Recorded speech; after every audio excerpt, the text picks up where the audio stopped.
Good morning, UK. Afternoon, and even everyone else. Hope you're having a good day in that. And we are just waiting for Bud and KY. Hopefully, they won't be too long, or find out what's going on. Hopefully, and take it from there, innit? Oh yeah. You sound as if you're having fun there. I'm sorry, got a bit of bad head. So Oh, right. Bud's just messaged me. He said he's too sick to do tonight. I don't know. oh jeez. Well, It's let's hope he gets okay, better. but he could have bloody messaged me. This is the thing. It's like, oh dear. It's alright. Yeah. It is what it is, isn't it? But especially after the few days out that have been going on recently, and that it's just been one thing after another, isn't it? And Yeah, you have had a crazy couple of days, haven't you? yes, I'd say so. And I'm still sane. Well, sort So you're still you. of. Well, yeah, exactly. That's not going to change, though, is it? You know. Oh no. Even though we've been trying. Yes, you have. Fuckers. Oh dear. I just hope KY's okay. I mean,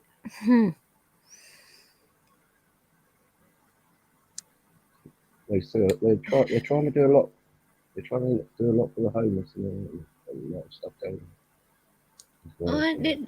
this is what people don't understand, how much of a toll just running just the basic channel is. You know, like going out and having the responsibility of feeding homeless people and making time and everything else. And certainly it isn't easy over here. It's certainly not easy over there because of it being illegal and stuff to feed them. It's very different over there, but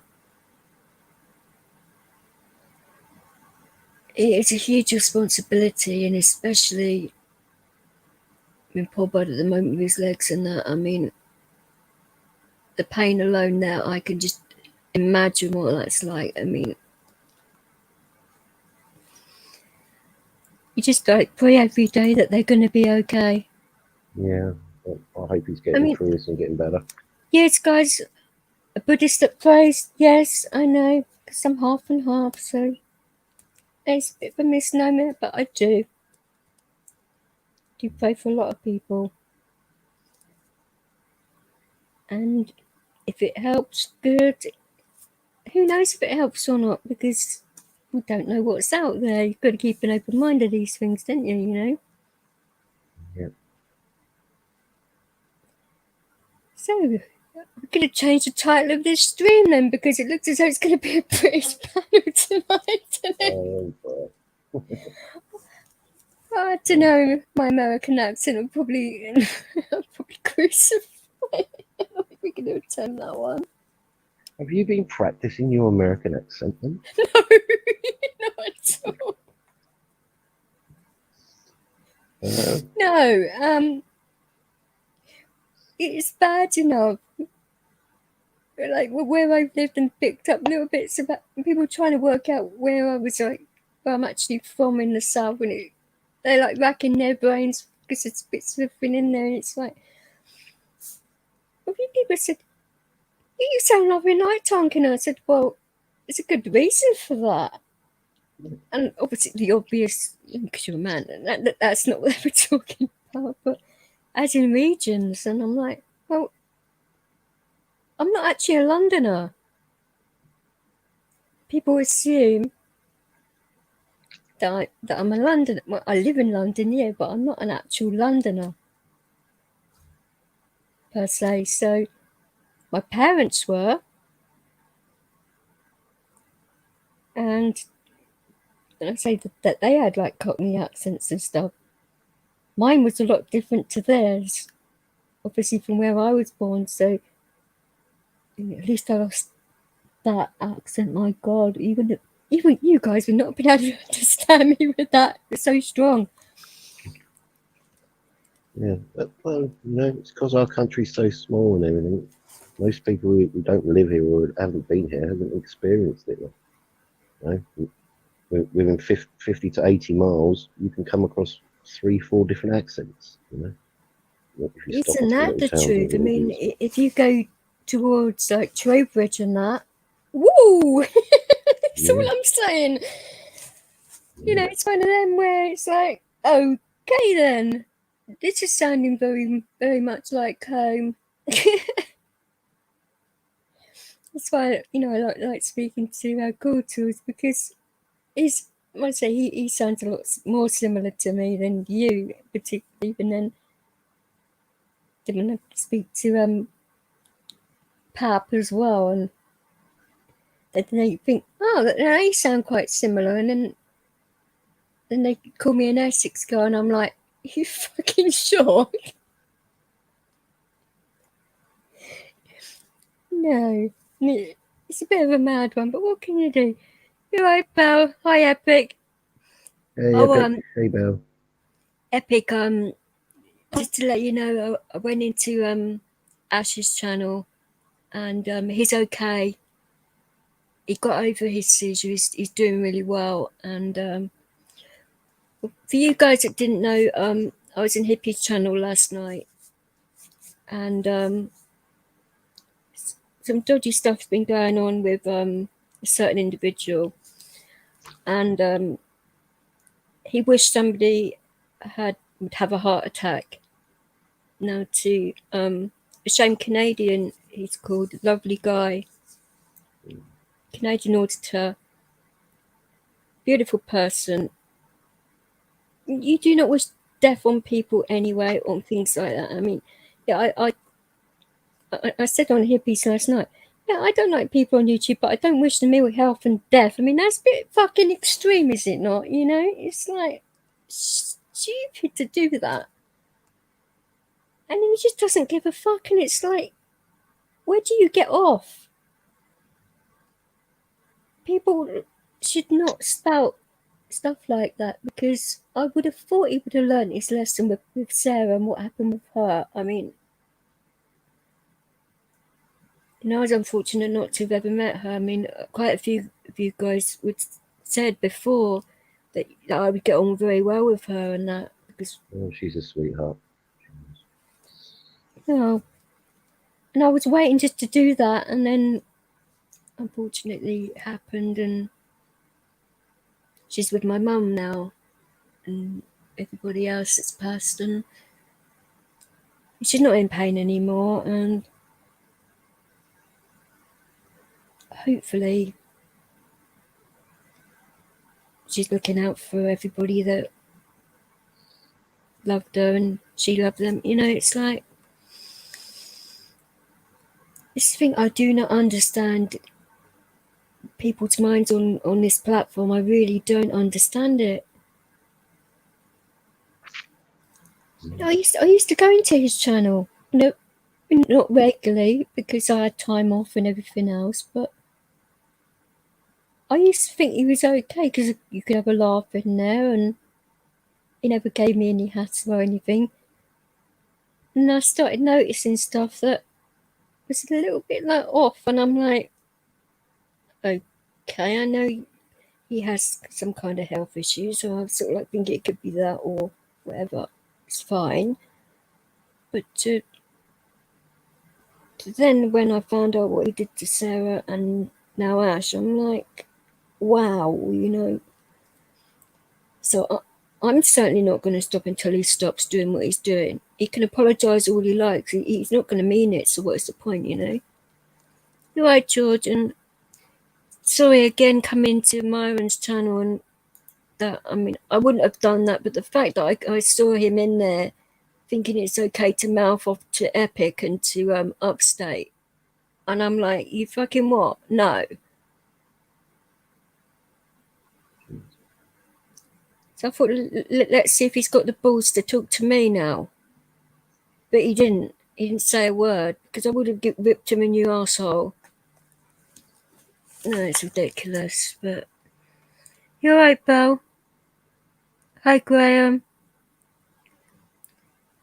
I was going to ask you, have any of you guys heard from KY at all? Is he okay?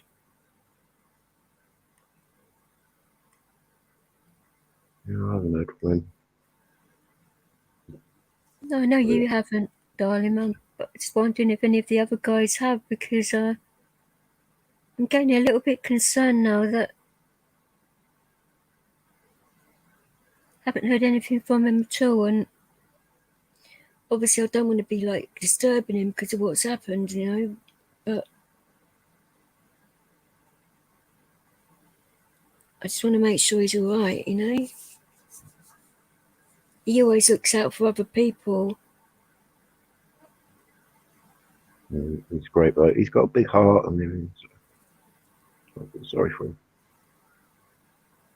But we've just got to be there for both of them, you know. Like that in KY.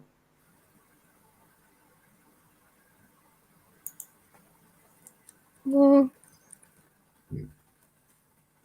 Oh, that's good. Talked to him yesterday, so. okay.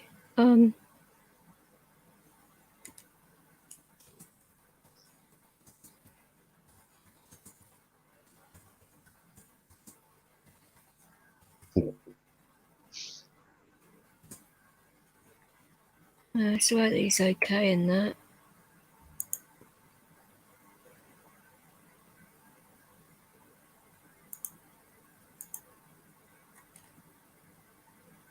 Hi, Gil.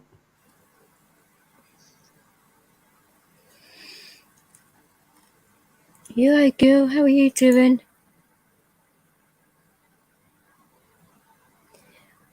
So what would you like the topic of conversation to be, guys? I'll let you... I said anything goes last time and that fucking backfired. In the best possible way, obviously, because that was a nice stream. Well, I was only there for a little bit on the last stream, so what actually other stuff did you cover? What didn't we cover?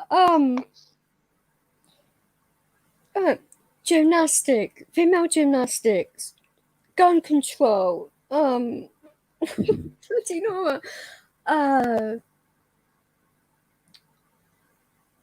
Because AC came in and was speaking about his activities and that in regards to, I wouldn't class him as an auditor per se. He's more of an activist, I'd say. So he was talking about that a little bit more, which he doesn't normally do that side. So I thought, you know, I bend his ear a little bit. Obviously, I nearly lost my mind of you. And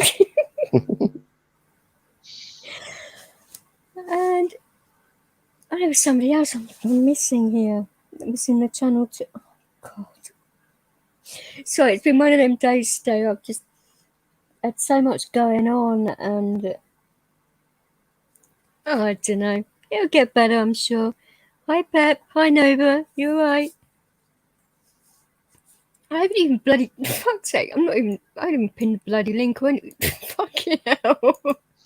Oh, jeez. What are you like? I'm normally a lot more like set up than this, but... Well, you know I do confuse you quite a lot, so... Oh, piss off! Alright, Pep, darling. Well, I will pin the link at the top, so that would say Bell having to do it every 2 seconds or whatever. I've actually managed to pin it, so it's hopefully, because I fucked it. Yeah, it's pinned. Oh dear. Well, some good news, my heart rate's gone down. Woohoo! Just a little bit, but it's enough to keep me out of hospital. It's like, yes! I'm not going in that madhouse. Yeah. Well, I call it a madhouse because it's so bloody noisy and bright in there. And noisy and brightness do not go well with me at the moment. No way.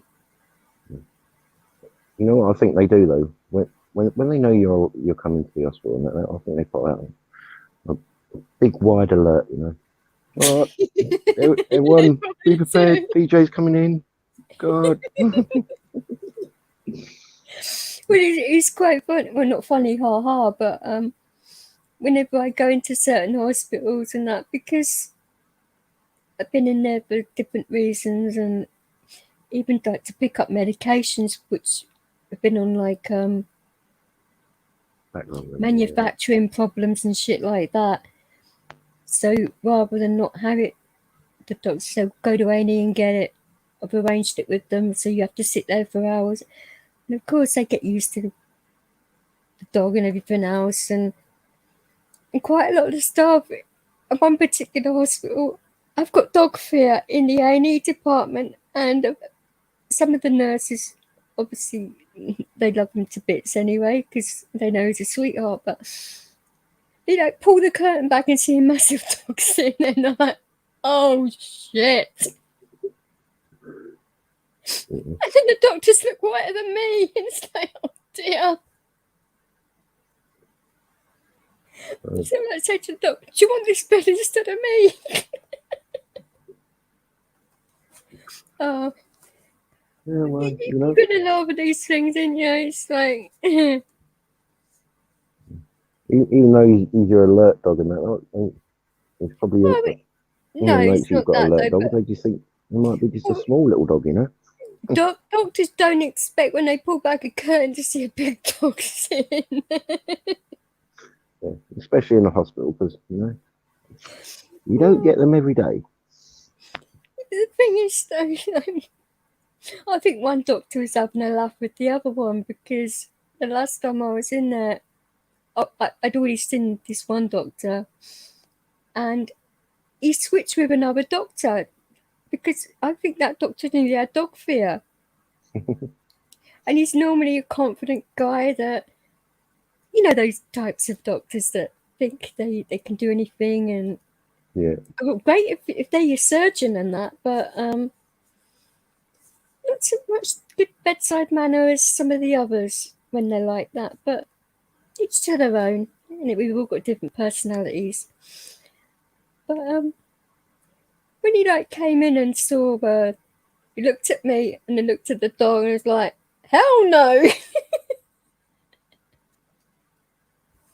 He didn't actually say it, but the look in his face is priceless, and I could hear the other doctor laughing. And I'm like, oh shit.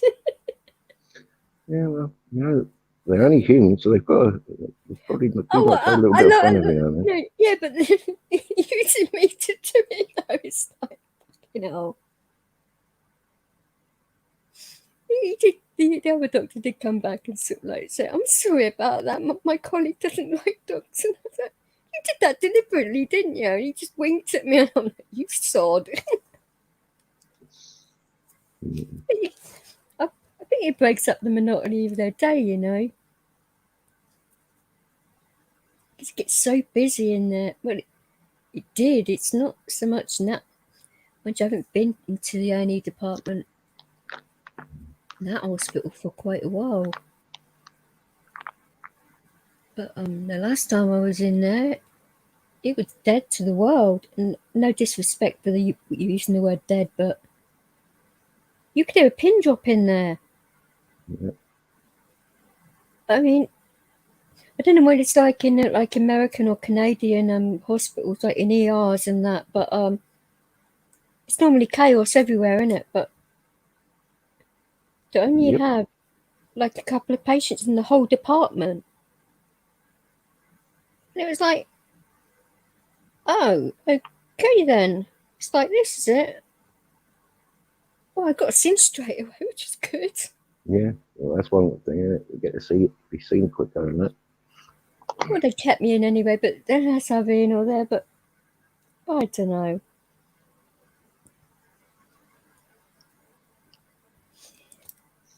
I don't know whether you've been keeping up on there's some crazy bloody YouTube videos that have been out in this country today and what's going on and that, and I'm like, can this get any crazier?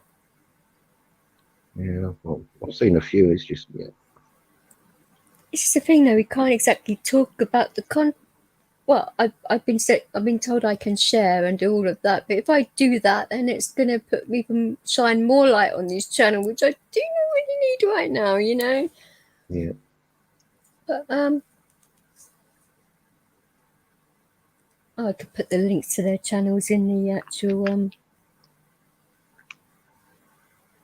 chat, I suppose, if I can look for them. But wow, I don't know. You right, Dee? How are you doing? Wasn't Anna good last night? Because I was in Hippie's channel, and when he linked up with hers, and I said she made me cry. She's got such a sweet voice. No, singing Songbird especially, I was like, when she said she's going to sing that, I was like, oh dear. I didn't know whether it would make me cry or whether it would just make me smile, or I just couldn't help it. I just like a blubbering wreck. But in a good way, not in a bad way. And I think that's what everybody needed after yesterday, you know, because that was nuts. It's amazing how, you know, certain songs and certain tunes just can affect you, you know? Like cheer you up, make you remember, you know, reminisce.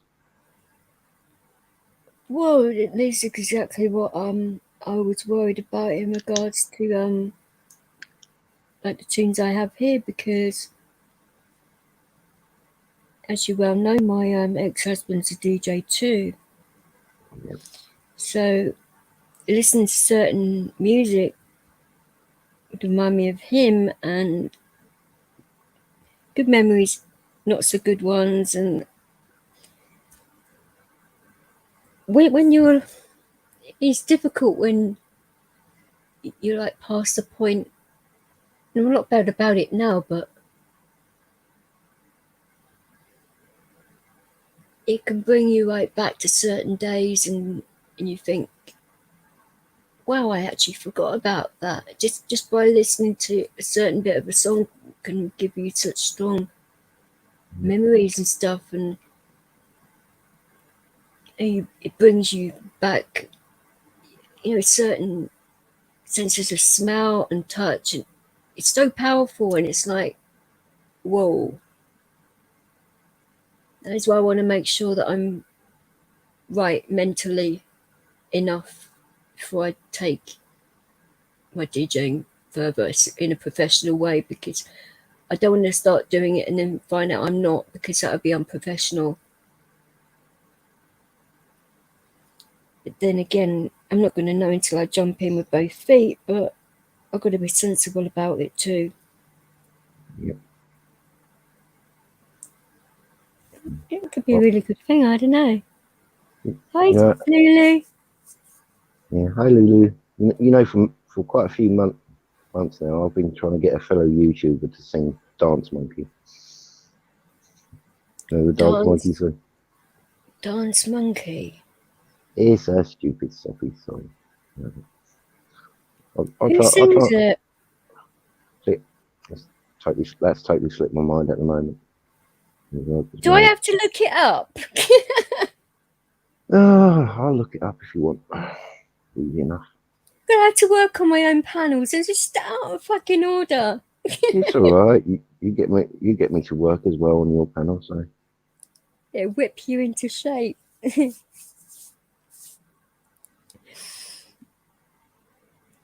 Oh, we have Espanol in the chat now. ah. Oi, oi, oi. No, I don't mind. I messaged Bud, but he's not well enough to do the show tonight, and I literally find out like 2 minutes past midnight, and I'm like, okay then. So it's a British panel tonight by the looks of it, which is okay by me. As long as he gets his rest and he gets all that he needs to do and things don't get worse for him. I don't want things to get worse for him at all. Who does, So you're expecting to be on a panel with Americans and you get to crazy Brits instead. Oi, oi. Yeah, but Lulu's welcome to come up, if she's not on 3%. Who knows? I'm not sure about KY. I mean, Belle said that he spoke to him yesterday and he's okay, but I haven't spoken to KY. I've messaged Bud and he didn't let me know until I went live. It's like, nice one. Timing's impeccable. It's all right. I just wish I'd have known a little bit earlier because I could have made the stream a little bit earlier for me because the time difference, dreaded time difference. I feel like strangling it sometimes because all you guys are on all different time zones and I'm trying to think now, I'm talking to so and so. Oh, what time zone are they in? Oh, for fuck's sake. It's easy when I'm talking to Tonkin because he's in the same time zone. It's actually in the same city. It's quite easy getting hold of you. Yeah, well, half the time I do different hours to you as well, What's that supposed to mean? I work weird hours all the time. You never know. Especially the I'm past only couple of weeks. pulling your chain, fuck's sake. I know. You right, boo? Oh, you want me to Hulk out, do you, Bo? You really sure about that? No, I'm not going to have any rants today, I promise. No, A little not bit of unless one I annoy yesterday. you. I'm not going to rant at you. Well, maybe a little bit, but it's warranted. That's not really a rant. That's a guilty pleasure. Oh, jeez. No, it's all good. Oh, come on, but you like it just as much. Yeah, I know. I love it. Back and forth banter. You smack me over the head and I smack you back. Verbally, of course, not like physical assault. Oh, no. That's for later. Oh, that's just terrible. See, we're so much alike, we finish each other's sentences. This is fucked up. Oh, well. That's what you get for a couple of crazy Brits, ain't it? More crazy, yeah, I know. It's nuts, isn't it? Are you finding your charger? I seriously think we should all put like a little tiny bit of money and get Lulu a battery pack. I think I'll just send her one, just so you know. She open up her front door and it's going to be a massive pile of fucking battery packs on her doorstep. Yeah, but she'll appreciate it, Well, she won't ever run out of battery again. Oh no, we could have her up on panels for hours and I end. She's already up on panels for hours and then maybe her boyfriend would hate us. Yeah. He'd probably think, oh, those fucking Brits, I'm going to kill them. Just like we're in a different country, innit? Yeah.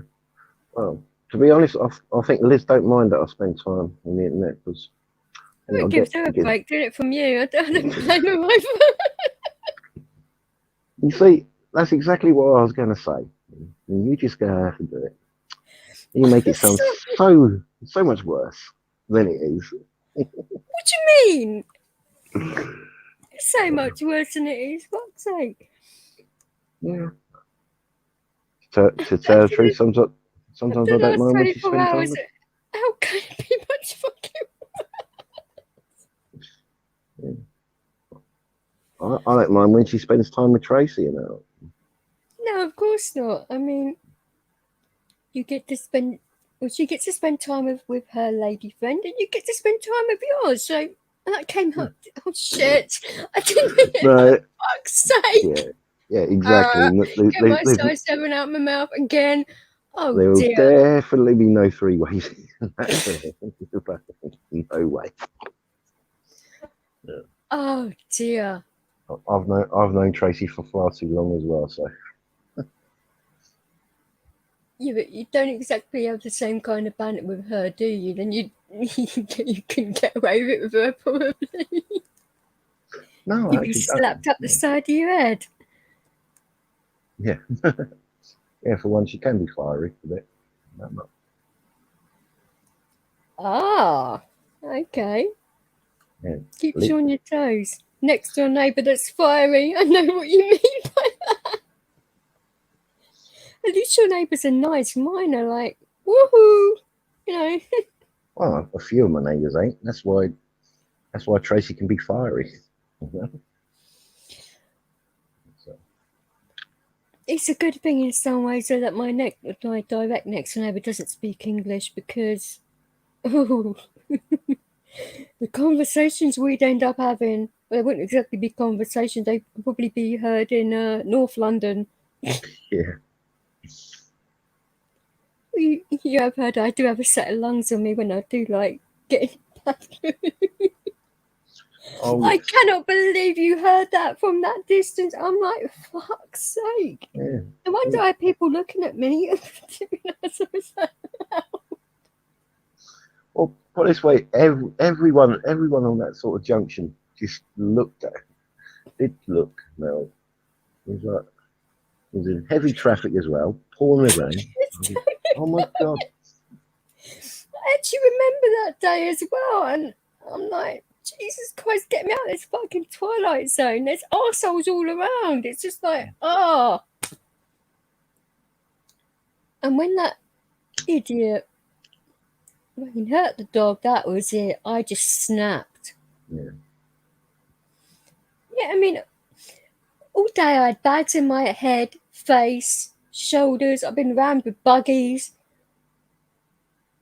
Yeah, that was one thing I was thinking is like, God, Leo was so calm. If that was any other dog, that man would have been attacked by him.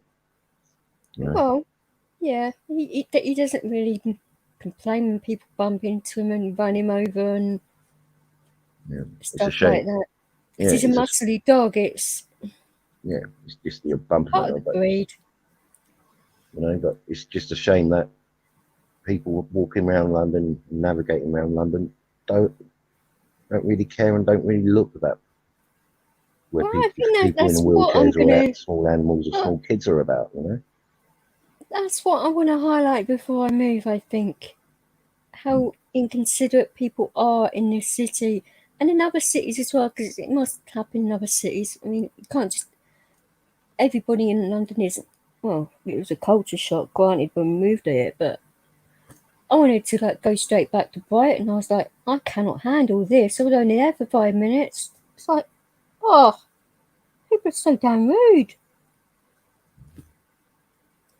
And it's a shame you get used to it as well. Oh, I never have. Never in a million. Hi, James. Never in a million years have I got used to it ever. I know. It still winds me up the same as it ever did. And now I just sort of like just tell it how it is. People are, well, depending how bad they are. But certain things really get to me. Like, say you're on a bus or train or whatever, and you've got a disabled person or pregnant lady or elderly, and there's able-bodied people that are sitting in seats that are designed for people that have physical issues, or they let their kids sit there. I mean, okay, if it's busy, I can sort of understand it, but they take up the whole seat. Why don't they just put them on their lap? Yeah.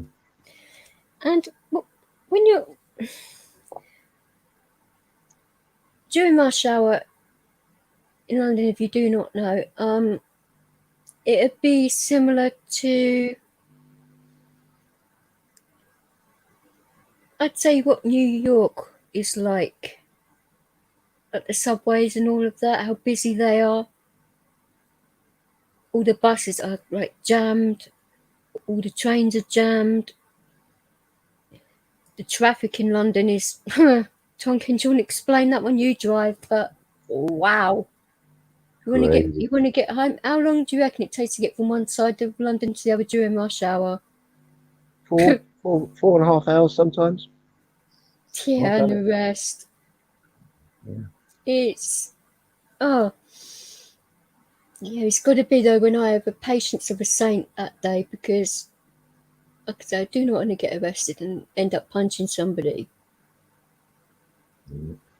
Because people do not pay attention, they do not look. And like I say, I get hit by bags, buggies, I get black eyes and stuff. It's just great. It's just perfect, Just give me a shiner. Yeah, you're in a wheelchair. You're at the level of everybody's elbows and everything. Right? Oh.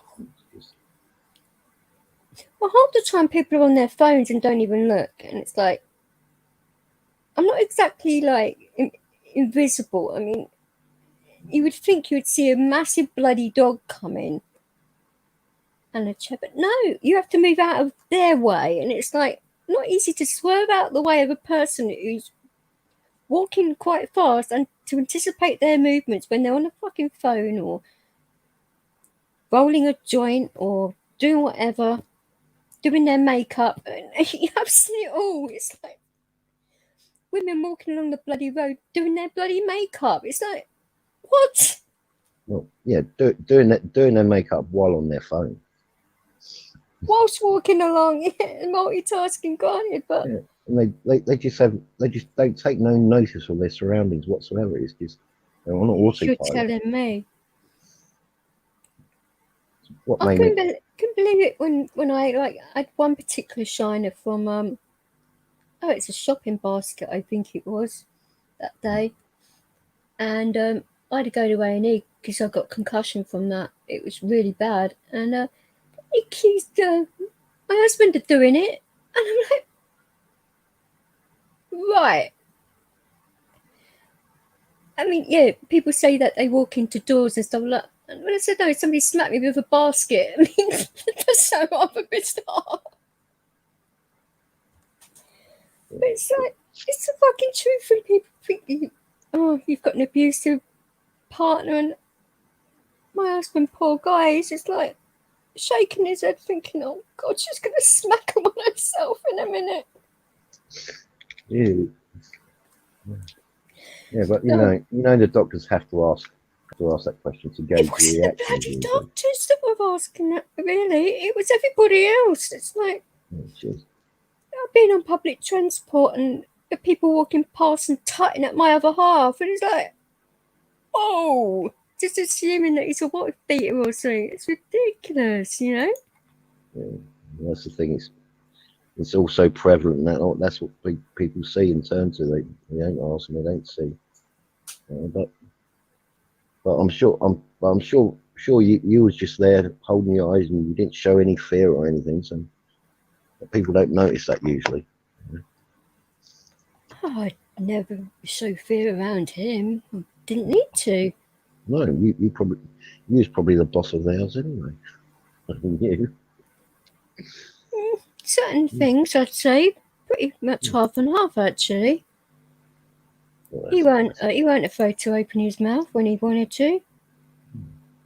Well, that's the way a relationship should be anyway. Yeah, 50-50, pretty much. But yeah, you shouldn't be afraid of raising your voice and having an argument with the other half. Oh, he just knew that when I was at that point, just to leave me alone, or just go for a walk or something, or I'd end up leaving for a while because he's seen me lose it completely, and not at him. Other people, yeah. I had this party, and this person that wasn't invited, which I didn't have a problem with. People bring extra people all the time to these things, but she was so fucking disrespectful. She had drinks right near my decks. She was rolling up cigarettes using my vinyl. And I was like, I said, guys, please can you have a word? Because that was bad enough. And then because she was wearing something which was short and whatever, instead of asking if it's right to borrow some clothing, she just went and fucking put on clothing. And I'm like, what is wrong with these people? I don't even know this person. It's like, what the absolute fuck? I'm sure if she asked, you would have. You know, Of course, but that's not the point. And then she goes and makes herself some breakfast, and like, fuck's sake. I just don't mind me, it's just my house, you know what I mean? It's like, wow. And then she starts bloody snorting some Class A's on certain things, and I'm like, hell no. That's when I lost it. Couldn't help it after that. I was like, guys, just like, calm down. It's fine. Calm down. I was like, fucking hell. There's only so much. I mean, normally people having like drinks in my decks is enough. But doing all that other stuff, and the mouth on her too. She was slating people, and I heard it all because I've got ears like a bat. I could hear everything what was being said, and I went out there and I went, "What the fuck did you just say?"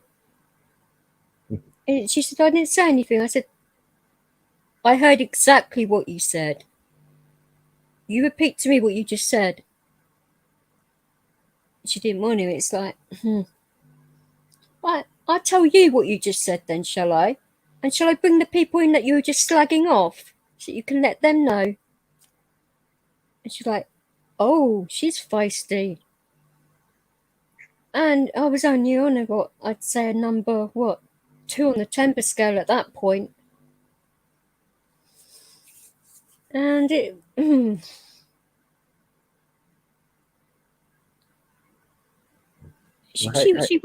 she wouldn't back up what she was saying, so I thought, right.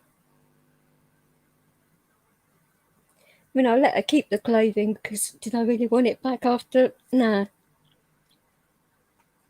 Ridiculous, but I basically threw it out my house, quite literal,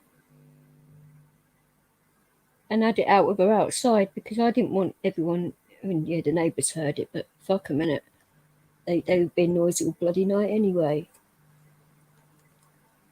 But when you have disrespectful people come into your house, it's like, ooh.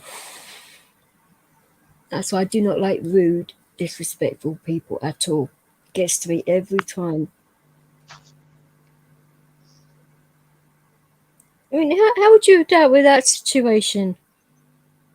I would have done the same thing. I'd have took her to one side, took her out, had a word with her. No, yeah. If she didn't calm down or anything, I'll kick her away. She was escalating the situation, but trying to get violent. So getting violent, yeah, because I'm quite a short person, but that's where people mistake things right there, because I will not back down. Well, no, you shouldn't. And as soon as, Gaz was on the decks at this point, he heard my voice being slightly raised, so he basically takes the headphones off, says, Richie, carry on. And because it's always handy having a house full of DJs, believe me, when that kind of thing pops off. and it took three blokes to keep me back from her. So, and I don't normally like lose my rag, but Jesus, it was.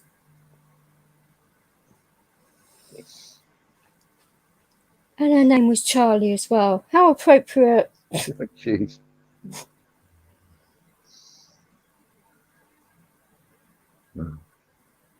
Well, DJ, you've missed a few people in the chat. No, it's just like I'm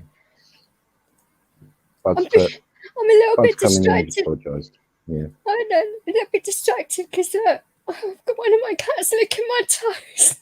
Oh, jeez. I'm trying not to scream. I don't want to kick the cat in the head. You're right, Angel and Bud. I do apologise. Are you okay, Bud? No.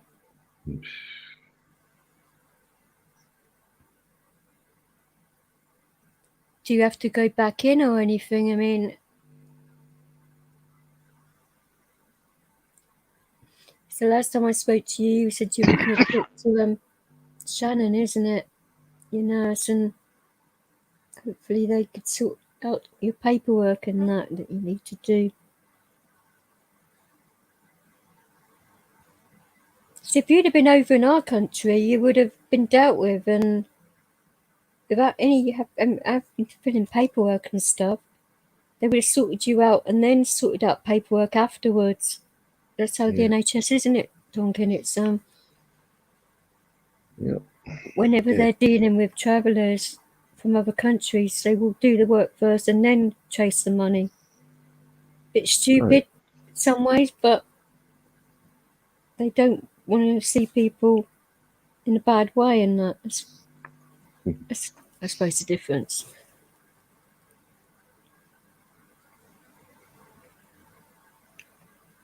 I'm glad you're okay.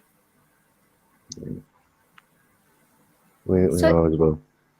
Whose Christmas present we took?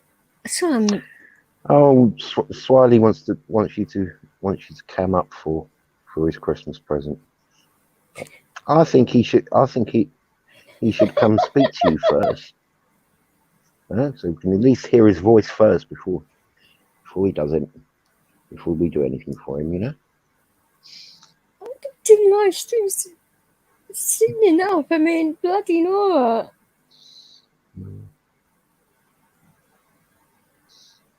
It's not only has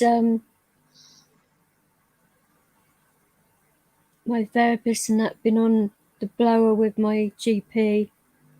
That's the telephone to everybody else. So I keep on forgetting I've got Americans and Canadians and that in here. I don't know if your lingo you'd understand that. It could mean a whole other thing. Oh dear. you speaking of that, and look at Angel's comment. Right on time. Oh jeez.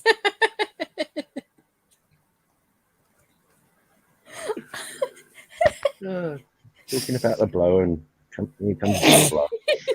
You could make this up, could you? Oh no.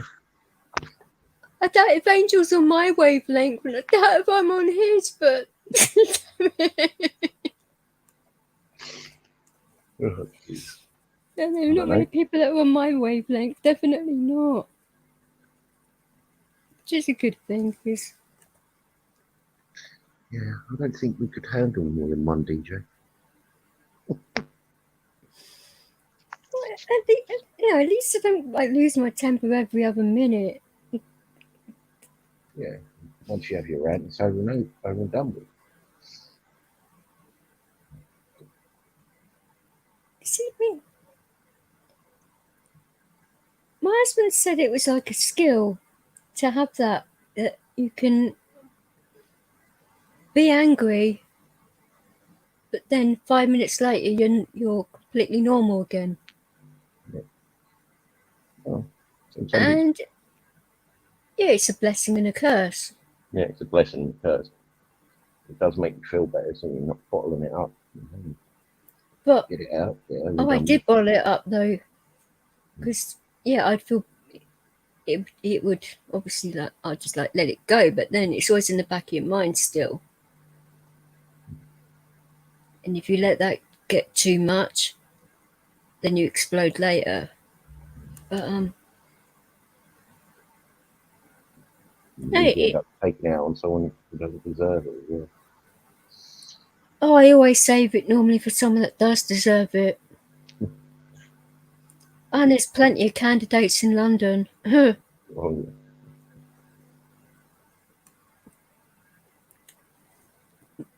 This is why I was saying about making sure when I do this thing on public transport, I say I'm travelling to therapy anyway.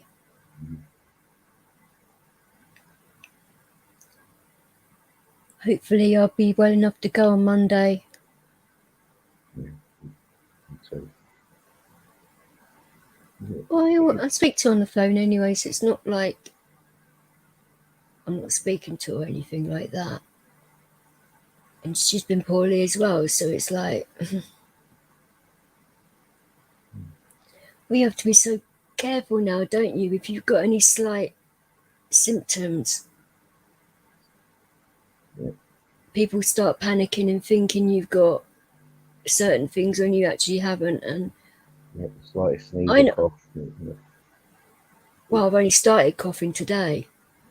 I said to you, it's loosening up now, which is, it could be a good thing or not. Because I remember when last year when it started to loosen up, and that's when it turned into a chest infection. Hopefully that won't happen again, but Yeah, because then I'll have to come round and soothe your chest. oh yeah, your girlfriend will love that one. Yeah, exactly. I don't want to do it. We'll do it. I don't know. She could get. Oh, my other brother from another mother. You alright, Cool Tools? You are very welcome, darling. You're very welcome. I said I've been dealing with everybody else today, and it's been alright. But say my heart rate's come down, so that's a good thing. Still higher than they would like it to be, but I do think it was the issue that we talked about, because it's starting to control now, so I think it was the reason. Tonkin and Cool Tools know, but I haven't really said anything to anybody else about it, because I don't want to fucking start causing panic everywhere. Especially not on this platform. You'd get well censored for saying things like that. And it's got nothing to do with the pandemic or anything else. It's got nothing to do with that before YouTube start thinking, oh, they're talking about that. No. It's not anything to do with that. It's something else. But I think that'd be a little bit irresponsible, wouldn't it, saying it on a live and that. When I haven't got cast iron proof yet. And even if I do, I still think that might be a bit irresponsible. As long as the right people get to know about it and it gets sorted, then it's fine, isn't it, Yeah. No, it doesn't happen to anyone else. It's better then, isn't it? Yep. So, did you get your typing issue sorted out, CT?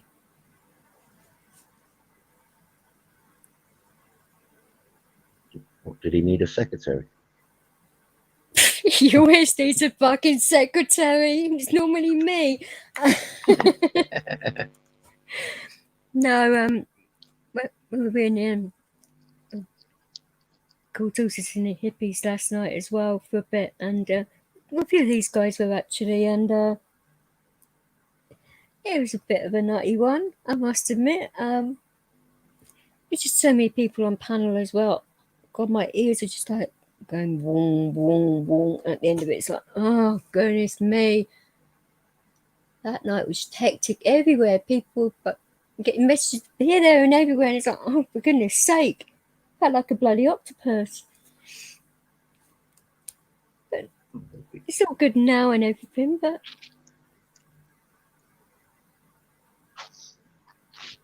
oh, you was homeless. I'm sorry to hear that. It's not nice, is it? Being homeless.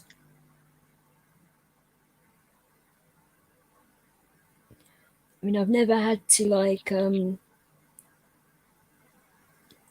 sleep rough or anything like that because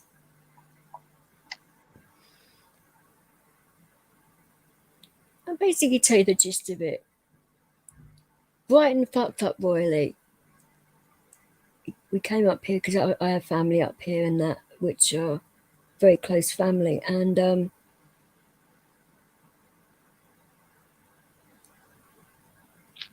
was pregnant with my youngest as well, which I did not need the stress. And then they turned around and said, oh, you made yourself deliberately homeless, we're not going to help you. And I'm like, you what now? How the hell was all of that happened my fault?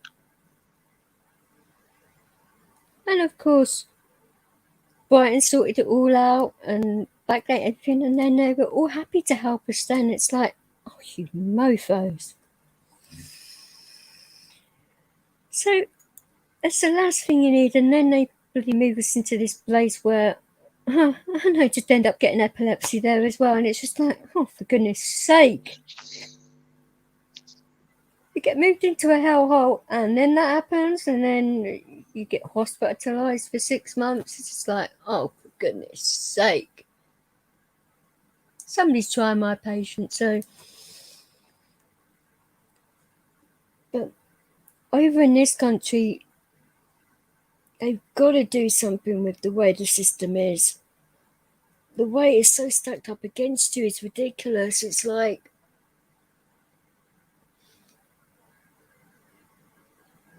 whilst I was down their offices, this is what really annoyed me.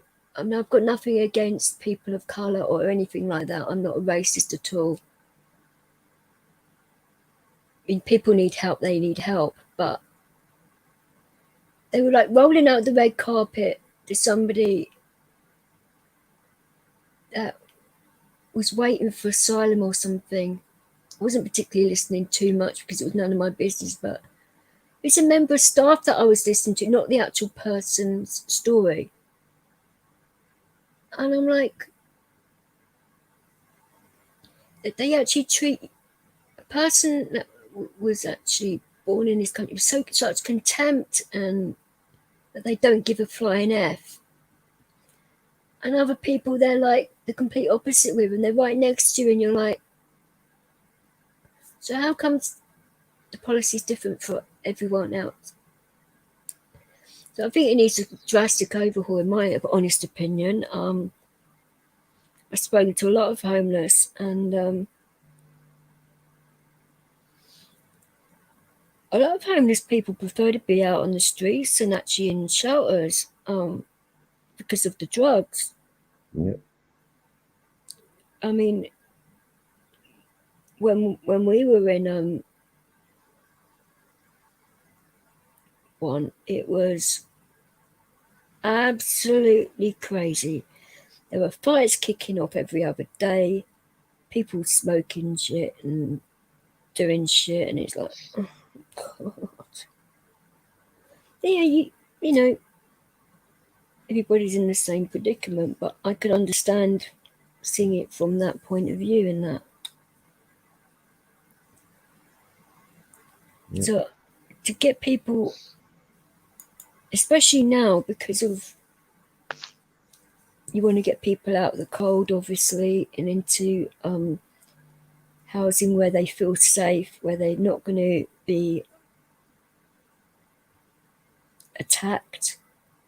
Yeah. They're not going to be forced to do drugs or deal drugs, or because a lot of that is prevalent in these places as well. even now, and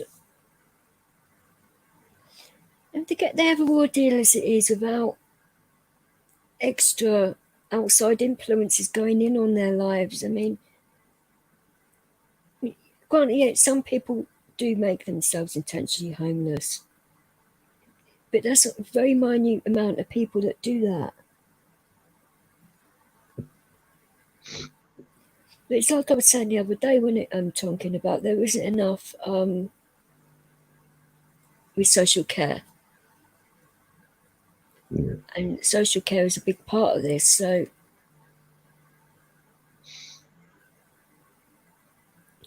I think it needs a complete overhaul with social care, housing. Maybe they should merge the two to a degree.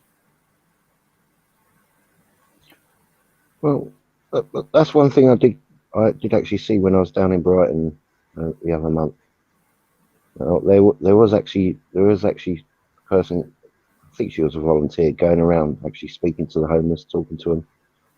Oh, there are a lot of volunteers in Brighton that do that, but it shouldn't be down to volunteers doing it. Like, this is my point. They should be. I mean, we have a big economy, and I know what's going on. It's a crazy situation,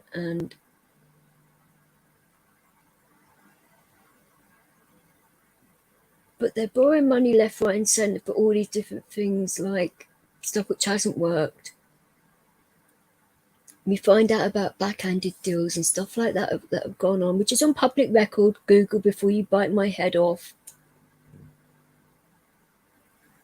And it makes you wonder why they can't put the money where it needs to be. They actually promise it when it's in their like white papers and that, and during the election, that they promised you the world and everything and never deliver on a thing. You know, even the people like authorizing the funding and that, like, they know that by the time it gets down to where it's necessary, it's been diluted so much now that the necessary money doesn't get to them. You know. Oh, I'm well aware. It's like I was saying on the last stream we did, wasn't it, about social services? Yeah, I don't particularly like what they've done in regards to my situation, but do respect the job they do, and there's a difference right there. They didn't have enough money before all this happened. Yeah, I know now, and the amount of mental health that's going on, homelessness because of people losing their businesses and everything else. People are scared out of their mind. They don't know.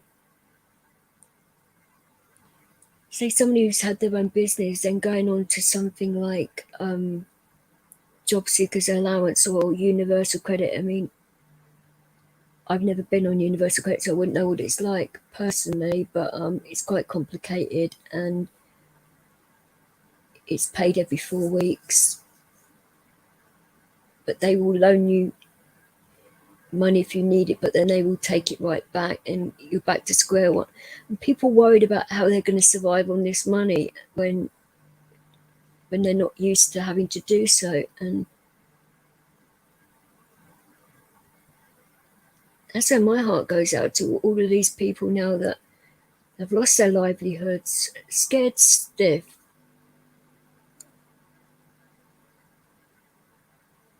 Yeah, and they don't. And some people, they just don't know what help is out there as well.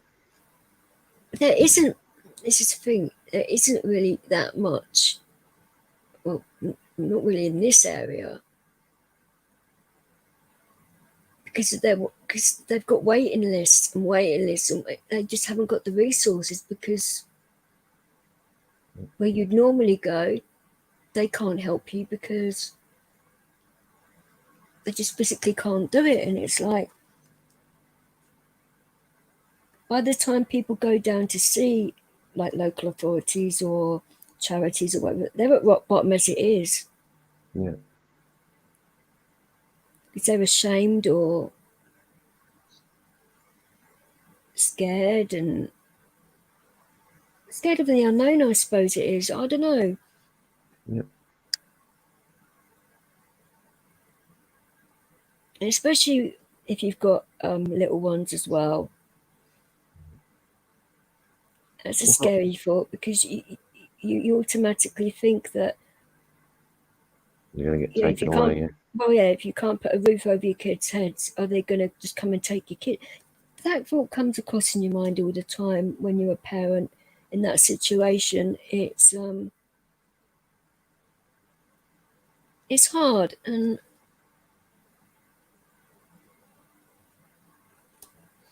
it's going to take years to overhaul the system, though. But it needs to be done now. But they're not doing anything to change anything now.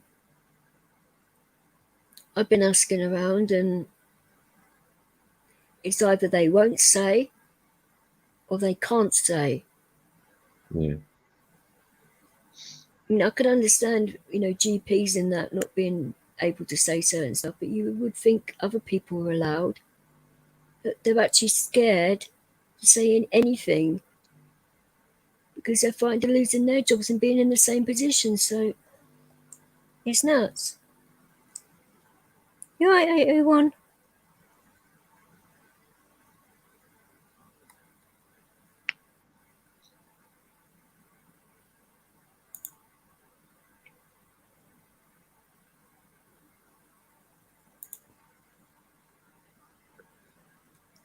Okay.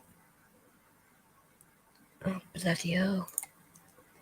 I wish my cat stopped fucking licking my toe. This is disgusting. Which one is it? Is it Callie? Of course. Yeah. Well, the other one would be meowing. Yeah, exactly. Oh, she never stops. I think she's asleep right now, the other one, actually, but... No. So she hasn't managed to escape outside again.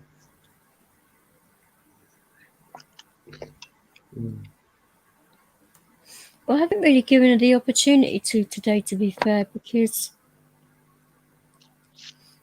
after the past other nights where, I mean, you wouldn't believe the fucking racket. Oh, worry. I know what the foxes are like. No, but one or two, okay. But down this road and around this area, I counted 37 foxes. 37! I mean, I'm like, where on earth are they all coming from? Because it was like the bloody fox riot going on. Hey, Upstate.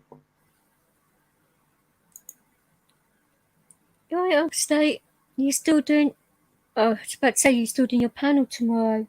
Well, it's today for us, but tomorrow for you. I should be up for it if I'm conscious. Obviously, I can't control that part, but I will try my hardest to be there. Me too.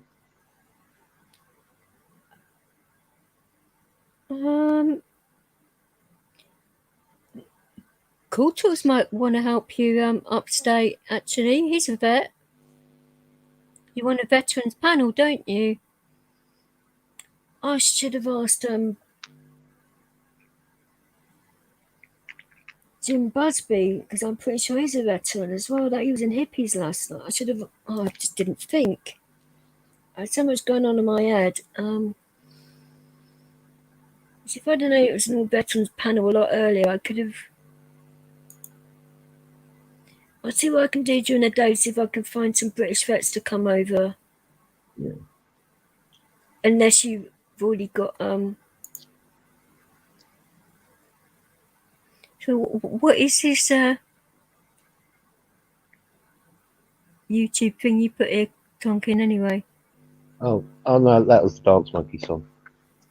Oh, okay. I will It's very listen. communicative. All right, I will. As soon as you hear it, you'll know it. I'm sure I will. God, that's ages ago. You're on a slow one today, ain't you? I've just got so much going on in my head. That's why it's just been like, I don't know. It's just been one of them, because I haven't slept today either. I've only had a few hours as well. I know, but like having no sleep though. I mean, after everything that happened yesterday and that, and all of that emotion, the good, the bad, the ugly, all of it is just like, whoa, it takes a toll on your head. And trying to decompress all of that energy out. Because if you don't, you just get it all blocked in your system, and that's no good for you. Especially if you've got PTSD, and you need to get that out of you as soon as possible. I mean, Upstate will probably back me up on this one. If you're around too much hyped up energy, and that panel last night was a good one, granted, but it was just getting a little bit too crazy for me. People talking over each other as well, which was very disrespectful. People jumping off a panel and getting upset because they were trying to speak and people talking over them, and it's like, I mean, Hippie doesn't help because he does it just as bad, bless him, because he shouts as well and he's always smoking. It doesn't help. But it's hard when you've got like a panel of, say, 6 or more to actually deal with all them voices at the same time. It's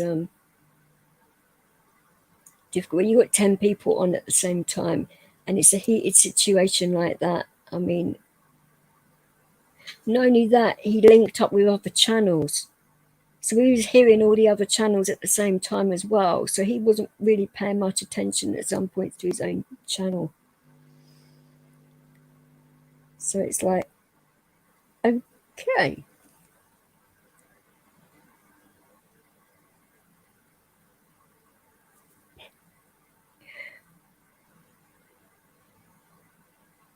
Oh dear, for goodness sake.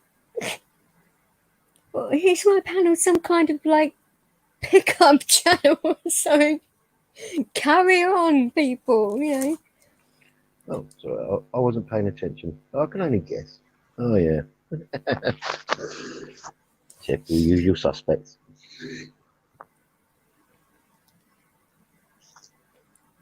I'll message you, I'm trying to think what time it'll, if I can message you, obviously before 4.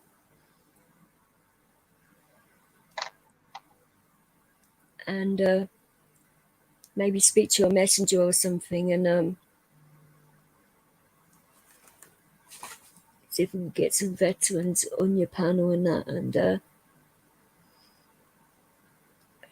And if I can get hold of Rights as well, I'm sure he'd be up for it.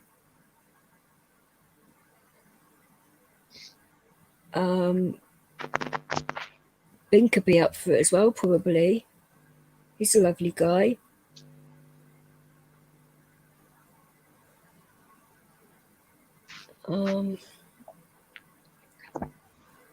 If I had more time, it'd be so much easier.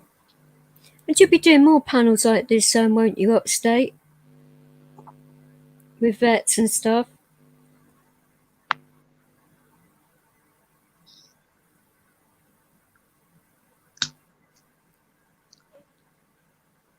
Or maybe we can do a joint stream over here and just get lots of veterans from all over here.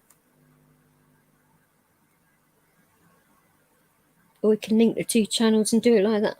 We can work out some things and we've got more time and make it a little bit bigger if more vets want to join, because there are quite a few over here that do want to speak. Well, a lot of them are scared too. Which they think they're being watched. Yeah. Which means they probably are, but if you ever like vets say that to you, I mean, they normally have a feeling. It's not paranoia or anything like that with them because they're trained for that kind of thing. It's mad, isn't it? Yeah. I think no matter what country you're in, the veterans all get treated the same when they get back, aren't they? They have a hard time adjusting and that, and they don't get the proper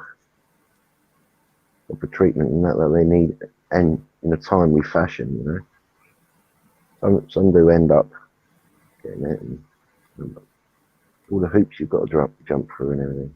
It's ridiculous.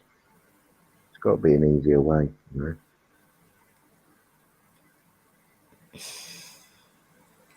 Well, it's not that easy though, because No, people come back and they have all different types of issues, you know.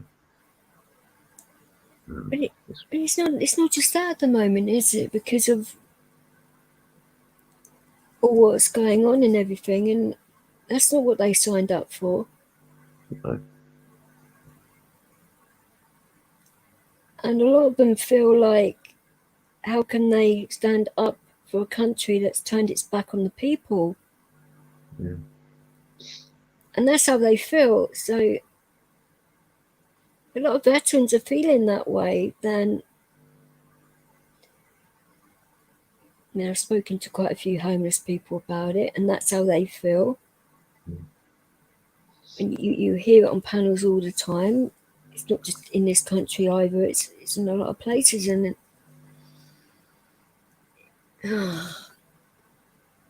I do not know what the answer is. Oh.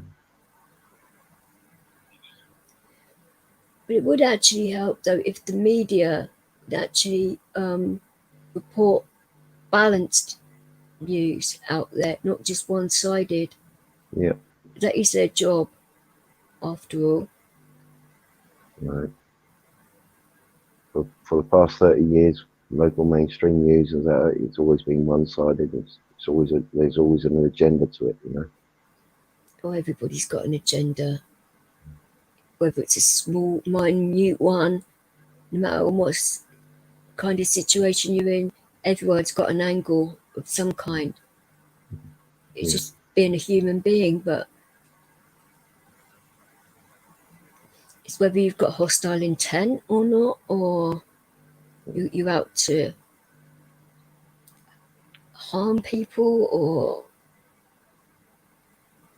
And that's where it gets murky.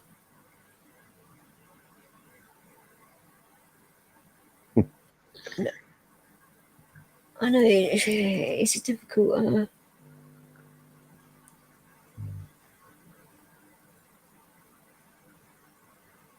So I've just scrolled up the chat.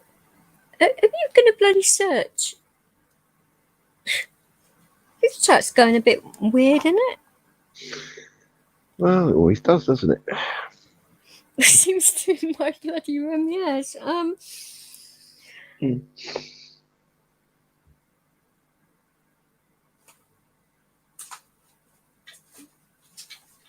You're asking Cortals to give you answers. Oh dear. Sorry, Cortals. Bearing in mind, James, Cortals is more sarcastic than Tonkin or myself. Are you sure you want to go there? I love you, Cortals. Just see what kind of mood Cortals is in today, innit? Whether he's in a really sarcastic mood like normal or worse. What do you mean worse? He can't get worse. Oh, Surely not. He can. I don't believe Believe you. me, he can. He can. This is why I said, you know, when we all go over to Ireland, be careful, we're coming for you. It's going to be a crap act. Oh, gee. Yes, it certainly will, won't it?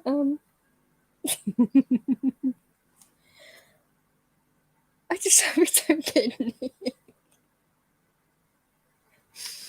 Well, I did say to Ginger as a joke this morning, I'll take my laptop with me just in case, because I might have to contact you over Messenger so you can contact my family for bail money. Jeez. I'll have a bail money with you, don't worry. I just was being serious. Yeah, because we don't usually have bail money over here, do we? Unless it's really bad. Oh, come on, no, it's all of us together. Oh, yeah. Shit. Maybe this is such a good idea, but it is though, isn't it? I'm going to need a holiday from this holiday. Oh, I've had many of them holidays.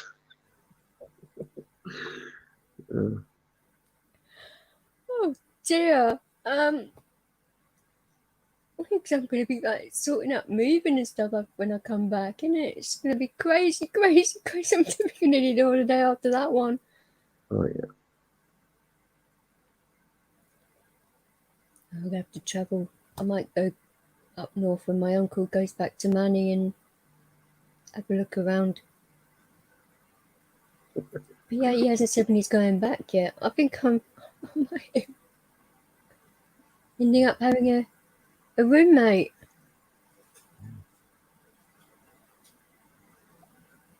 That'll be fun.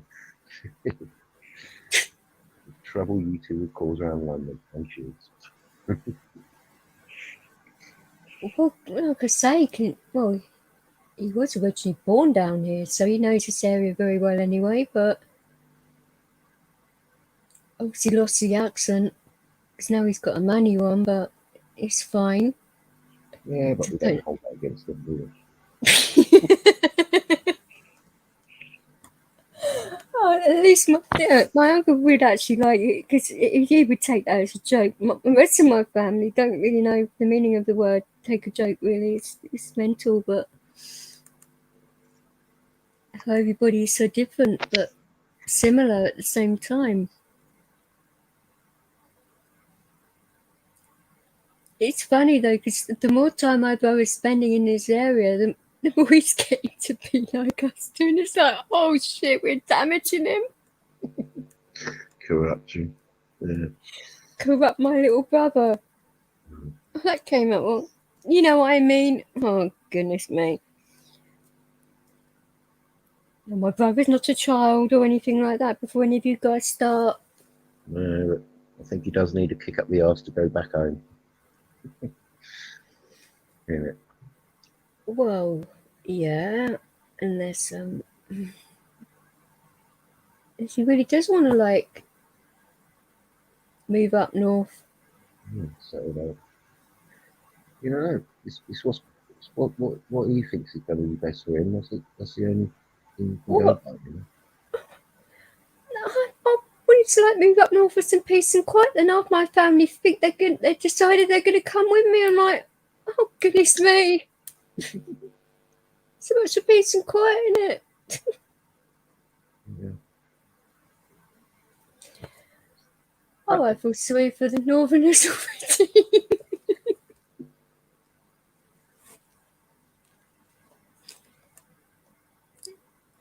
I don't know how some of my family's members would take being up north, to be fair, because it is different.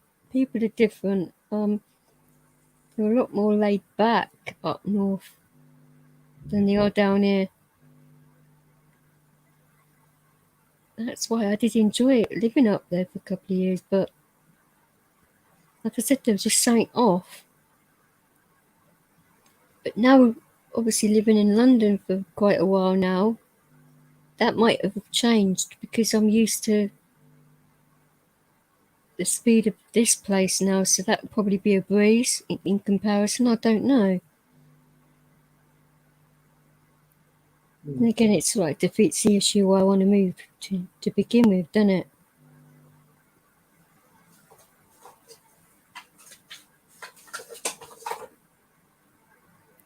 Oh, Leo's dreaming. The fact that he's managed to get some sleep today is great. Is there like a full moon or something tonight? Because, or yesterday?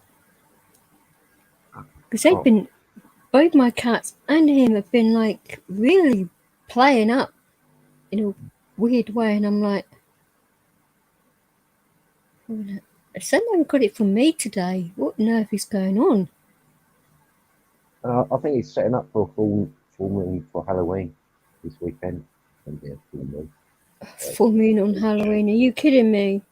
Yeah, that would be great, wouldn't it? Well, Halloween isn't going to be the best day for me anyway. You know why, and I don't know. At least this year, I think the kids will have some fun in it. Because last year they couldn't get out and do much, and this year. I don't have issues with that. It's the fireworks because of the Diwali and all of that. They've been having a lot of fireworks in this area, and there are a lot of dogs and cats around here, and that could have been what the foxes were looking like. I don't know, really. Yeah, that's probably what disturbed all the foxes as well, and all the wildlife. Yeah. You even see badgers around here. Well, that's a good thing, Badgers. I've only seen a couple, but I think they may have been resettled somewhere else. No, you can't. With badgers, if you discover a badger set, you've got to leave it alone. They don't catch them, and they don't move them on. No, where it wasn't in the safest place or anything, and I think for their own safety they would do it. That's why I heard some of the people that were out there when I was walking Leo. I wasn't meaning to listen to their conversation, but I can't bloody help it with my hearing. Well, even over my music I can hear people's conversations. It's really annoying. I don't know.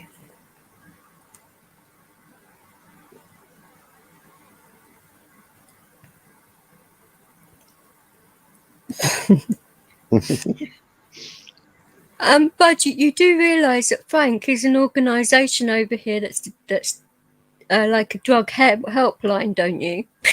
Yeah, I was thinking that. I bet you were.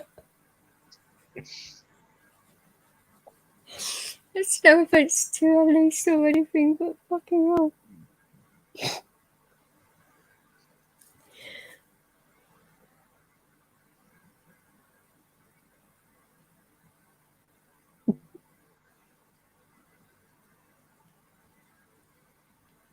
You had a conversation with someone last night, Cool Tools? The way your devices play up. I'm glad they're getting better for you, though, because it's difficult. I mean, it's got new devices and they sound as if they've been put in a washing machine or something. And it was like my old one. You just need cleaning loose connections and that up. We all know about loose connections. I think we've got a few of our own. Oh yeah. That's living down here. That's what that does to you. Having to deal with transport system down here, and I mean, I feel sorry for you with your job driving around all the bloody time. I mean, you're going up and down the country all the time. Yeah, but I'm used to it. You know me, I drive as well. don't know. You haven't actually seen the way I drive most of the time. I'm mainly sensible most of the time. When I've spoken to you when you've been like in the car and that, like when you like pulled over now, you could sort of like hear it a bit, and it's like, oh my, okay, like that is it. I'm gonna get some fucking life insurance when I go over Thailand, that's all I'm saying. No. When there's other people in the car, I am the most sensiblest person ever. I was actually joking. I do actually have life insurance, but that's there. Yeah. I know it was a Did joke. you get it for that reason? Yeah.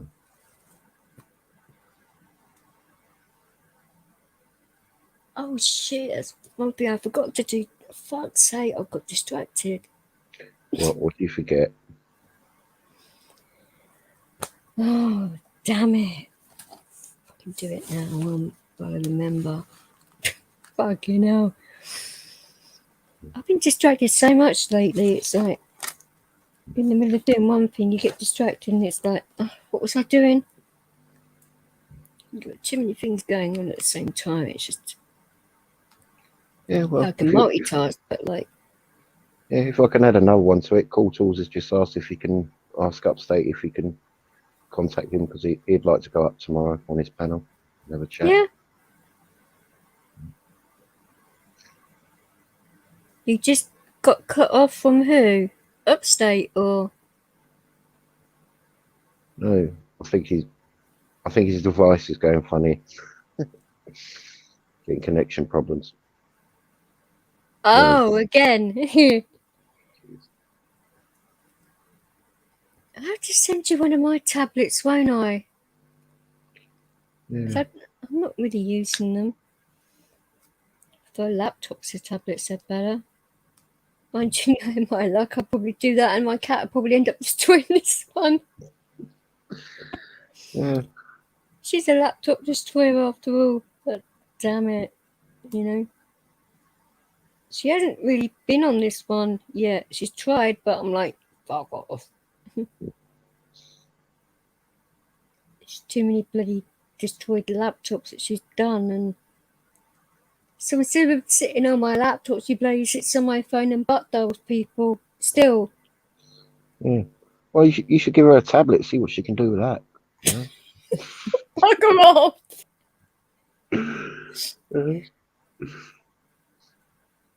See what she could do with a bloody laptop and a phone. I'm not giving her a tablet. Hey, she might organise a cat revolution, you know. I mean, who orders fucking books from Amazon and signs up to YouTube Premium? I'm still wondering what books did she order? Were It they was Piers Morgan's book, and I'm like, oh my god. I went straight back. Oh, jeez. And this dietary book that came in, and I thought, is she hinting at something? I said, there's no way I need to go on a bloody diet. Far from it. If it was a more healthy eating book and a more natural lifestyle book, yeah. No, what kind of diet was it? Is it the hay diet? Oh, jeez. I hate those little fad diets that they come up with. It's a carbs diet, isn't it? Or something along those lines. Yeah, I know. You know, if you want to diet, you just do what's best for you. You don't jump on the. But this is something I'm only 8 stone as it is. There is no way I need to go on a bloody diet. I'm the perfect weight for my height. Nah, I think you need the opposite.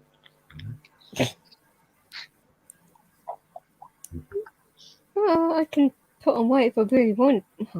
With keeping it on though. Yeah. Well, you're lucky there. But if you can shed weight quickly, that's brilliant. I'll put it this way, after I had Layla, it took, 2 weeks to go back to my original size? 2 weeks. Well, And I couldn't even very well believe it myself. I'm like, what the hell? yeah. Well, your original waist size. I'm sure you're still bigger in other areas. You need to be. Cheeky get. Yeah, With well, the... Yes, obviously, but... Nursing mothers normally are, cheeky sod. yeah. No. I bet your other half noticed as well. Big complaint. You never complain about that. Never really complained about much, to be fair. Certain things he did complain about, but they had nothing to do with me.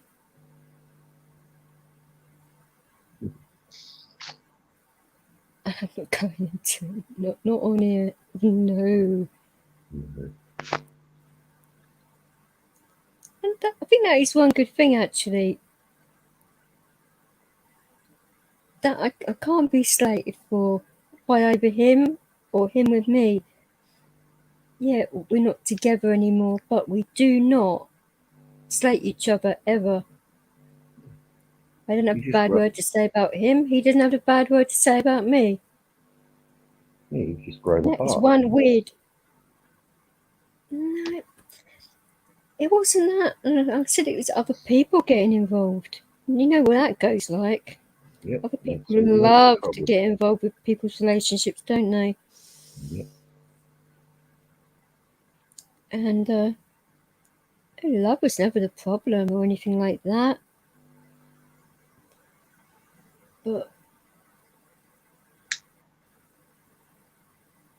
I know it's a weird one.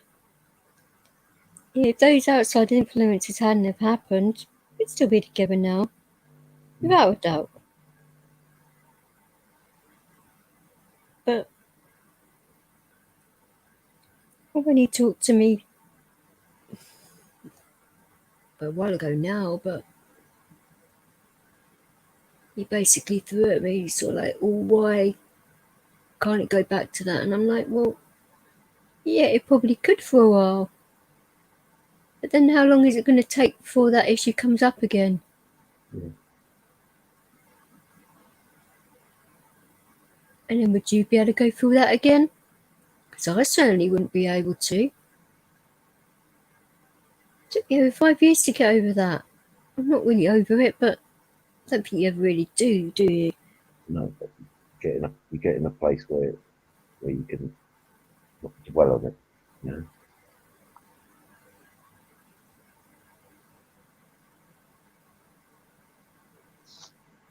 Yeah, relationships are hard. Marriages are even harder. The thing is, the way I see a marriage, it's just a bit of paper, isn't it? No. That's where you're And that, mistaken there. It's got more than that. It's more of a commitment factor to it. I used to have that mentality, you know, and because I saw the way my parents were and that, I said, there's no way I'm getting married on, no way. DJ, guess what? You haven't put the backstage alert on, have you? No, oh, fuck's sake. Hey, Chad. Hey, Tonkin. I'm multitasking. I forgot to Hey, do something. DJ. How you doing, honey? I'm alright. It's been one of those days where I just want to put me under the pillow and just shoot myself in the head. But How's my favorite? Figuratively speaking. How are my favorite two Brits? Yeah, okay. I'm Batshit crazy. Yeah, as usual. Well, that's nothing new.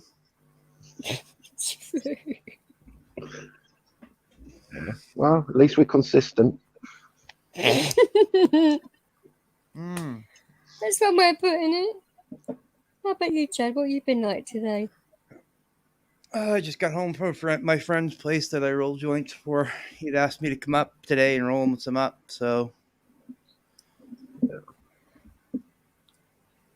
You got a job as a joint roller? well, he's a friend of mine. I've known him for quite a few years, and he had a stroke a couple of years ago, and he can't roll. Oh, this He sounds preferred, fucking familiar, doesn't it, Tonkin? Yeah. and he can't roll joints anymore. He likes to smoke his joints, so myself and another friend of ours rotate and roll joints for him. So it was my turn to go up and roll some joints. So I went up and rolled him some joints and chilled out with him for about 6 hours. Well, that's what you do with family and friends. You help them out when they need Well, yeah, something. my You know? mum You had the can't do it same no more. problem, and that's when she pulled a 9 bar out of her purse and said, "Vix, do you know what to do with this?" And I just looked and nearly died. Yeah. Well, see, I couldn't imagine that. What to actually say is like, okay, Mum, what? Yeah, but no, yeah, you know. But she knew I went raving, and that she went nuts in that way. She knew the score. My dad didn't, but she did. She went silly. I took like Hey, come cool back tools. after partying for 4 days, and like you guys like down to your knees. You feel like you don't get up for 2 days. See you later, Mum.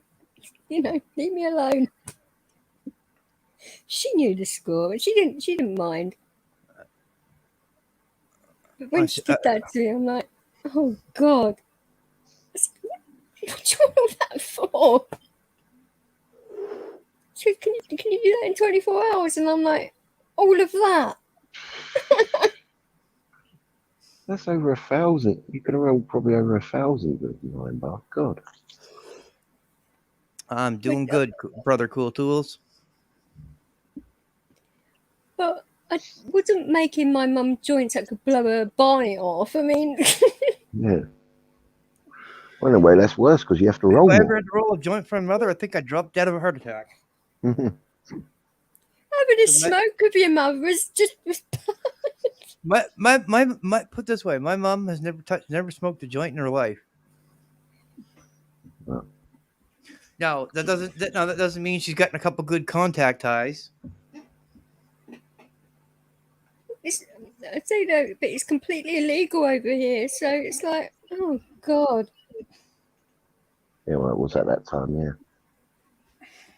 Well, carrying a 9 bar around would raise a little bit of suspicion with the cops over here. Come off it. Yeah, You couldn't exactly say, oh, this is personal use, you know. Well, if it's in one block, I suppose you could, but if you got it like rolled up into fucking joint. Well, that would be more personal. I would think that's more personal. I was just gonna say, I'm sure Tonkin knows how to get around that one. Yeah. Oh, don't get him started. Yeah. I'm sure he could teach me a few tricks. I mean, there are plenty of days where I blew my mum's Swede, but damn.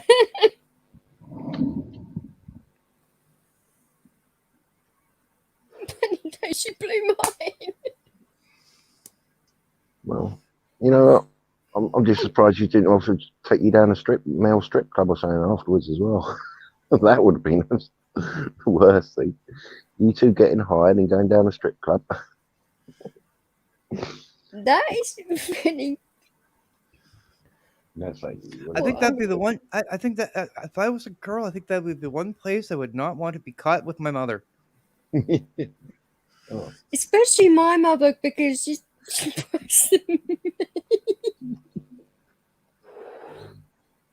temper, everything. It was like notched up quite a few more gears. So I say I'm the placid one of the family, by the way.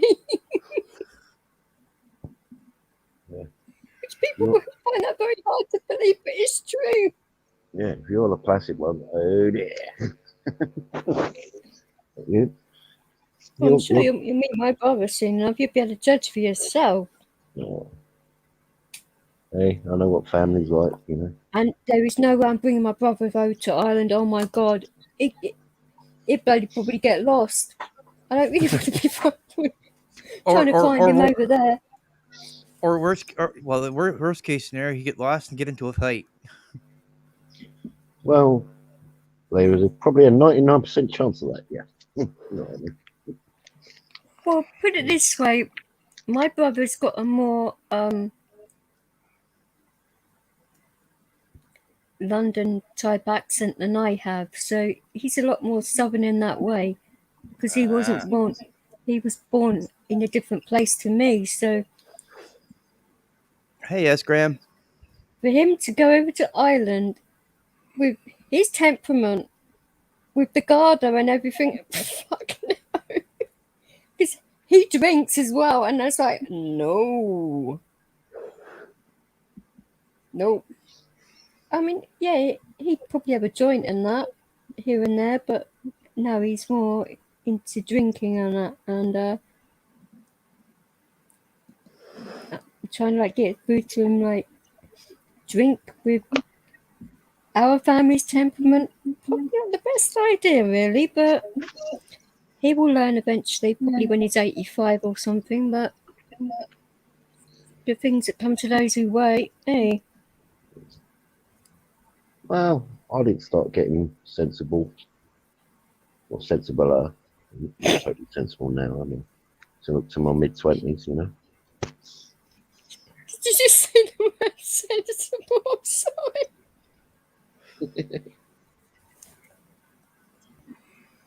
Did your nose just grow like Pinocchio or something?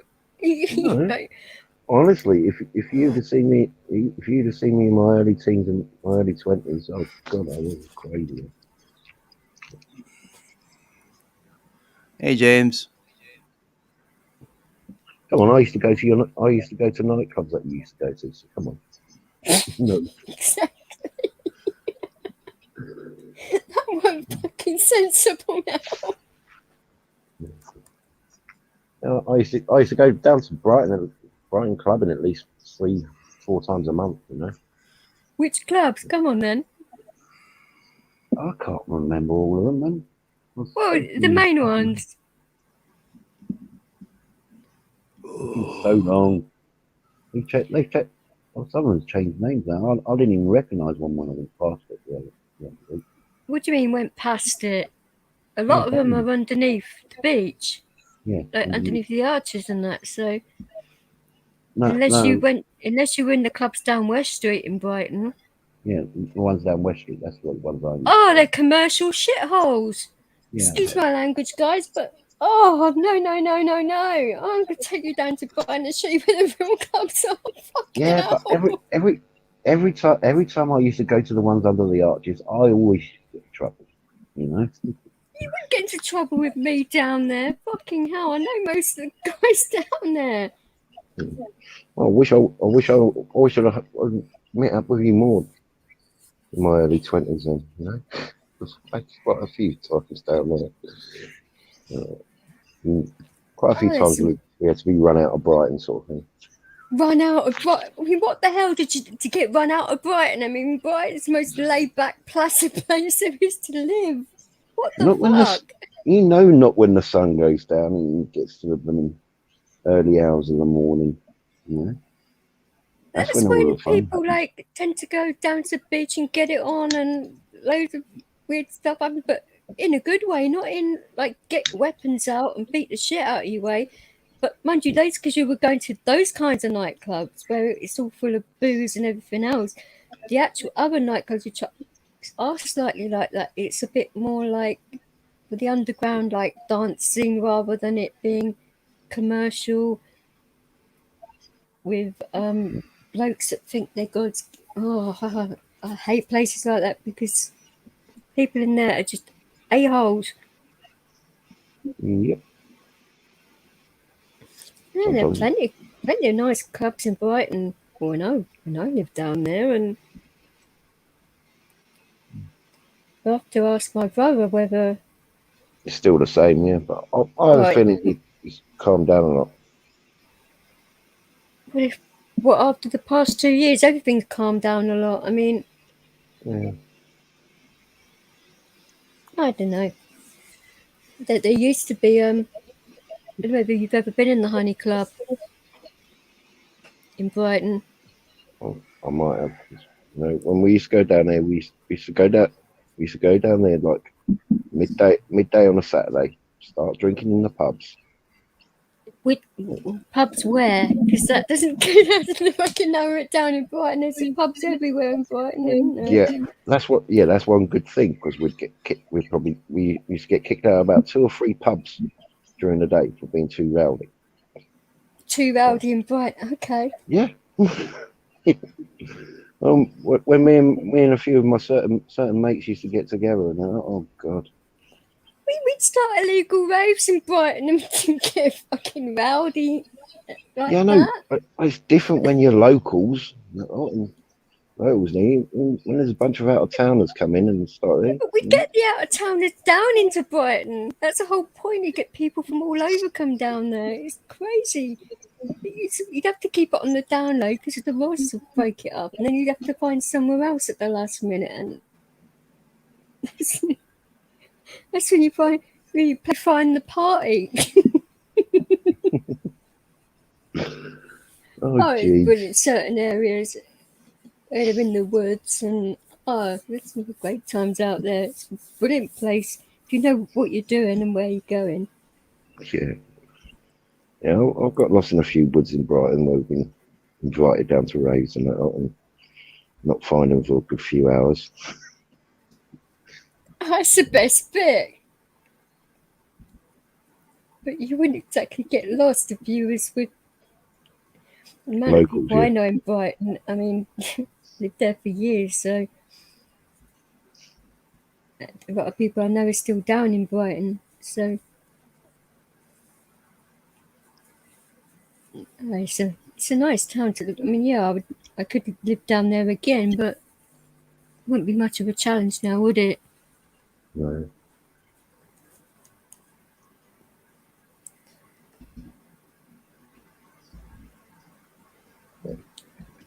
Yeah, actually, I do remember that CT. But I bet you used to stay away from the harbour end of the beach. The what end of the beach? The harbour, the end by the harbour, by the breakwaters. No. What, you mean where the marina was, or the other end? The left-hand side. So. The left-hand side.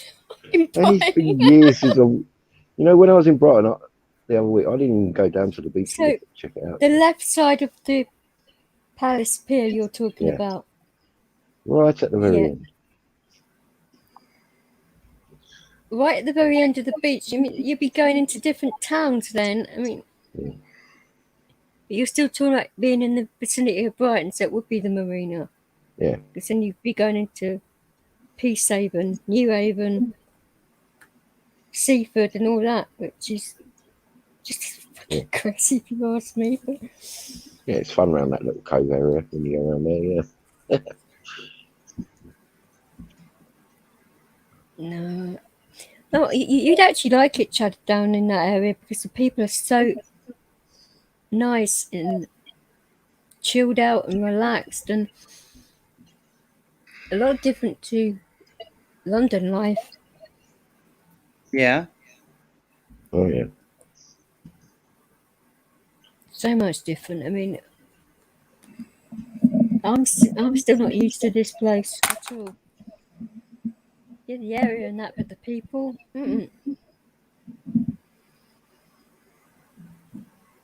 Because normally people who live along the south coast are quite chilled out to a degree anyway, that I've come across. Yeah. But London's only an hour from Brighton, really. Yes, south end of London, yeah. I do live in the south end of London. It's blatantly fucking obvious. So you wouldn't expect just an hour difference to be so fucking different, you know? Is that the same like in Canada though? You go traveling for an hour and the people are completely different. Oh Apart yeah. from, Oh yeah. you were Yeah. saying, is it? Oh, Yeah. which bloody? It wasn't Toronto, was it? That you were talking about the other day. It was. Oh God, I can't remember myself now. This is terrible. Where the French Canadians are, Ottawa, wasn't it? Well, there's some in Ottawa, Montreal, but Quebec is the province that's mostly all French Canadians, and then New Brunswick is French and English Canadian. It's bilingual. New Brunswick is our only true bilingual province. Quebec is completely French. Oh, you brought up there too, didn't you? And Yeah, I've been there at least once in my life. Well, it's actually twice, but well, actually, no, more than twice. But at least 3 or 4 times, I'd say, because I was up there a couple times for weddings, and then also I was there. I visited Ottawa when the year I turned 16. So, and then of course we went over to Montreal when I was there. It was on a school trip that I was on. Got to go to Ottawa and see the House of Commons and the Parliament and that sort of thing, and you know. Ironically, when I was a kid, that was one of the things that actually really sparked my interest in politics and in figuring out how it all worked.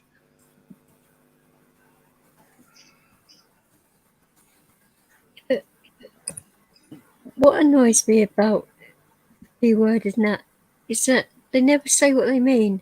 It's always double meanings and everything. Oh yeah, oh yeah, yeah.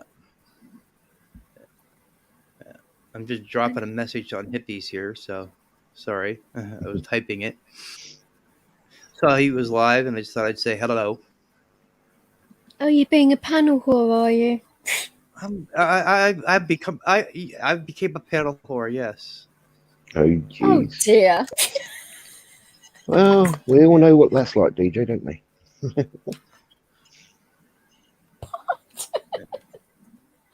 I've hardly been going on I'm gonna panels. mute. I'm gonna mute for a second Yeah, because recently. I want to hear the response from everybody. So just give me a minute. I'm gonna be on mute. Okay. Okay. Okay. Don't mind us now. How cheek of him, eh? He's on a panel and he wants to be interested in another chat. I'm not saying a word, but No. What to say to that? I could think of a few words. yeah, well, I'm sure you've been in one panel and checking out another one at the same time as well. I do not like doing that because, for one, you get a headache. Yeah. So, one time it backfired royally because it's a crazy story. There was one channel where this person was a bit worse for wear, and he invited people down from the Highlands, let's say, and it just got more crazy and crazy. And a friend of mine was in another channel. Now, I was originally in that other channel, but somebody asked me to come over to that channel to try and sort this out because they knew that I knew these people quite well. So, and I'm like in between the two channels, and I'm like, oh shit, this is just getting crazy now. yeah, And it got into trouble with a friend because she's like, where the hell have you been? Been trying to get hold of you. And I said, look, this is what's going on over here. And she was like, oh, okay, that's fine. Sort that out first. But it took hours. I mean, it took them, what was it? Over 45 minutes to order a pizza. Jesus They were Christ. that. And I was saying in the chat that I know where you are. I'll just bloody order it for you. And then it took them even longer to decide on that. And I'm like, oh, God. Oh,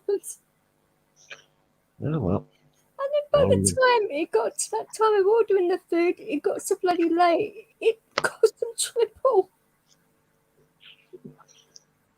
Jeez. And that night was fucking nuts. And I'm like, I'm not doing that again. It's one time you don't want to be caught out and going into 2 channels at the same time, because when stuff like that happens, it's just like, oh shit. That's why I normally tend to stick in one channel. At least you know what's going on, you know. But in some channels you never know what's going on because it's just too nuts. But I haven't been on one of those for a while, but yeah, you know, when you get alerts for certain channels, you know there's going to be certain people in there who you want to speak to and see and whatnot. That's why I tend to go to 1 or 2 channels at the same time. So, it has got me in trouble a few times where I've typed the wrong comments in the wrong chat. You know. Oh God, yeah. I'm back. Just Sorry. as bad as bloody say you're on a date or something, and then you say the wrong name to the girl you're with. I've done that before. Why do you think I always call people honey, sweetie, and all that? I do the same. You never a forgot lot. my name though. This is the thing. You've never actually done that to you. Remember my name, certainly. Yeah, well. Did I do that much of a lasting impression? I've done that before. Yeah. Forget somebody's name and just call them honey or sweetie. Yeah. And I never forget your name, Vix. I know, it's so It's easy. hard, isn't it? Well, because people shorten it right down, so it's fine. I don't mind. Everyone calls me Vic actually normally, but my family and everything, I don't mind either or. But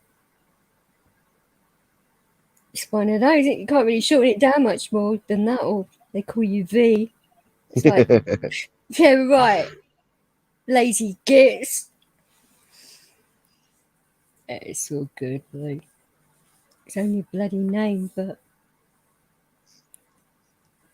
I think I'm being a little bit TikTok. So that's actually happened to me personally, but it's happened to quite a few friends of mine, and it's like, oh dear. I always admired a particular politician of mine, rest his soul, but he just recently passed away. But he was a former premier. No, he was a former premier of Nova Scotia, and he was a MLA for our riding for many years. And I asked him one time, and I said, why do you call everybody farmer? He goes, I am bad with names. I always remember faces, so I just call everybody farmer. I said, well, what if they're not a farmer? He says, everybody's a farmer. Not down here. Everybody's tried their. Well, he said. He says. Then he says to me, well, he says, have you ever tried to grow vegetables before? I said, yeah, when I was a kid. You're a farmer.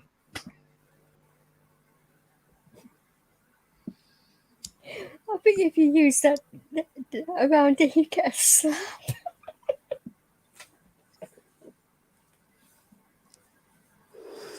Especially if it's like first thing in the morning, you roll over, say, hello, farmer. It's really worked, Well, no. I mean, he knew his wife. He remembered his wife's name. He always remembered his wife's name. That's a good one then. But he, anybody God. else, he'd see them and he'd walk up to them. Didn't matter who it was. How you doing, farmer? Oh dear me. He actually at one point in time he actually did meet did have a meeting with I don't remember who it was, what prime minister it was from Britain, but anyway, one of the prime ministers. He had a meeting with one of the prime ministers from Britain when they were in Nova Scotia one time. And I don't remember who it was, but he got Male or female? I might be able to narrow it down for you. It might have been, I'm thinking it was Margaret Thatcher, but I'm not 100%. Oh my! Oh, gee. Certainly would But have he- remembered her, the Uh, Iron Lady herself. but he walked. I was told, I read it was in his autobiography, and I had read it, right. And he said I walked up. He says I walked up to.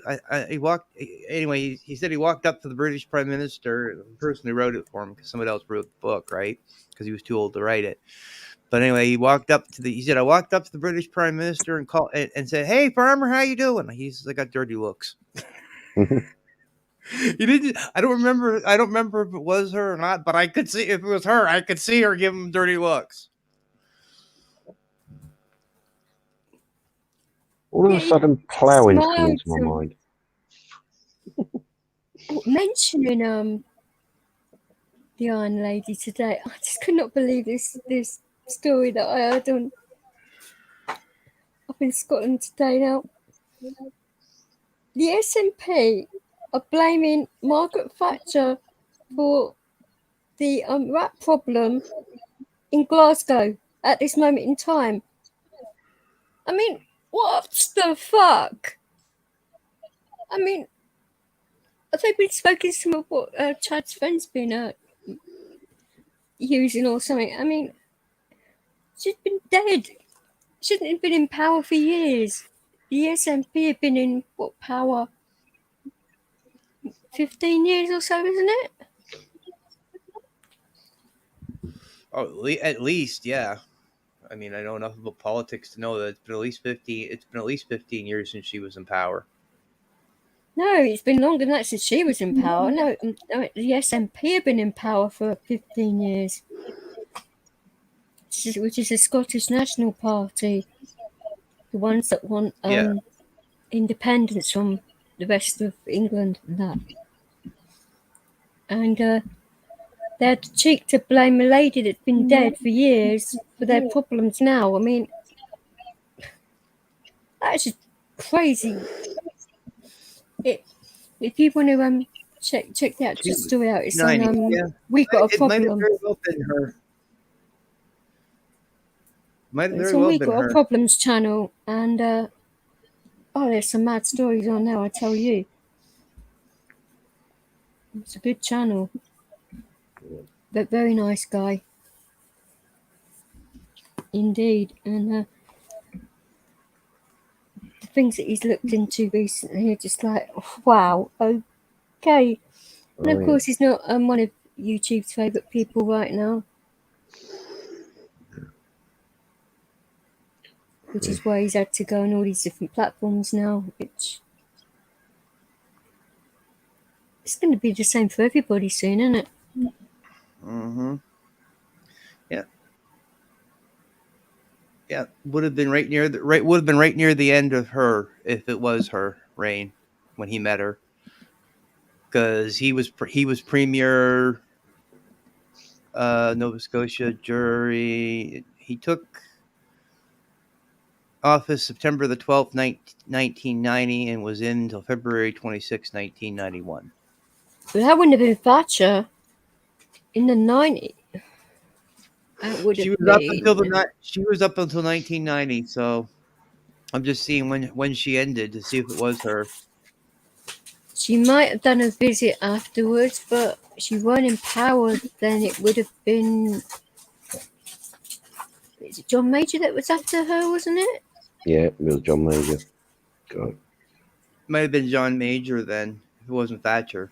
I'd have to read. I don't own the book, so I'd have to borrow it from the library again and reread it to see for sure. Or next time I'm at the radio stations, grab it and look, see who it was.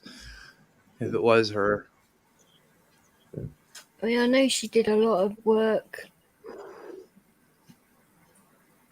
She wanted to finish off a lot of things she started. I know that much. She was a determined lady. Yeah. But she was looking after her husband, Dennis. Yeah. That I do remember. But in regards to Tory prime ministers, I mean, for her to get the blame them, yeah, I mean, she Oh yeah, just She's earned the blame for a lot of things, but that is just like ridiculous. I mean, well, I mean, that would be like that would be like Justin Trudeau coming out tomorrow and saying, "Oh well, or you know, our military sucks because of Joe Clark."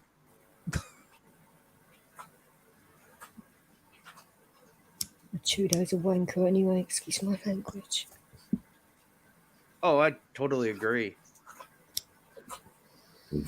I still love what Ash Candidate says though. I love it. I laugh every time he says it.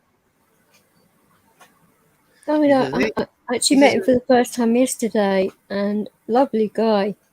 "Oh yeah, oh yeah, he is." Oh, I said at the beginning of the stream that he's okay after his seizure yesterday. Yeah. Because he has seizures and narcolepsy. So there was quite a few people on that panel that are around seizures a lot. So that was a little bit, different to like actually, because people were like telling him to go, like demanding him to go to the hospital and that. And I was sort of like saying to him, if you feel you need to go, then obviously you'll be there. You wouldn't be on a panel. Because if you deal with seizures a lot, you just tend to get over them and stay at home and take the medication you've got and stay at home, because it's the same meds they give you in the hospital, actually. And after time, when I've like gone into hospital, they use my meds anyway, cheeky buggers. And then my GP turns around and says, "Oh, but you've been in hospital." And I said, "Well, they use mine." So I do have to check that out just to make sure. And I went, "Yeah, you do that." And it's like, it's bad. But when you go into a hospital, not only do they want to use your medications, but they want to take them all off of you and lock them up in their own cupboards. And I'm like, there is no way. If any of these go missing, do you know what a big headache that would be for me? I said, no.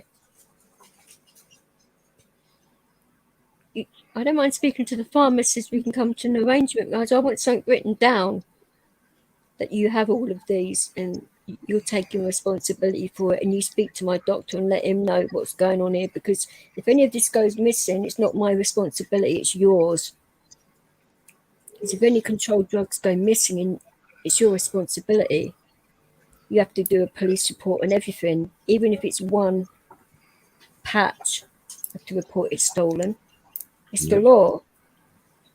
You have to be so damn careful. And if hospitals, I know they don't go around misplacing controlled drugs all down, but it does happen that they could give it to the wrong, a different patient or whatever. They think that it's their own supply, and it's happened before. So I'm very careful with my meds now. And I'll say what, I've got my own lockbox. Thank you.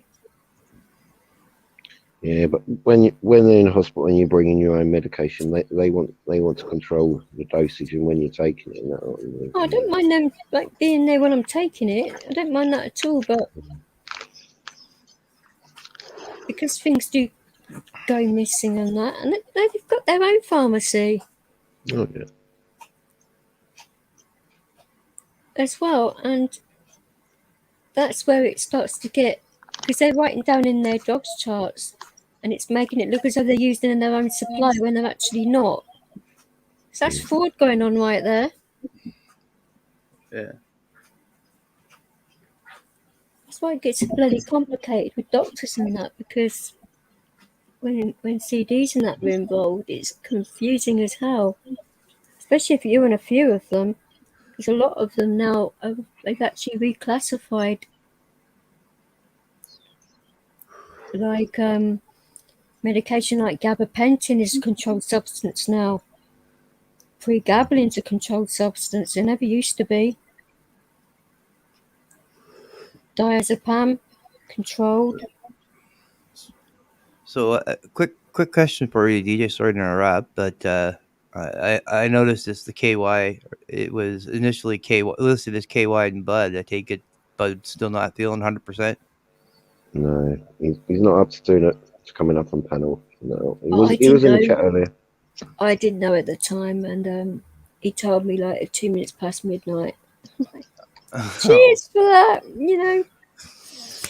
So, well, I just could have just like cancelled, but then again, I Well, didn't know what was going on. So, well, I'll just say do a shout out to KY and Bud if they're watching, and say, hey guys, look forward to hearing your guys' voices again. Bud, get well soon, brother. I miss you. You know, miss hearing your laugh. I'll also, it'd be nice to hear him live for a while, wouldn't it? I'm gonna assume he's watching, or he may not be. I don't know, but I was talking with He him last was. night. Rights for vets. I know he appears up on the panel sometimes with KY and Bud, so give him a quick shout out too. I haven't really seen too much of it. Yeah, he's been posting a few videos. He was up. Yeah. He got his channel suspended again. Apparently. Yeah. Oh, no. Yeah, he did. And he's been doing some work on some other channels, but he was up on Sky's panel that she decided to do spontaneously last night for a bit. Oh, I missed him then. Oh. Yeah, you literally you logged out, Tonkin, and then he jumped in. It was like, whoa! It's like he's avoiding me. Yeah. Probably not. No. It was no. He saw that you logged out. You literally laughed as he was coming in, and he said did ask me to say hey to you. Said hey, told me to say hi to DJ too when I was talking to her. So. Well, he's a good guy. Yeah. And I do apologise to you on behalf of Hippie last night, because he got a bit angry about what happened to you. Because he was trying to get you to talk a bit, and then other people they were just being ignorant a-holes. Yeah. Oh, I know. Well, and I mean, I was getting a bit irritated, Yeah. Oh, I know. And Joe Cool's over there, and Joe had asked me at one point to jump up on the panel. I just said I'm presently talking with DJ and Tonkin. So, and he's like, oh, and they're like, oh, okay. Well, whenever if we're still going when you guys end, he says you guys are welcome to come over. So, shout out to Hippie there on that, and Joe. Oh, hey there, Hippie. Did you get a chance to get an Epics panel last night, Tonkin? I thought I saw you, but I wasn't sure. I went there for a little bit. Yeah, I was there for a little bit, but I had to speak to a certain individual today that I saw on a certain panel. An Epic was there with brother Upstate as well, and particular person you said you have to talk to, is what you said. Oh, he needed a good talking to. You know who I'm talking about now, don't you? Oh, he showed up, did he? Yes, on Oh, I a lovely individual panel who I didn't really want to disrespect his panel. That's why I did it inside chat, but he needed to be talked to because he was denying all knowledge of what he did. As usual. Oh, dirty fucking bastard! Sorry, pardon my vulgarity. Oh fuck! As I said last night on Sky's, I said it on Sky's panel, and I have no problem saying it here. I extended the olive branch. Ashcan is a very, very dear, close friend of mine. I met Ashcan. I actually met Ashcan face to face. We were both living in Moncton at the same time, and I started playing the harmonica, and he walked by me and said I was good, and he asked me for a smoke, and I gave him a smoke. Oh, that's the guy you were talking about when you said that story. Oh, okay, now I know. Right. Now I can imagine the whole thing. Right, I get you. Yeah. Anyway, he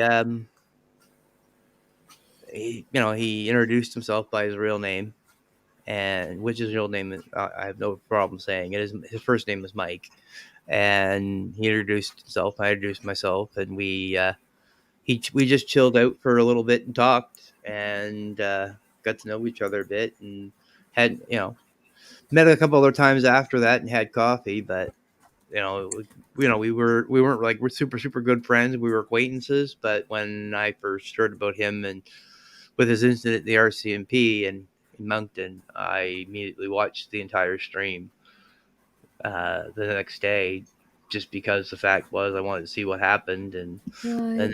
then as he was talking, he said something, and the way he said it, it struck that I knew him, and I was like, so anyway, so I started becoming him and I started becoming good friends. And when he was in Nova Scotia, I was trying to get to see him, but uh, things never worked out for me on my end. So Well, it gets a little bit difficult when you live quite a distance away, because yeah, your country is quite vast in comparison to yeah, ours. yeah. Oh, yeah. Well, I mean, to give you an idea, where he was at for a bit in Nova Scotia was a place called Truro, Nova Scotia, and from where I am, it would be about an hour drive. So I mean, it wasn't. It was just the fact of getting a drive. I had a drive arranged, and then plans got changed, unfortunately, by the person that was going. Yeah. And I'd asked my mother a couple times when she was going to Halifax, and she was the whole state of the world we're currently in. She was more freaking out with the fact that I wanted to go to Truro and meet this guy that she didn't know, and it wasn't in her bubble. And the fact that I could catch the COVID, that whole fucking bullshit. Come on. Yeah. So that didn't pan out either. But this person that had made arrangements to go with for a drive, both of us are non-vaccinated, and so is the person that was supposed to be driving. But anyway, long and short of it, he had the driver had a personal emergency that came up, so neither myself or the other fellow could go. So That's a pain in the arse, isn't it? yeah. Oh yeah. Yeah. It is. But at least you can still keep in contact with him. Oh yeah. Oh yeah. Yeah. That's the amazing thing nowadays. I haven't been in touch with him in a bit, but because I haven't had a chance to talk to him, but I'm gonna try here in the next couple of days, and I'm thinking possibility where he had mentioned that he wanted to do something with somebody, and the time frame it's sort of like the time frame for myself and you, DJ. Well, you as well, Tonkin. It's different time, totally different time zone than what what it would be. It gets confusing, doesn't it? Yeah, Mhm. it does. But so anyway, I was thinking with him. I was thinking maybe if he wanted to do something as a channel, co do something, and of course I would his other channel. I can also help him out with that too. So there's a lot of scratching each other's back sort of idea thing, and because to be honest, I'll say it this way: I'll the amount I know him and have gotten to re-know him over the past while since he's been traveling Nova Scotia and settled in St. John, resettled in St. John, and had a couple conversations with him since he settled in St. John. How they always say, if you're going to do a show, you got to have somebody you can have somebody else on the panel to get. Usually somebody else on the panel. A duo works better sometimes, and he's one guy I think I could work with. So I haven't approached him on it yet, but I'm thinking about it. It's one of the ideas I've been pondering. Well, I know when I saw Ash's I want to use his actual YouTube name because out of respect on it. Went and saw his premiere he did earlier on tonight, and I wanted to make sure he was okay after last night and that, because Yeah.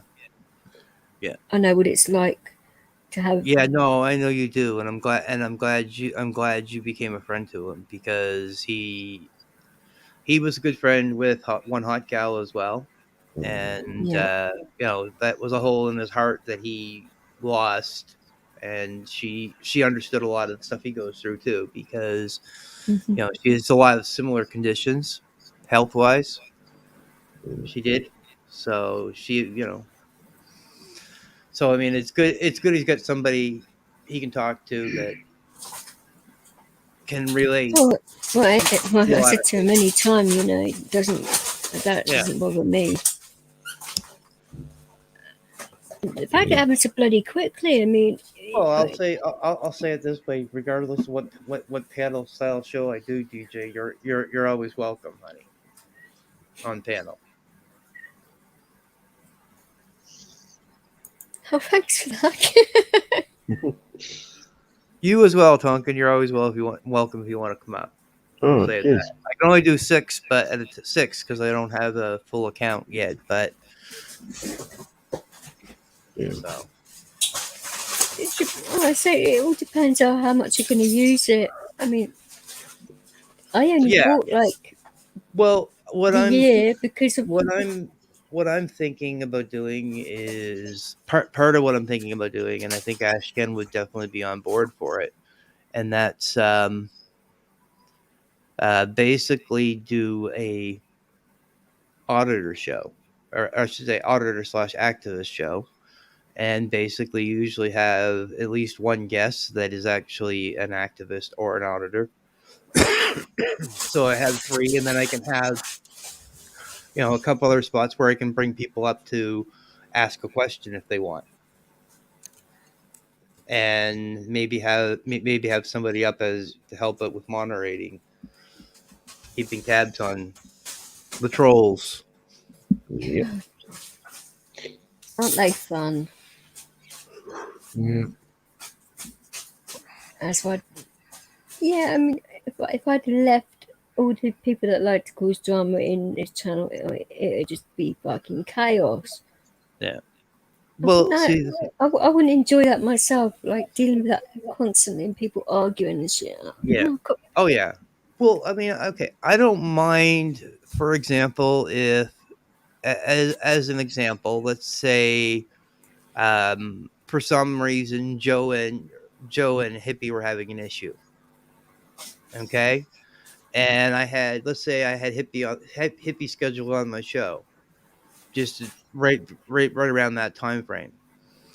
And to say I had Joe on the show previously, if Joe came into the show and was watching the show in the down in the chat, and Joe, Hippie and Joe wanted to reconcile their differences, I would allow the two of them to come up and discuss it out on the channel. Yes, is that going to bring some drama to my channel? Yeah, it would. But the thing is, if I can I'll say it this way: if I can pull an Epic and mend the bridge between Joe and Hippie, then See, you know, I would do one then better than that. I'd arrange a private stream house for both of them to deal with their issues by themselves in a private stream house oh yeah, without no, anybody else getting involved. but I'd do if Joe wanted to come up near the end of the panel, so when we're ending, so we can no, go private, you and they can do have it more than one privately, stream then going. yeah, yeah, yeah. Yeah, exactly. If they wanted to, if they wanted to leave and go private and talk, then let them, right? But if they I think if it's they always wanted, better to, isn't it? If you really yeah. want to But if sort they out wanted, what's going on. if they wanted to air it, if they wanted to reconcile it publicly, I wouldn't have a problem doing that for them. Just because the fact is, I respect for both of them, right? Of course. That's just I do this, and I do the same for any. I'd love to do the same for a couple of my fellow Canadian ones. There's a few. There's a few bridges. There's a few out there I'd like to mend some bridges with. There's been some issues among us. Oh, there has. They'll get sorted out in time. You can't force people. It's got to be in their own Well, time. I haven't heard hiding her hair from two of my fellow panel members from the Canadian Rights Media panel show. I was actually rewatching some of them last night, and I was actually kind of remembering situations that arose by the way we were talking in code, because we had certain code we used. So That's and right. well, no, what had happened was there's one of the members of the show had made a joke in his video, and the other guy, one of the other guys, he I'm not going to say names, but anyway, he had made a comment and regarding the joke, and the guy that had posted the video got upset and then started a whole fight with him. And literally, this was like 2 days before we were going live on a panel together, and we were discussing going to have a meeting, and he came into the meeting and he messaged and says, "I'm not going if this person's there." And it's like, this person's one of the most crucial people of the panel, and it's like, yeah, no, okay, well, we'll fix this, try to fix this later, and then it got put aside, and we never did. So, That's but the thing, though. I've been kind of thinking I might reach out to the boys and see what's going on, because some things are heating up and getting interesting. Being mediator, though, is a hard place to be. Well, though, the thing is, I kind of got a little inspiration last night. I challenged a gentleman to pinpoint where this gentleman had come on the panel, on the Djvix panel, and basically, I assume you're both familiar with the movie Saw. Yeah. Well, literally this guy's promotional thing, when he comes up on the panel, he goes, "Are all you activists?" And he does it in the Saw voice. "Are all you activists up for a little game? I know Joe's interested." So, anyways, I actually don't know this guy, but okay. Yeah, I know. You were around for some of it. I know you saw some of it, Tonkin. Yeah. Well, yeah. That conversation went on for hours. Oh yeah, no, I know. It was an interesting conversation. But the thing was, I said, okay, I challenged the guy, because he says, "Oh, I know when you first appeared on the scene." And I'm like, "Oh, really? When did I first appear on the scene? Tell me the exact place I first appeared." Back in a minute, guys. I'm just gonna get some water. Back in a minute. Right? Yeah, no problem, DJ. So I asked him. I said, "Where was the first time I ever appeared on a panel?" Well, of course, him being all cocky, thinking, "Oh, he says, "Well, where I first became aware of you was on Epic's panel." I went, "Oh, okay. Well, wrong answer, because that's not where I first appeared. So you do not know who I am." Because he was saying he knew who I was, right? Like, as an activist, right? Anyway, I was trying to keep it for the secret for the longest time, right? Where I appeared. Anyway, Slow ended up dropping his name. Yeah, he did. And I lost it on Slow, but you know what? I said, "Oh, I'm gonna give this cheeky bugger a chance to see who is the Chad. If he's smart, like he claims he is, he does his homework." Yeah, he didn't go check out your channel or anything and look at it. No. Oh yeah. Well, the thing is, though, I mean, I'm a small. Okay, to put it this way, as an activist, I'm small. Yeah. I So everyone have starts off small. well, yeah, exactly. I have 3 videos. I have a couple others that I could put together. I have some stuff I could put together, a couple quick little things, which I'm thinking of doing. But I'm my mind's going creative, so I have to sit down and look at some footage that I had, different footage I have, a few things I've recorded recently over the past little while, and I'm thinking of doing some sort of Sorry montage. about that. You got cut off again. Oh, bloody hell. What have you been doing with your devices? Do we really want to know? I don't know. I don't know. I don't answer questions. Yeah. Oh, I just don't answer. apologise to my cat because she Oh. was laying on my case of water, fast asleep. Well, Poor And baby. now she's awake. Oh dear. well, Chad, you know, I think the guy always wanted to do those challenges and that. He just wants to have fun and bring the Oh, community yeah. together. There's Oh, no yeah. malice in it. Yeah.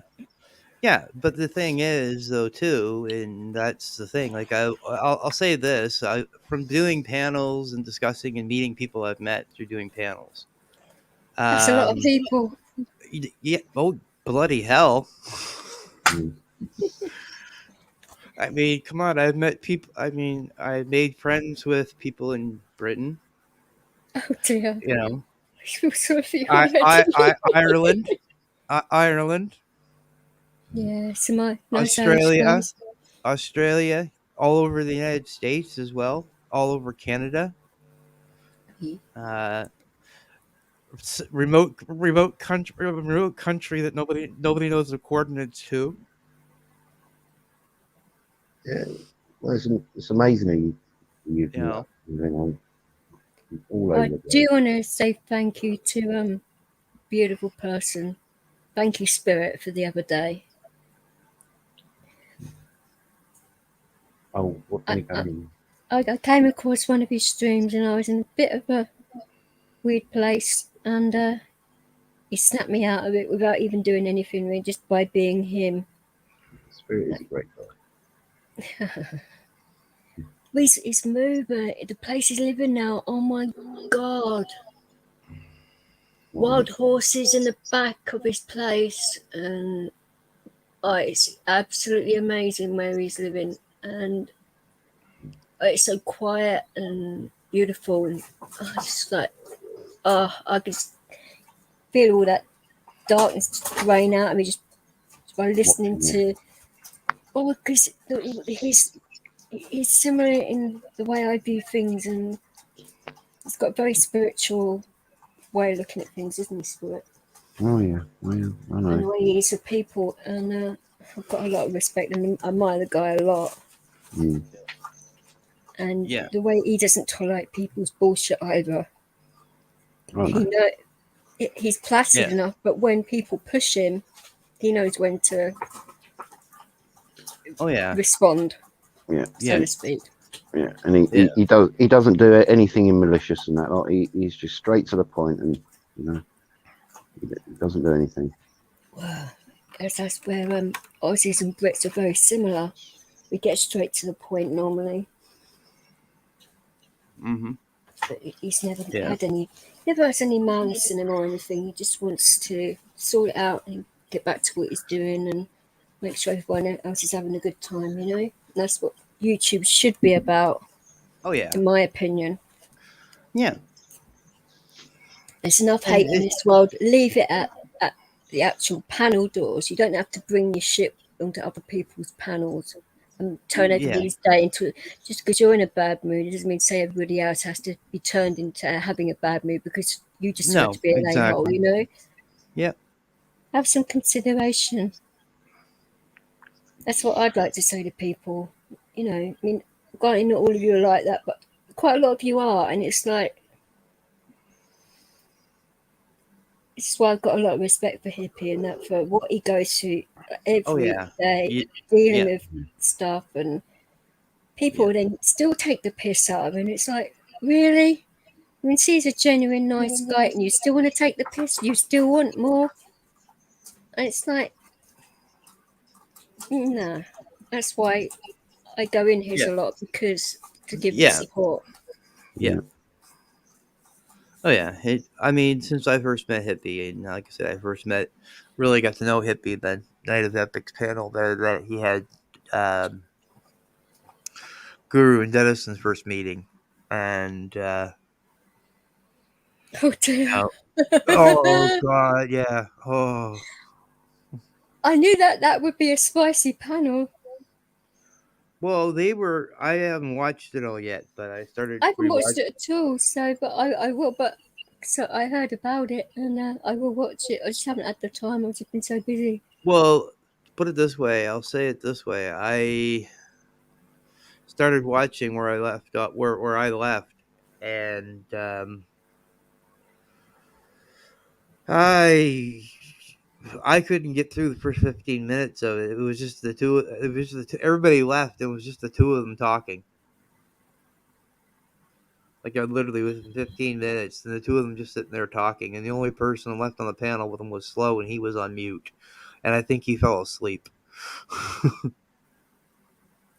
I'll just take my heart rate. It's 122. That's what I like to hear and feel. Hey. Oh, it's going right down. No hospital by the looks of it. Yes. Yay. Yay. Oh, my GP will be pleased. Just hope you don't go back in. I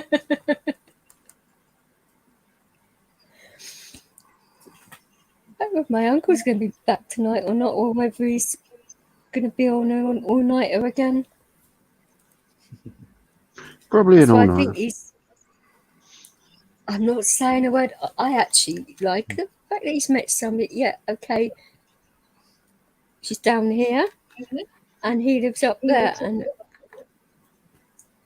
he can afford to take his time off work as he wants. He don't need to work. He's worked hard all his life. Yeah. Let him have some fun when he's down here, you know.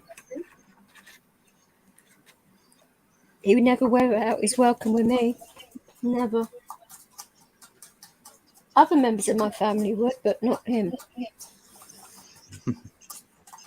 That's a different issue, isn't it? But, I think it's nice to have him around, so I'm not dealing with my brother all on my own. It's a huge responsibility. I mean, yeah. My brother sort of like knows a bit more about what's happened and what's going on with me, and he's a little bit more like, whoa. And now he's ever so sorry that the family piled all that when he went missing on me as well. And he was like, oh shit, I did not know. And that's why he's made a solemn vow, he said. That's his words, not mine. I'm like, don't make promises you can't keep, or you get a thumb kick up the backside again. He goes, no, this is one I will keep to you. And he won't ever do that again. He will always tell me where he is if he wants to go and have time on his own. I said, that's fine. You can do that. I'm a free spirit like you.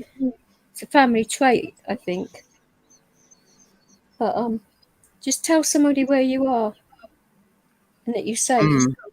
Yeah, exactly.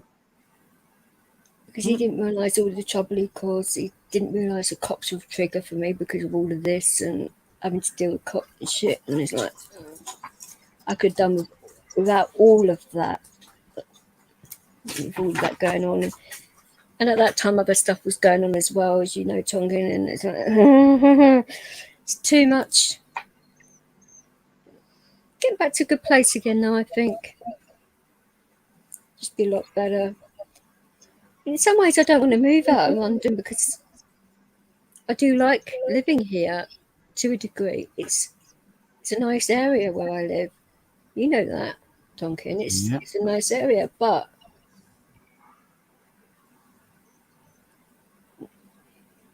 going out your door and not knowing that you're going to not bump into certain people and that and not feel safe in your own home and around your own home is not a nice feeling to have.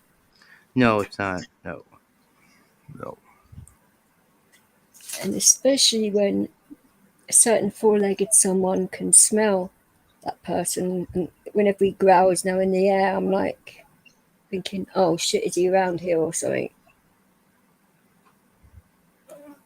Which makes me very nervous for obvious reasons. And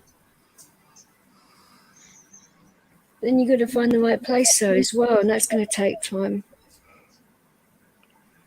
Yeah. Yepper. Oh, Yorkshire's a bloody big place, isn't it? Right. Loads of it. And it's all different. You know? Oh, don't I know it? People from East Yorkshire are different from South and North, and they're all different. It's like, oh God, here we go. It's like being in Manchester all over again. They're all bloody different. And that's when my uncle turns around and says, you can always stay North Manchester, I'll move and we can go over to North Manchester. And I'm like, oh, goodness me. Give it up. I don't know. He knows which buttons to push, and he pushes them daily, and it's like, oh, for goodness sake. He knows how to guilt trip me too.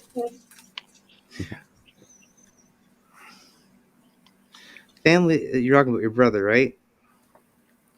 My uncle. Your uncle. Okay. My uncle, my brother, he's not Mancunian. Okay. I wasn't sure if you're talking about your brother or your uncle there when you were saying. No, my uncle was saying about, oh no, my brother doesn't know anything about pushing my buttons. I can push his. He doesn't know anything about mine. He's not. My brother's, he's got some, his skills are a lot different to mine. Oh, yeah. That's why I could tell his girlfriend was lying to him. I just didn't know what about. But it didn't take me long to find out. And then when I did find out, and that's what caused my brother to like go on his adventure, put it that way. But then why didn't you just be truthful with him? I mean,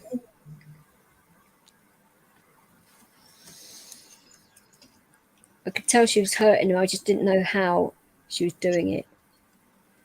And when, I don't know whether you've got siblings. You have, haven't you, Chad? You've got a brother, haven't you? If somebody was hurting your brother that was female, and you knew there was something there, you'd want to find out. Oh, yeah, you? I've done it before. Yeah, I've done it before.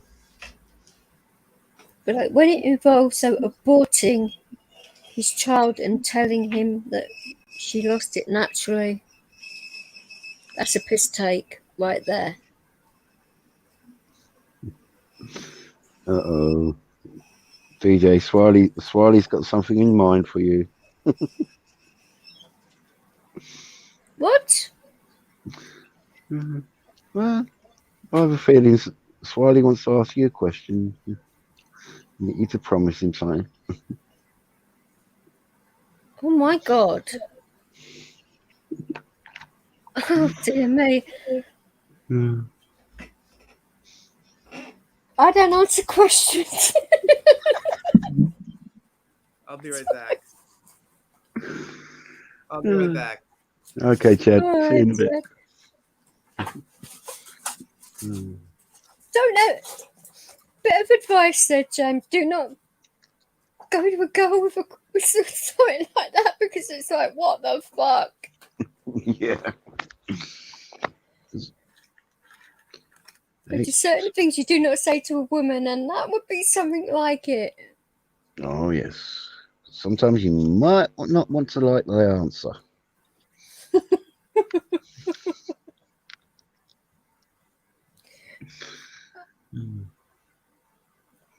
I don't know what to say now. Yeah, well, you've made a promise you're going to give me a slap round the head. More and than more. one. So. Exactly. More than one, yeah. And I know you're going to keep that. Too fucking right I am. They just make sure we do it on this side of the country rather than go over the island and start fucking punch up. Yeah. But mind you, I think they find it more entertaining, you know. Yes, but you start a bloody riot in the airport. Oh dear. Oh, poor Sean.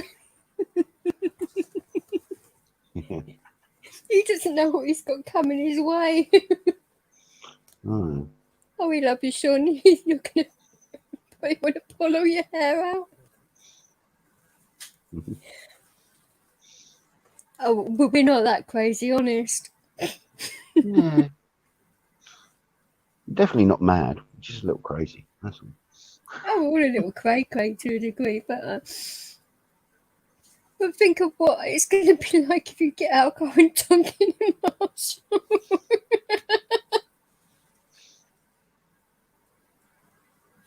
That's when the games begin, isn't it? That will be fun, though. See how far I can push you to. Be literal with Marshall, won't it, at the moment? Yeah. I'm only pulling your leg. Oh, that came out. Sorry, Marshall. Oh dear. I didn't mean it like that. Oh, fucking hell. Shit. Oh, bloody Nora. I do apologise. I'll just make sure it's not down the hill. Let him go. I'm kidding. That's one thing you do not want to be doing. Nope. Actually, if you're going to be using a manual chair for a bit, you might want to get yourself some gym gloves. That way you don't get calluses on your hands when you're going down and up hills, because it fucking hurts your skin. Especially we're going to be going into hilly areas and that. Because I know you like your independence, so just a bit of advice. It's when I lived in Brighton, having to go up and down hills in a manual chair. Bloody hell. Scary as hell, especially when it snowed. Yeah. Luckily, I didn't have a dog then, at that point. It'd be even more bloody lethal. So I can just imagine where I used to live in Brighton and the hill and that. I would imagine it with Leo in the snow. He's padding up on flat, yeah, and on bloody hill. That would be highly dangerous.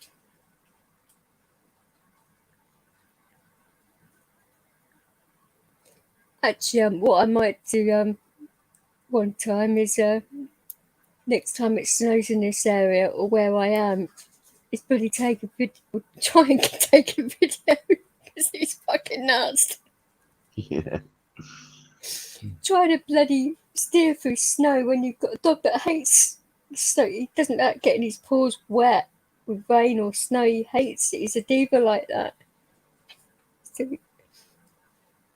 he's like always going out across the pavement as fast as he can, and it's like, no, slow down, not speed up. He's not a bloody husky. Oh dear. And then you've got people looking out their windows if you're going to smash into their cars or something. They look horrified. Yeah, of course. I'm not that nuts. I'm quite careful. If I think I'm going to obviously hit a car, I will put my foot out first just to make sure. Foot is a lot better than a bloody chair. Mm. But no, I'm pretty careful like that, or just turn my chair off and let Leo go, and he'll come back. But He'll come back, or we'll be waiting in the house for you. You turn round and say, I'm not going nowhere. Mm. Or we'd be on a bus somewhere.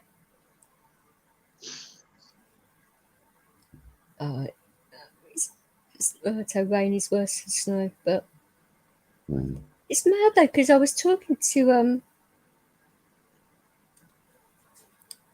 Slow about Ruckus, and Ruckus is exactly the same. He hates rain as well. And who else was it I had a bull breed?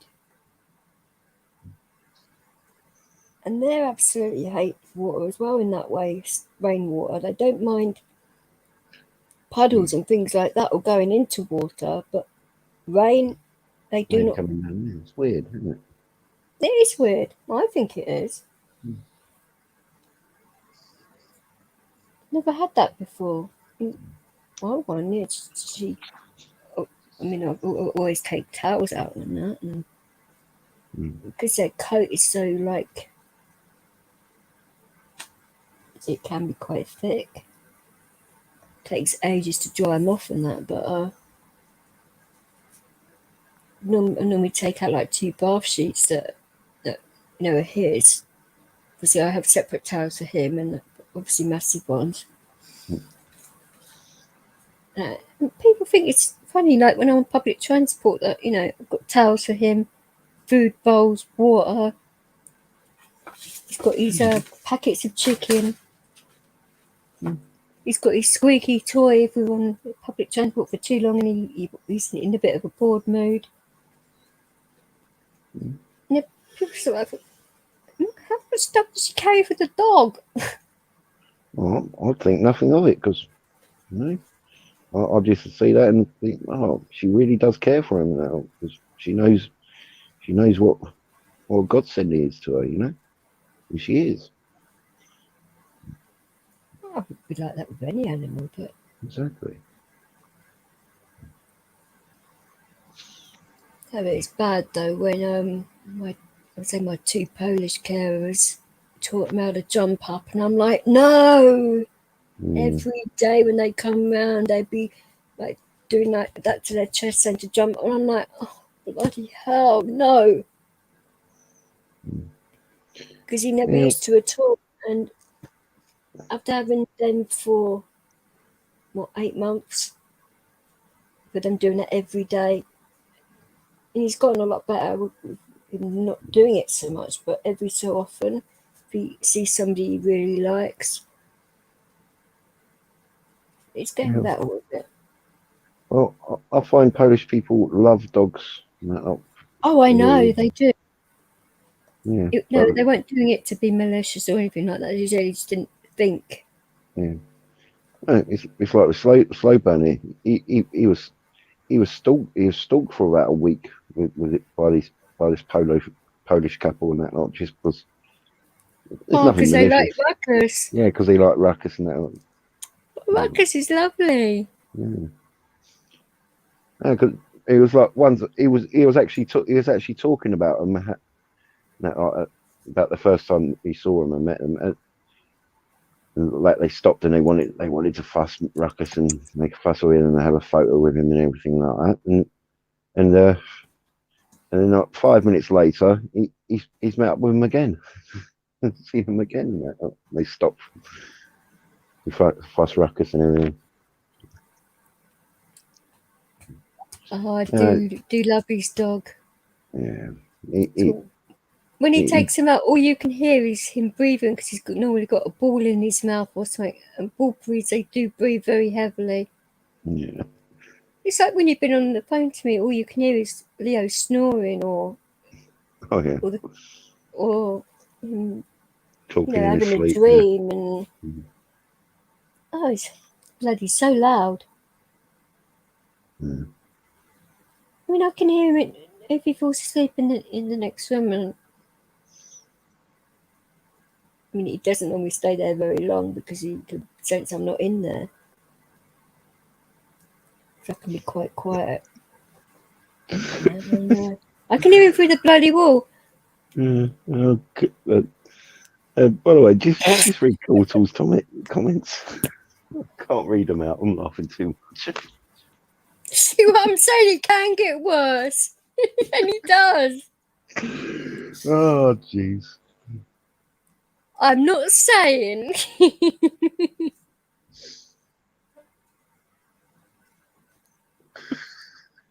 Next, he's going to want bloody power packs on his chair. Turn it into a Rocket fucking boosters. jetpack. Yeah. Oh, that'd be quite novel, though. I don't think they do that on the NHS. I have to do a few adaptations of our own. I'm sure they would love it. You might not, though, because it is a little bit hard to stop.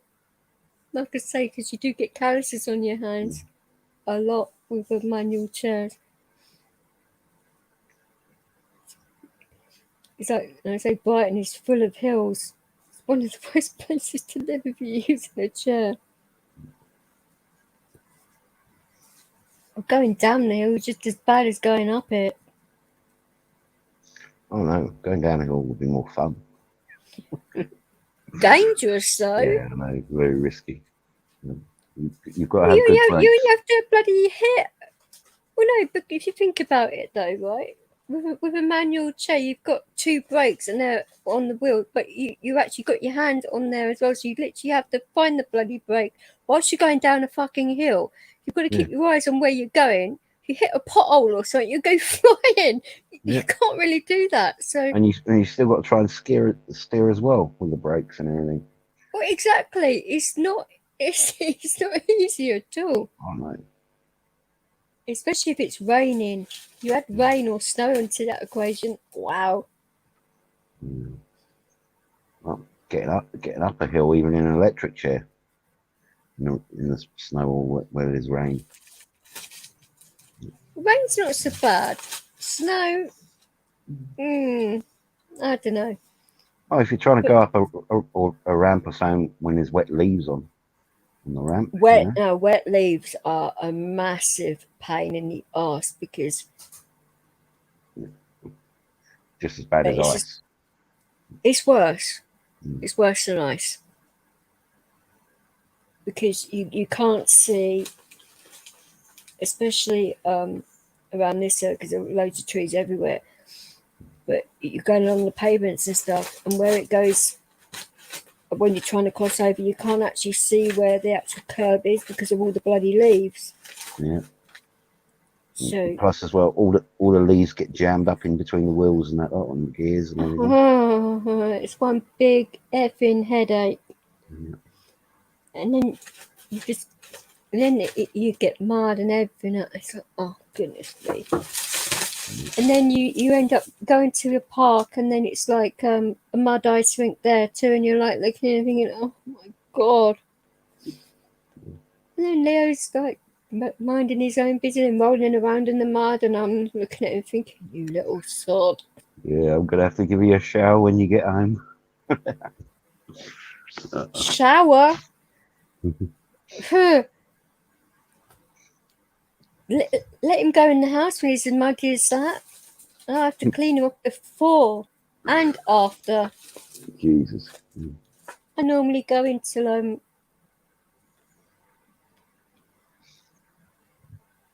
like a shop like Wilkinson's or somewhere like that where they've got like wipes and stuff like that where I can just basically just use packets of water and just clean them off that way to get the majority of it off. But because it's all in his tail and all underneath his belly, I cannot reach everywhere because he's such a big bloody dog. And then he goes on the bus and it's all wet there again, so he does it all over again, and I'm like, oh, give me strength. Well, trials and tribulations of having Leo in it. That's not my opinion. Oh, it's his favourite park. And Have you ever got stuck on the grass or anything?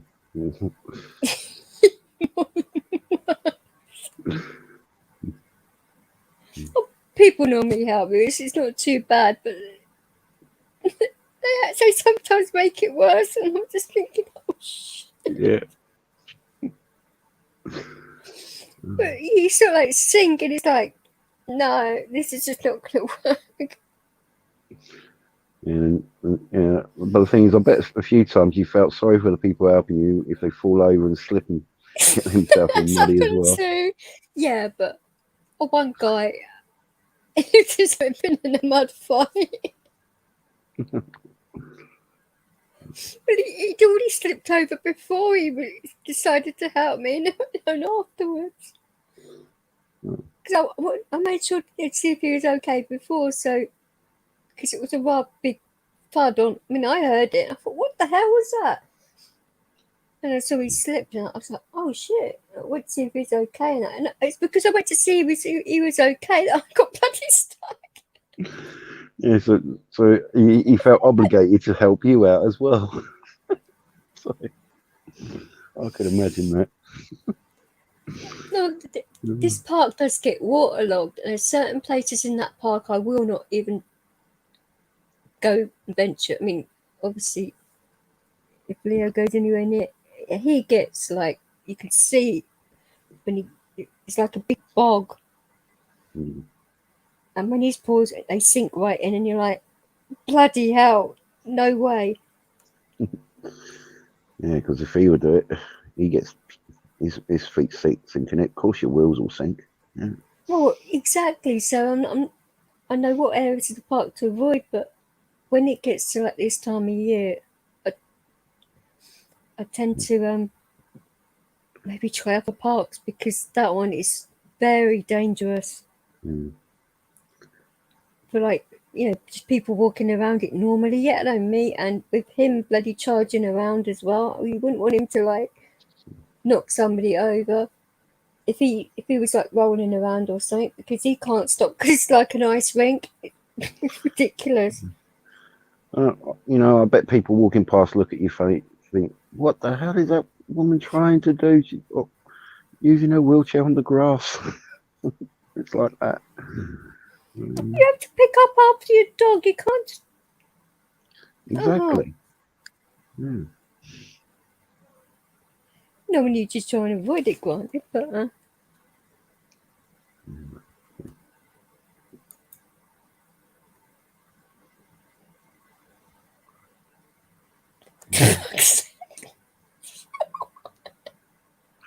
Oh, did you see that then? I was massaging Leo's paw, because he actually hurt it yesterday. Oh. I don't know what he did,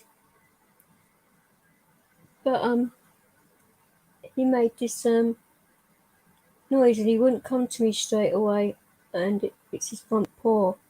Mm. Whether he got it caught in the back door, I'm not sure, when he tried to open it.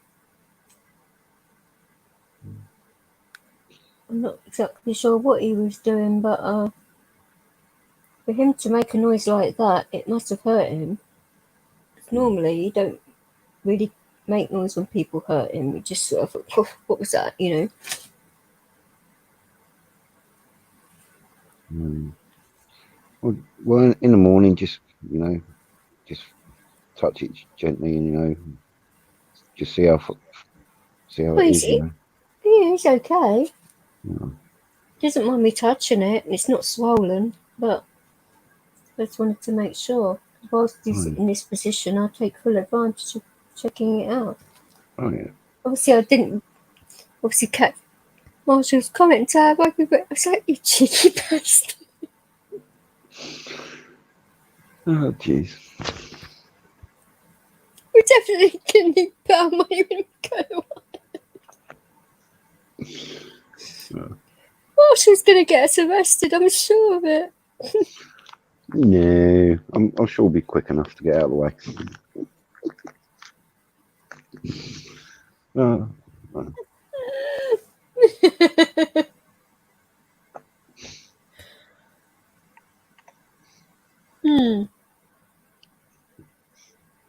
it'll be fun. I'm sure it will. Hey, Chad. You okay? Oh yeah, I'm alright. I just had to go. I just had to get changed from the clothes I came in the house. I was out in and just get more comfortable and use the washroom and that sort of thing. So Oh, we thought you might have been whoring on hippies, you know. no, I just was for a couple seconds here, but before I came back, I just kind of I had hippies up, but I had hippies up, but I was I'm listening sure to you you guys. did, you hippie whore. I had hippies up, but on the screen when I left, I looked at it a couple seconds before when I put myself on mute before I went to the washroom, and then. But I had you guys. I was listening to you guys, and I was laughing. Laughing the whole time I was getting changed. I was just laughing.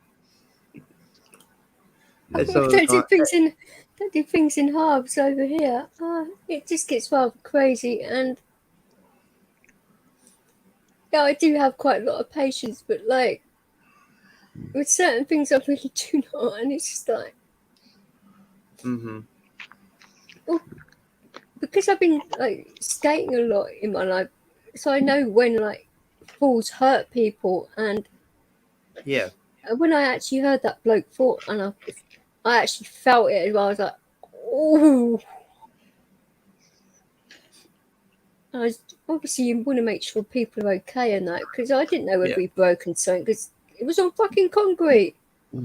Yeah. As well as grass, so where he was, I just wanted to make sure he hadn't smacked his head or anything, because that would have really been a hospital job. No, luckily he could get up and that, but he wasn't expecting me to stop out of everyone in the park. Nobody else did. I don't know. Yeah. Yeah, I was getting a good chuckle of the ruckus conversation. Oh, we love Ruckus. Ruckus is beautiful. Yeah, he is. So, I mean, people have such a problem with pit bulls. They really do, and they are a lovely breed of dog. They've got a bad rep because some owners don't know how to look after them. Yeah. The ones that do, I mean, bull breeds are very stubborn. You have to be firm but fair. More cheeky than others. Well, it's like any dog. I mean, you have to be firm with the dog. You know, I mean, that's you have to show them the boundaries. You know. Yeah. I mean, when I was exercise. Yeah. They need to know their boundaries, limitations, all of that. They need structure. Yeah. Dogs love structure. When I was a toddler, I should say baby to a toddler, we had a German Shepherd. And my mom trusted the dog so much with me, she could literally be out in the backyard and have the dog in the house watching me. You know, our dog was a very good dog. And then when we moved to town I currently live in, we moved to another town in New Brunswick first for a bit, and then we moved here. And basically, my mother, and my father decided to give the dog away to somebody else that could give it a place to roam. So, but the neat thing was, no matter the dog, when we moved to the house that I grew up in most of my life, the dog would literally get out, like she knew how to get out of her collar. You know, she was chained, if she was tied out, if she was outside, and she was an outside dog. So, she liked to be out. No, she liked to be outdoors. She loved it. No. What I mean about getting out of collars, I mean, well, she'd get out of her collar and she start. Mine tends to break his. Because they shake a lot. Yeah, she would too. This one we had, and good boy. The people that owned her we knew them, and they were good people. So, you know, they didn't keep her outdoors, but they would put her outside, and she'd go roam around her the yard and that sort of thing. She'd do her business outside, you know, that sort of thing. She'd go out and come back in, right? She was, you know, well-trained dog, right? Anyway, they had put her. Sometimes they'd let her out to go have her do her business, and she'd take off and go for a walk. And she'd walk over to our place. And there were many times, and I'm not kidding you. This is serious. Like I remember this as a kid. Some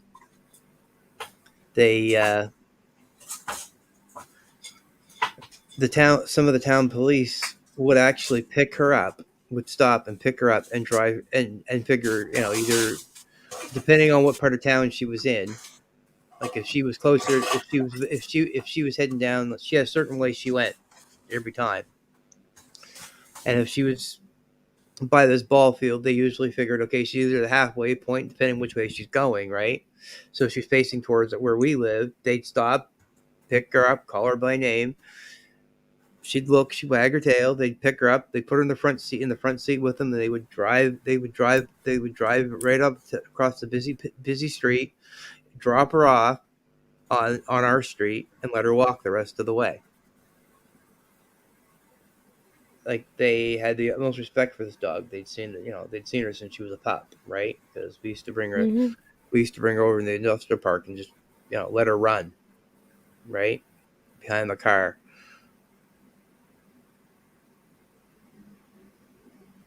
Oh. It's mental, isn't it, though? Like a dog's memory to where they actually do live. Oh yeah, they have a phenomenal memory when it comes to their their people, right? It's like Cool Tooth said, their pack mentality, right? They're very. They roam. They know their areas. They can be very scary. They can be very scary dog though too.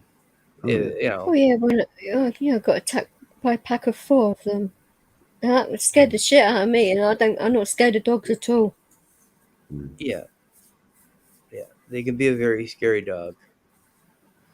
Well, especially when you got 4 of them, and then none of them are leashed, and the guy's just standing there on his phone drinking a can of wife beater. I mean, that's stellar to you. Well, I mean, that's the thing, it's the owner too, right? And how the dog was brought up. He got nicked and his dogs got destroyed, which I weren't very happy about the dogs getting destroyed, I must admit, but well, that was upsetting. But the thing is, you have to look at what the reasoning could have been too, because they attacked the person, right? That's the thing. Mm-hmm. They don't want to risk that again because. But it happened in this area. Yeah. It wasn't that long ago, and. The rules have been tightened a lot over the past 10, 15 years. And aggressive dogs. Yeah. Well, I mean, it goes to show. We were talking about pits getting a bad reputation, right? Mm-hmm. Pits.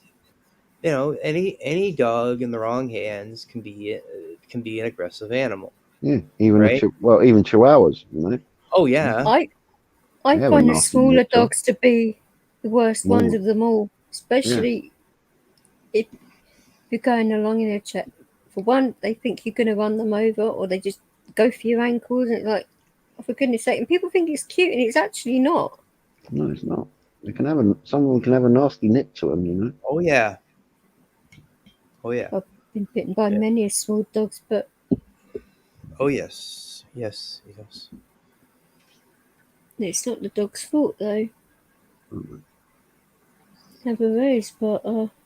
Well, sometimes though too. I mean, it depends on what kind of the breed is and what crosses it had and what temperaments the parents had and all this sort of thing, right? Like I know I've seen poodles that were like you wanted to jump Poodles up are brutal dogs.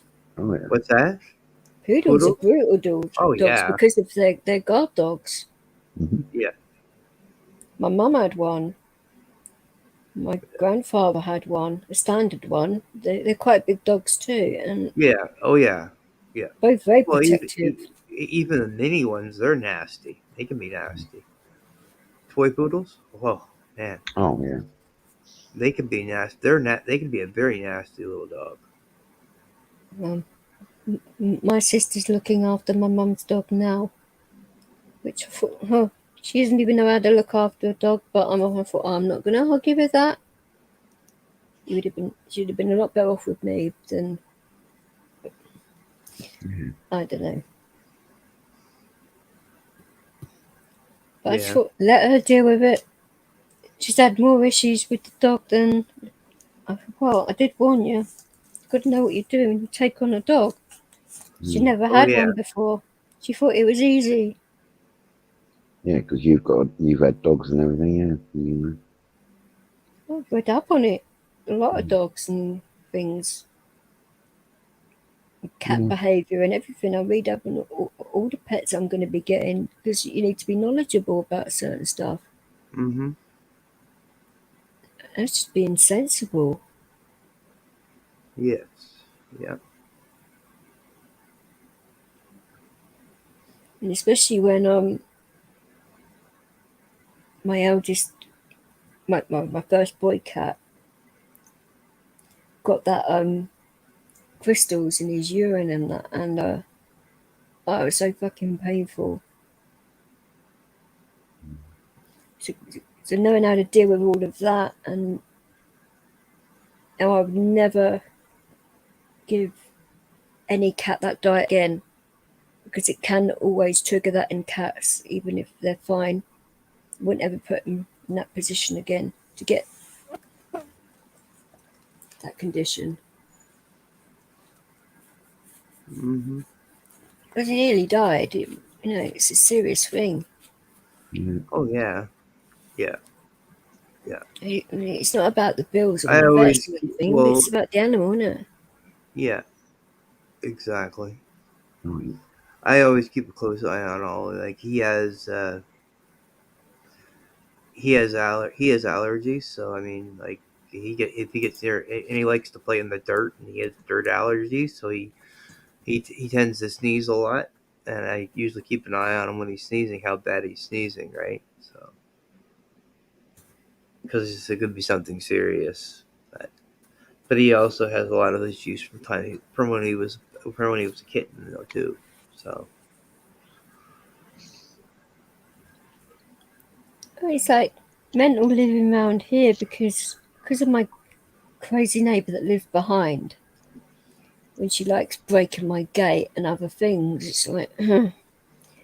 So I deliberately walk Leo around all different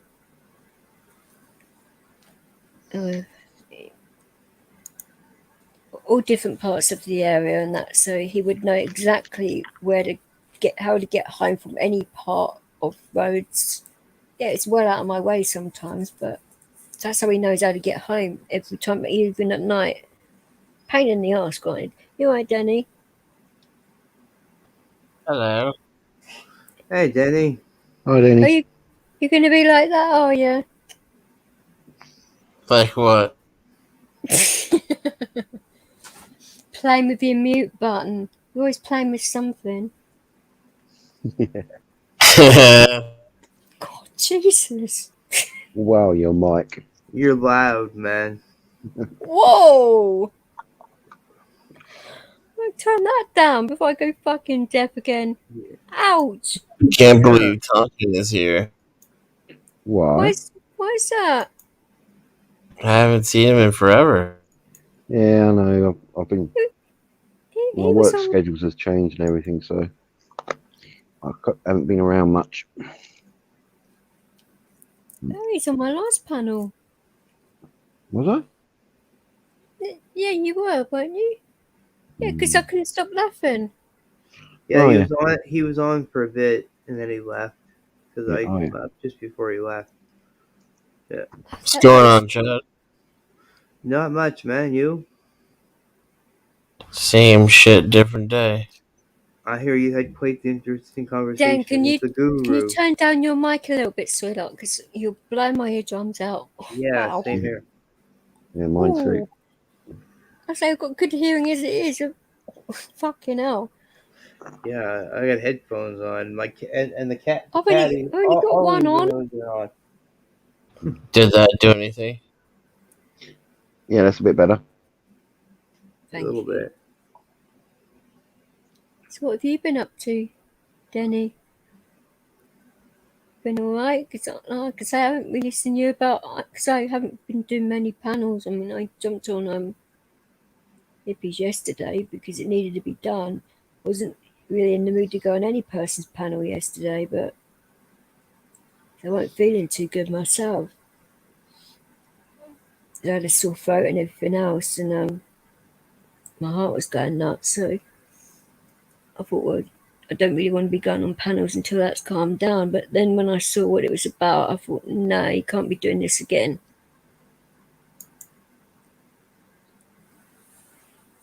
And hopefully it will stop, but I can't see it somehow.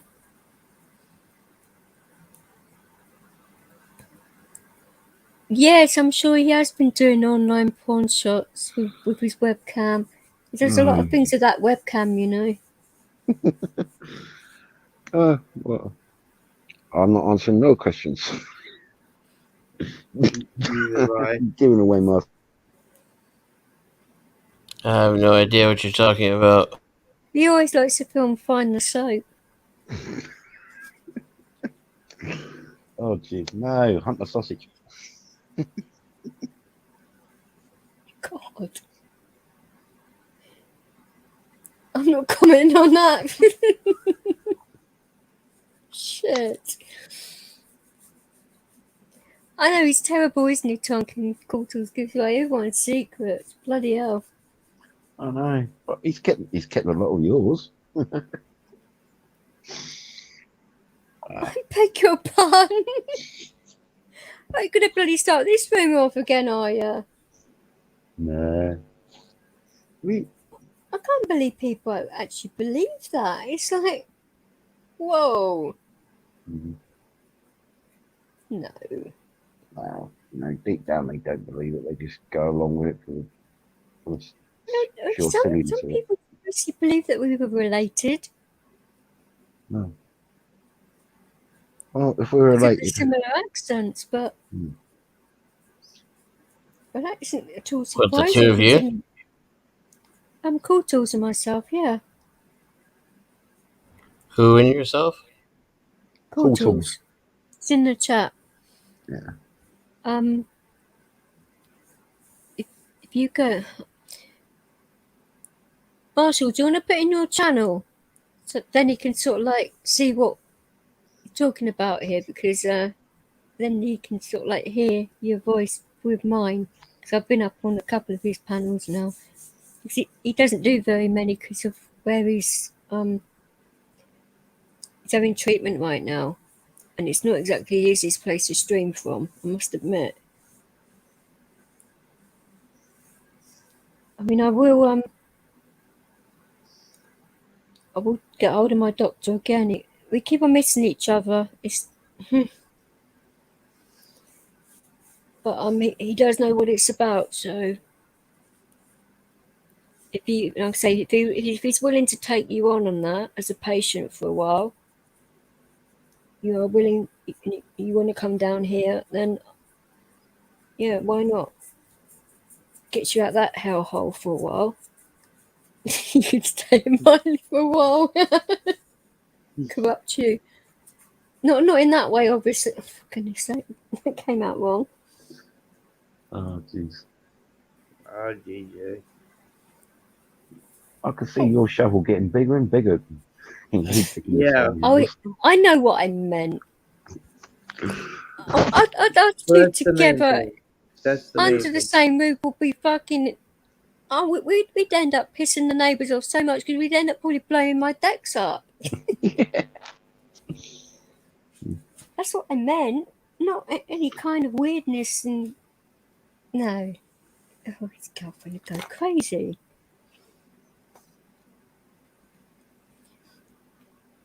No, I'll explain to you, Danny, because you might not know. Because of his situation and that, and because my place is adapted, it's completely safe for him at the moment. So we wouldn't have any accidents or anything medical care he would need to have a decent doctor and nurse about if he needed them.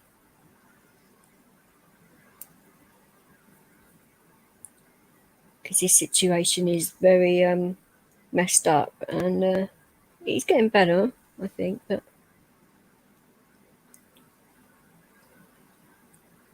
and I do apologise about the curse words, because one of his streams, oh my god, it was terrible.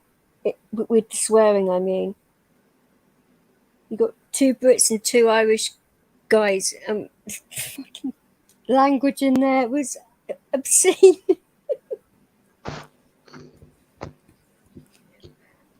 No. Well, I know your language would have been the worst. Actually, it wasn't, was it, Marshall, that day? Mine was probably the most, in tameness, I'd probably say Marshall's, Sean's, mine, and Celtic's.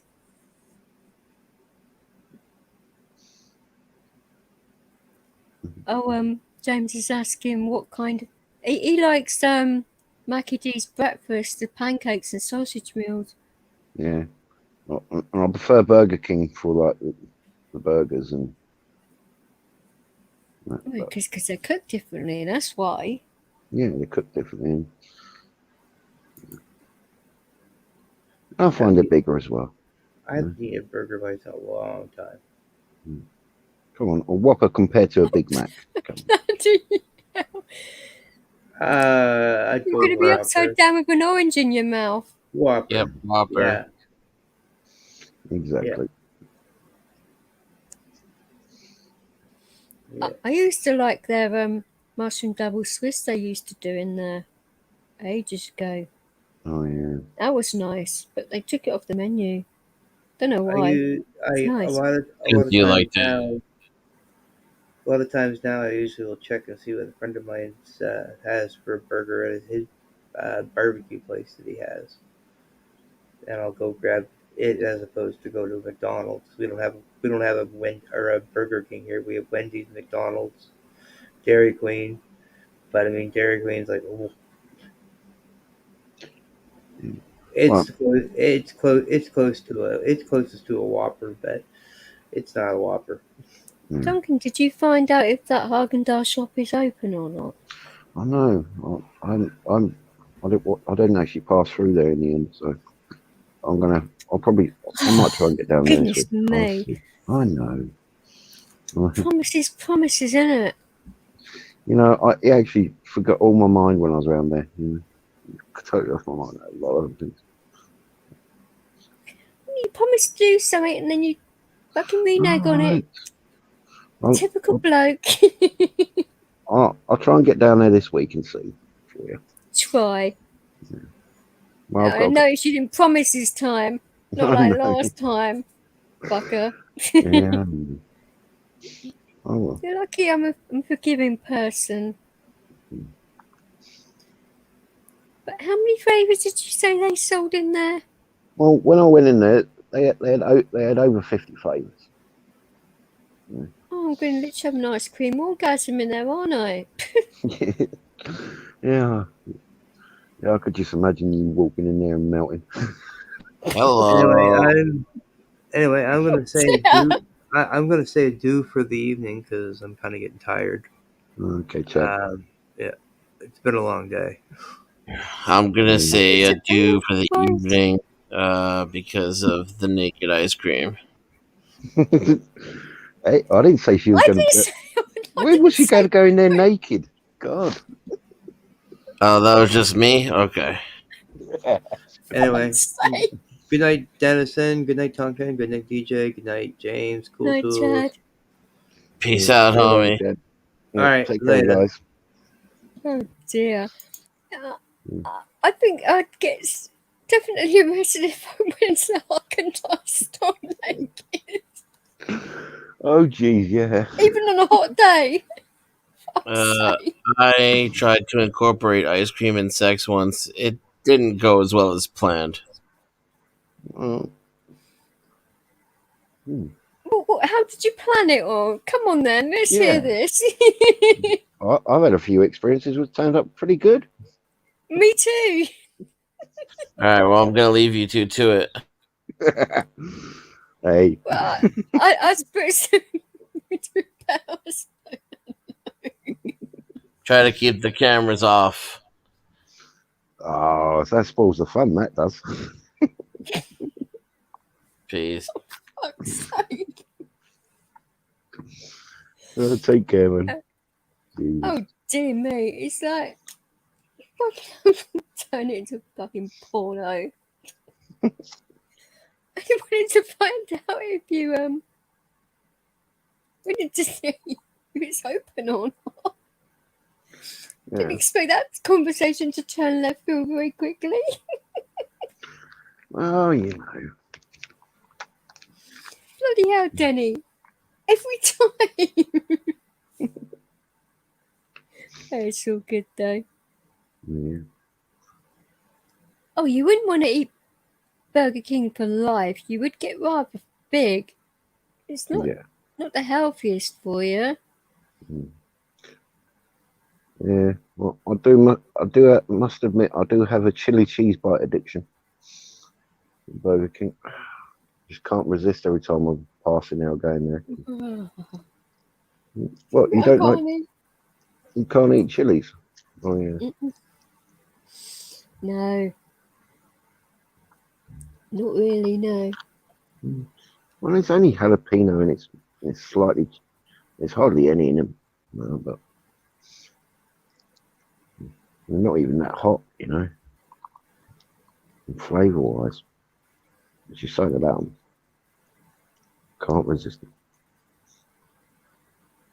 No, I can't eat too much like spicy stuff. It's an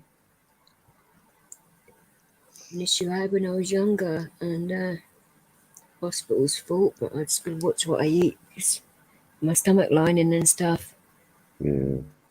You just gotta be sensible. If you know you've got certain things going on, it's gonna acerbate you. You just don't want to do that, do you?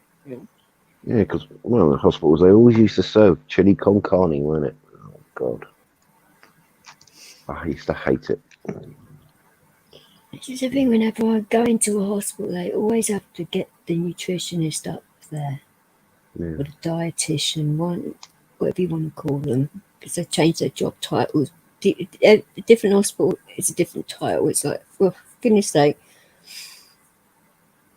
because of my allergies, and on their menus would normally be something tomato based or fish based, which leaves you basically nothing to eat all the time. And they're like, "You're gonna choose something?" I said, "I can't eat that." So they basically come up and say, "Well, make sure you cook breakfast in the morning and stuff like that." And so you are eating some things, and we will speak to the actual kitchen staff to see if they can like cook you like a ham omelette or something like that instead. Just to do little things like that to make it easier, so you don't lose too much weight when you're in there. Yeah, because you're supposed to go in there to get better. Well, because they do know that dealing with fucking allergies is on top of like medicine allergies is just as bad as food allergies in certain circumstances, and they do not want that to happen, particularly because it can turn rather nasty. So, and quickly too. So I would always ask if they can ask the kitchen out if they're putting any tomato product in anything. Yeah, I used to hate it. It's like most of the meals they give you was I always overcooked and dried out, and so That's why sandwiches are always better. Yeah, no.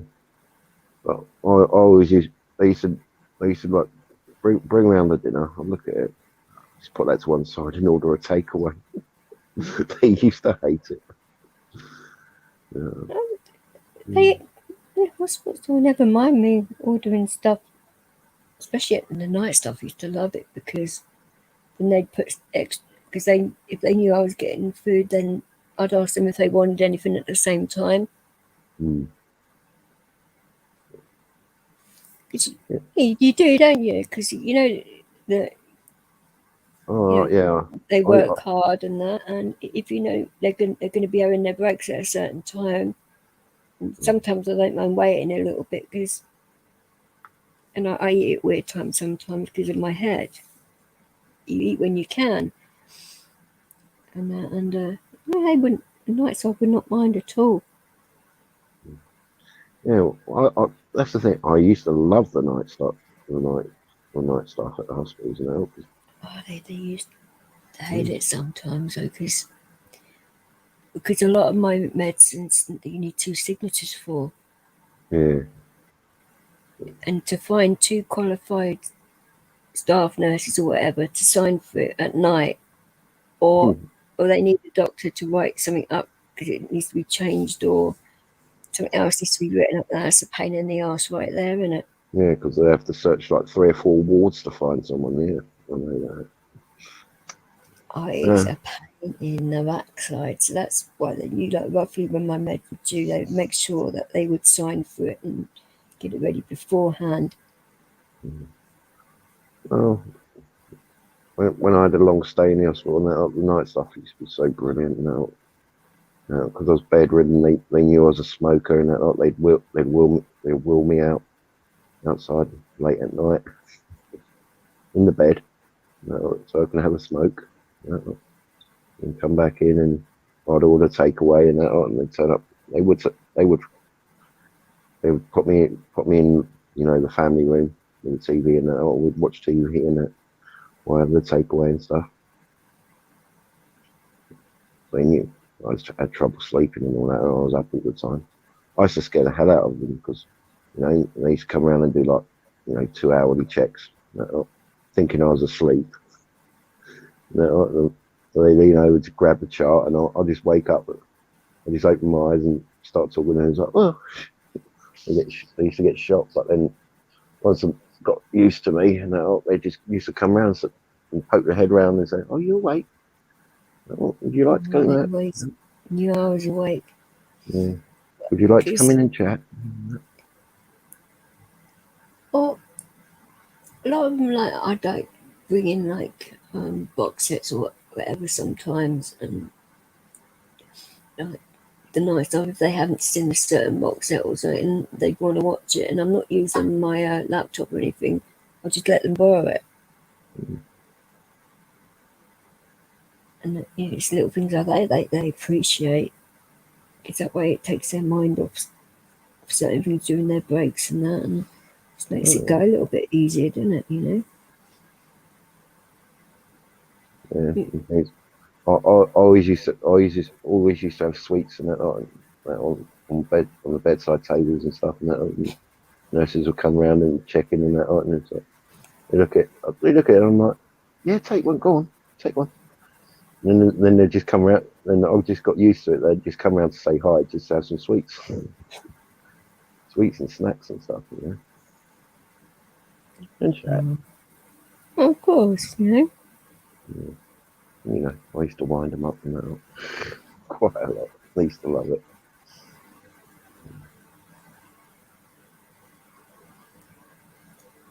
My old local hospital. Good, was just like the exciting life. Oh yes. That's why he's decided to go on bloody holiday with Tonkin and I. Yeah. See how much trouble the 3 of us can get into. Oh, this is before we've left our country. Oh, jeez. Well, things we don't want to be banned from the airports before we actually get on the plane. You know? I just hope I don't have a positive bloody test before we leave. Oh, jeez. Now that'd be highly annoying. Yeah, which one of you bastards gave me it? Yeah, well, I think we'd all get tested just in case. You know, I even think though you have to anyway. Well, yeah, especially if you haven't had the jab. Yeah. No, because I know this is just information that found out today, because it came out of Prime Minister's mouth, and he was. I think this could be coming. I don't know, but this is what a lot of channel people are saying, is that he was talking about boosters a lot. So Well, it may look as though you may need to get a booster to travel further down the line now, as well as being double jabbed. yeah. Well, you know they're rolling that out at the moment for the elderly and vulnerable, ain't it? What the boosters, you mean? Yeah, they're trying to do 3 million this week. See, this is what gets me very irritated, though. And it's not because of... It's the cost of all of this. Yeah, I know. Where's all this money coming from for all of this? It's like... It's being borrowed. It's being borrowed on the collateral of our taxes. You know? Shouldn't the public be asked that they want the money spent on, like, maybe social care, so that care homes don't get closed down and stuff like that? Because that's what... Because the amount of... It's something that's been going on today that I caught up on a few channels today, and they've lost so many staff because of the mandatory thing, and because of the wages as well. They're losing staff from nursing homes, NHS, and other places. They're leaving their jobs to go into hospitality jobs, supermarket jobs, because they actually get paid more. Yeah. It's like... It's mind blowing. It is. You know. But a lot of these people work for agencies, so the agencies get paid a lot of money. Yeah, it's weird how it works out, you know. Because like agencies will get paid what about 20 quid an hour? The staff don't get paid that much. No, it's weird how it works with the agency workers now. Yeah. Well, I get things like no, even before this, you know, what's going on. Nurses was leaving the NHS profession and nursing homes and that, and going abroad for work over there because they was getting paid more, and then we was getting people from abroad to come over here and paying them more. It don't make sense at all. It doesn't make sense at all, because why not just pay our workforce who you have the right money in the first place? You know? Appreciate them. Yeah, definitely. And that just means more pressure on the services that they already have, which are not coping right now anyway. Yeah. No, I just do not understand it with millions of tests as well, which cost money. And then you've got the millions of jabs, which cost money, and it doesn't protect from it either. That came out of his mouth too today. Yep. Or was it yesterday when he had the speech? One or the other. Yeah, it's not a 100%. You know that. It came out of his own mouth that Yeah. the jab does not protect you. Just makes you a bit safer from going into hospital or other things happen. Or it doesn't stop you from passing it on. So it just dilutes it. That's all it does.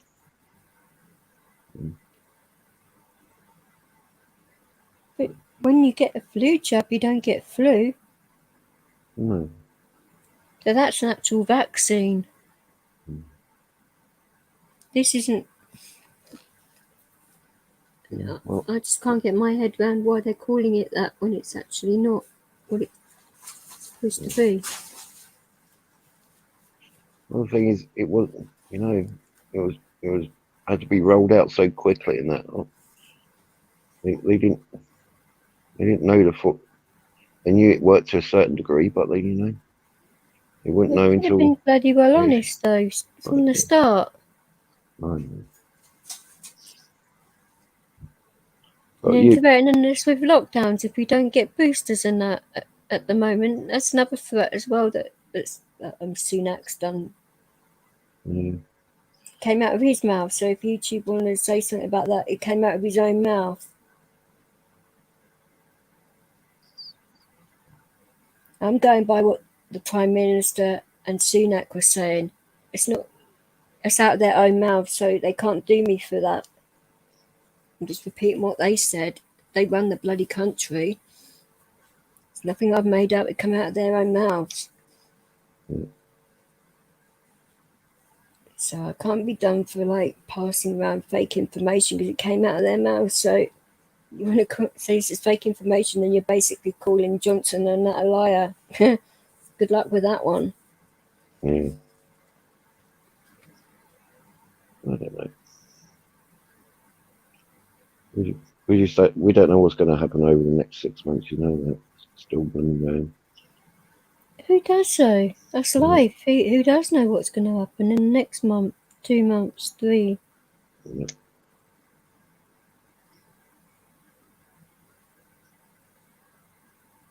It's just like now most of the businesses and that out there are sort of trying to get back on their feet and everything and that, but they can't afford the staff they had now, so they have to let a load of staff go still, and then they start promoting other people, and they think promoting a lot of people will stay. A lot of things have been in the channels and that they're talking about is what they're trying to do with like the self passport in Wales and Scotland to do with nightclubs and that, and nightclubs, restaurants, and everything. 40% of their business, they're having to turn away 40% of people. Yeah. No, that's not gonna. That's why they think that he stitched them up to cause chaos. That's what they're saying. I'm like, that's not my words here, but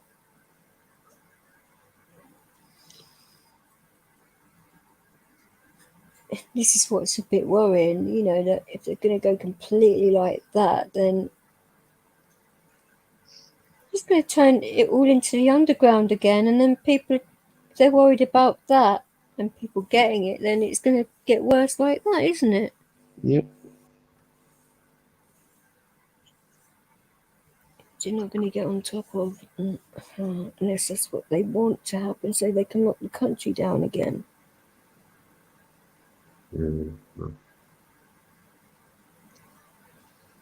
It's just you just can't predict anything what's going to happen or anything. It might change their minds, and can't see. You just have to live with it, you know. Until they realise what's going on and do something completely different, you know. There'll be a different way around it.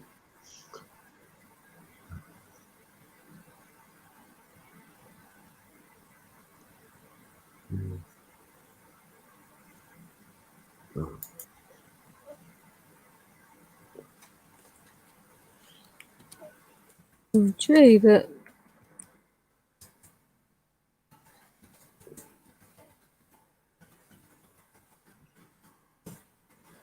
what's the answer there, you know?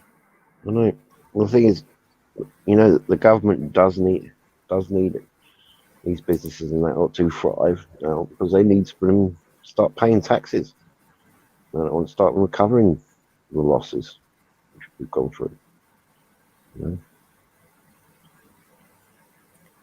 know? James, where Cool Tools is at the moment, he's got like staff there that might be talking to him, so he might not be able to talk right at this moment in time. So you have to be a bit patient because he's in it's not a hospital or anything, but it's like rehabilitation place for him to build up his muscles and all of that. You've got to be a bit patient.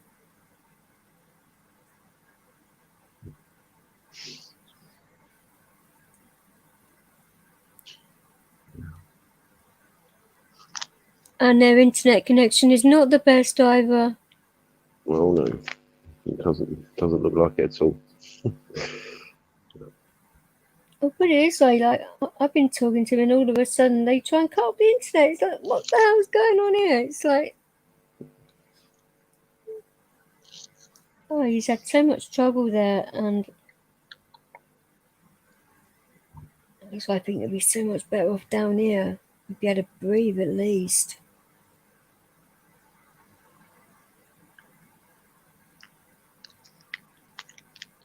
And I don't know how long it'd take to sort out your end, but I'll speak to my doc again and see how quickly this can be sorted. He's got to agree to it first because he hasn't given me a yes or a no, which is a bit annoying, but he's had other things on his mind, like with my health at the moment. Which, you know, I'm his actual patient, so I can sort of like see it from his point of view. But I'm pretty sure he will say yes. Oh, yeah. If you get on with him, though, it's a different thing. He's a sharpshooter. He shoots straight from the hip, you know. I think it's best that way because, you know. Yeah.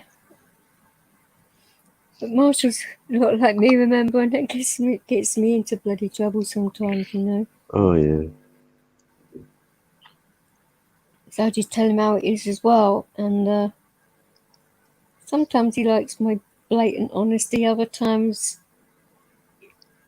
if he's had like a bit of a hard day. Yeah. That's why he normally sees me at the end of surgeries. Yeah, that's why I don't like going to my GP now because they just don't get me. You know, I only go there if there's a real problem.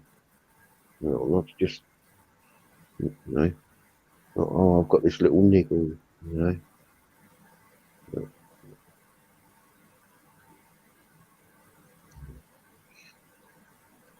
Yeah. And I usually get late appointments as well, which is best than that. You know.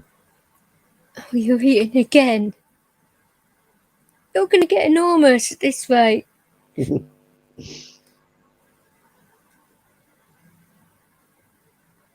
Cheese and crisp. What flavour crisps though?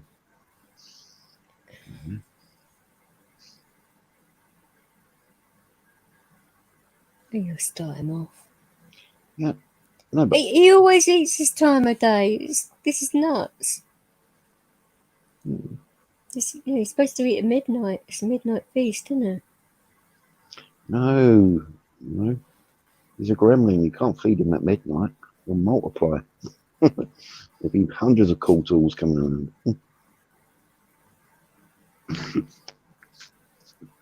Oh, okay. You were saying he looks like a mogwai. Oh my God.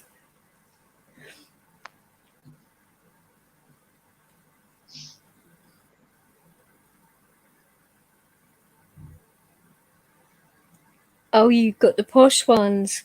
You. Oh, right. Rid of McCoys, is it? Nice. See, you know, there was actually advertising to do crisp sandwiches, wasn't it? A couple of months ago, wasn't it? On TV. A certain brand. You serious? Yeah. There's another. I haven't watched TV for a long time. You know, I don't much. I just caught it. It's like there's a couple in a diner, and they was having Christmas now, and he decided the husband decided to put it in the sandwich, you know, and the look on the wife's face, you know. James, I think you may have like misspelt something there because clock you up.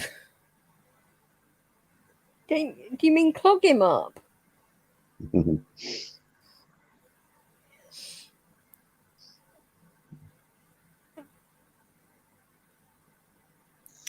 Our mums certainly know what to get, don't they? Clock you up. I just read that. Thought, what the hell? Hang on a minute, am I hallucinating or something? I haven't had any sleep in a while, but oh dear.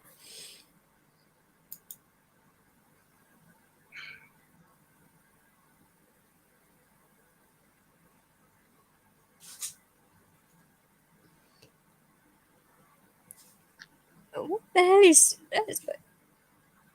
Immaculate myself?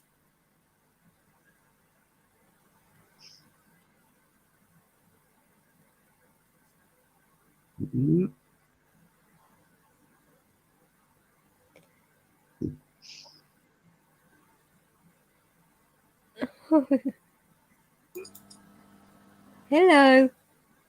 Hello. You Hey, right? Tools. How you doing? Not bad.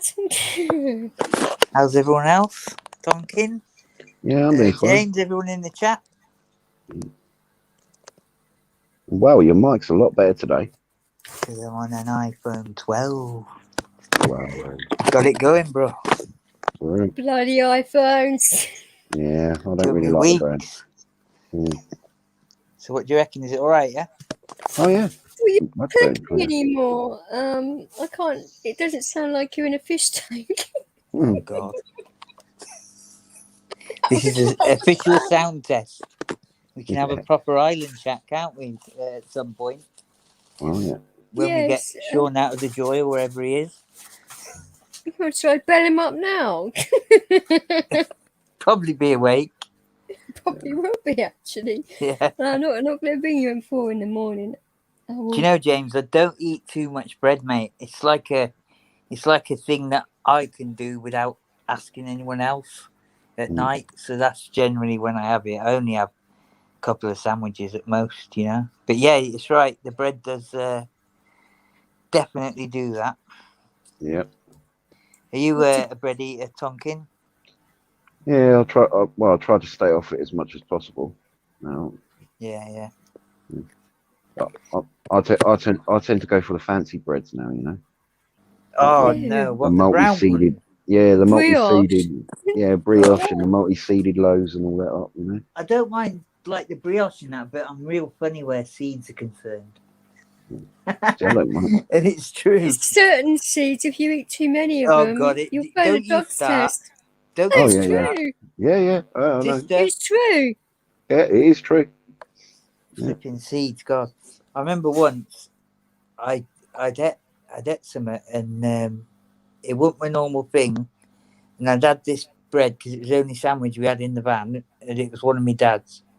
And I'd ate this bread, and I don't know what had happened, but I sneezed, and no word of a lie, I ended up with like a summit in my nostril. Work this out, yeah. This is sneezed after we were working in a dusty environment. This is like hours after I'd ate this sandwich, and I had something in my nostril for ages. And I mean like 2 days. Yeah. I blow my nose all the time, you know, It just shower. wouldn't. Yeah, it wouldn't clear. Yeah. Yeah, and then it come out, and it was one of them frigging seeds, wasn't it? Only And it's not just that. I'm not keen on all the taste of it either. You know? But no, it's fancy bread's okay. I mean, I don't mind a bit of brioche. Oh yeah, a nice brioche. So I just point a glass. Oh, you know. you're on the brandy again. I'm having a brandy for dinner. Oh, nice. I know you too well. brandy, and cherry Pepsi. The drink of kings. So nice, sort of nice cherry brandy. Nice. Yeah, cherry Pepsi and a brandy. I'm a bit of a man of routine nowadays. I didn't used to be. You know, but I'm definitely a man of routine, and it's a problem. Djvix knows it all. She work out when her bloody sat on the bloody pan. That one. Within a few minutes. You know, when my catheter was going wrong, she knew what I was doing. Do you know what I mean? Oh, is it your catheter? She's saying like that, and there's flipping people in the room and all that. How does she know that? Do you know what I mean? And that was when I was having all them issues, but now I don't have a catheter anymore. It's wicked. Oh, that's I good. know, because you sort of like sorted it out without anyone knowing. You've done it on the down low. Oh It's my a lot goodness. better without one, though. It sorted itself out, Tonkin. It shot across the room like a rocket. I'm glad no one was bloody there. And then my favourite district nurse, I mean, she is funny. Proper I should girl. have choked on my fucking water, you bastard. She wasn't here, right? This district nurse at the time. But she's asking me about it, yeah? And this is one. I have a proper crack with her. She's a right laugh. And we talk about everything. Land Rovers, a boyfriend, chicken, you know, all kinds of shit, yeah? CIA, different rockets, you know, all sorts. Plastic Paddy, She whoever. would like talking to Steve then, wouldn't she? Well, I don't know. He's a bit strange at times. Anyway, I'm only joking. So she said, in a good way. What shut out with your catheter, Marshall? I said, the catheter. What was behind it? I said, Pete. Oh, God, that's good then. You know, like, I said, why? She said, it could have been something else behind it. I said, well, I've probably got plenty of that stored up somewhere. Oh, It's been a little while. And she was laughing. But she said it. I didn't say it. I didn't even know that could happen quite like that. But yeah. So she said, you might experience a few nice dreams in the future. I said, oh, brilliant. I'm into that. She's a proper crack, honestly. Proper crack. Yeah, right, laugh. I'll be seeing her tomorrow. What I'm saying now, Tonkin. She's called Sophie. She's a 6-footer. She's called Sophie. She's a 6-footer and she's a fucking lunatic. I helped get her, you know, like she was looking for a new car. She got like some money saved up in a bank loan, and I helped her find a new car. And I couldn't get her off what she was gonna get. She wanted the bloody Freelander, didn't she? You know. Oh no, Freelander. Right, okay. I said, all it is a Fiat with a badge on. Come on, you want a real Land Rover, don't you? Oh no, they're too cold, they're too bumpy. My boyfriend, he's an idiot. He spent flipping 300 quid on a galvanised undercarriage. That's our favourite joke.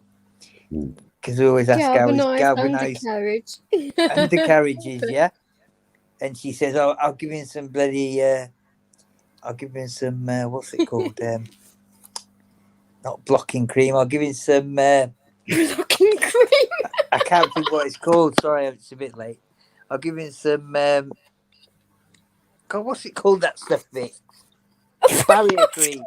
Yeah, I'll give it some barrier cream to put under that Land Rover. That'll save me £300 spending that, the idiot. He bought this Land Rover, Tonkin, as an investment, but I can't see him getting his money back. I know a little bit about Land Rovers. Like that, no. I just can't see. No, but he's like tricking it up a bit. And when you trick a Land Rover up, you either trick it up to the max and have it as a proper off-road vehicle, you know, tow rope across the front, winch on it, you know, the wheels, the suspension, properly the whole thing, and do the job right. He's like a gangster or something, my goodness me. Or just, he's into off-roading really, but the thing is he's not doing it the full thing. You either make it a proper off-road vehicle or you make it a road-type vehicle. Car like anyway, I sourced this Land Rover for her. She went to go and have a look at him. I'd not met him yet. And but I talked to him a couple of times on the phone. He's a good lad. And Need to be, surely. and she said she's always fucking happy when she comes home from you. Why is that? You know, like this. Oh dear, I said, well, getting blamed I said, again, you know, are when ya? she gets her next bit of annual leave, when she comes back from that, she'll be happy as well. She's coming away with me, I said. No, like that. Anyway, no, so I just said to him, you know, about that.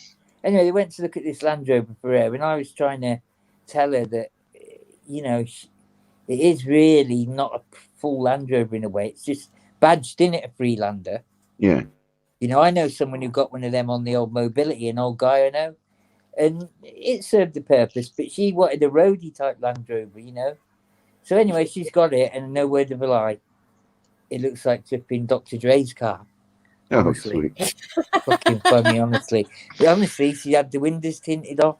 She's did this with the wheels and that, and she had the wheels reconditioned and all this other stuff. And oh god, it's like Dr. Dre's car. When she sent me a picture, it's fucking totally different to what it was when she bought it. You know, she spent probably another 800 quid on it or something.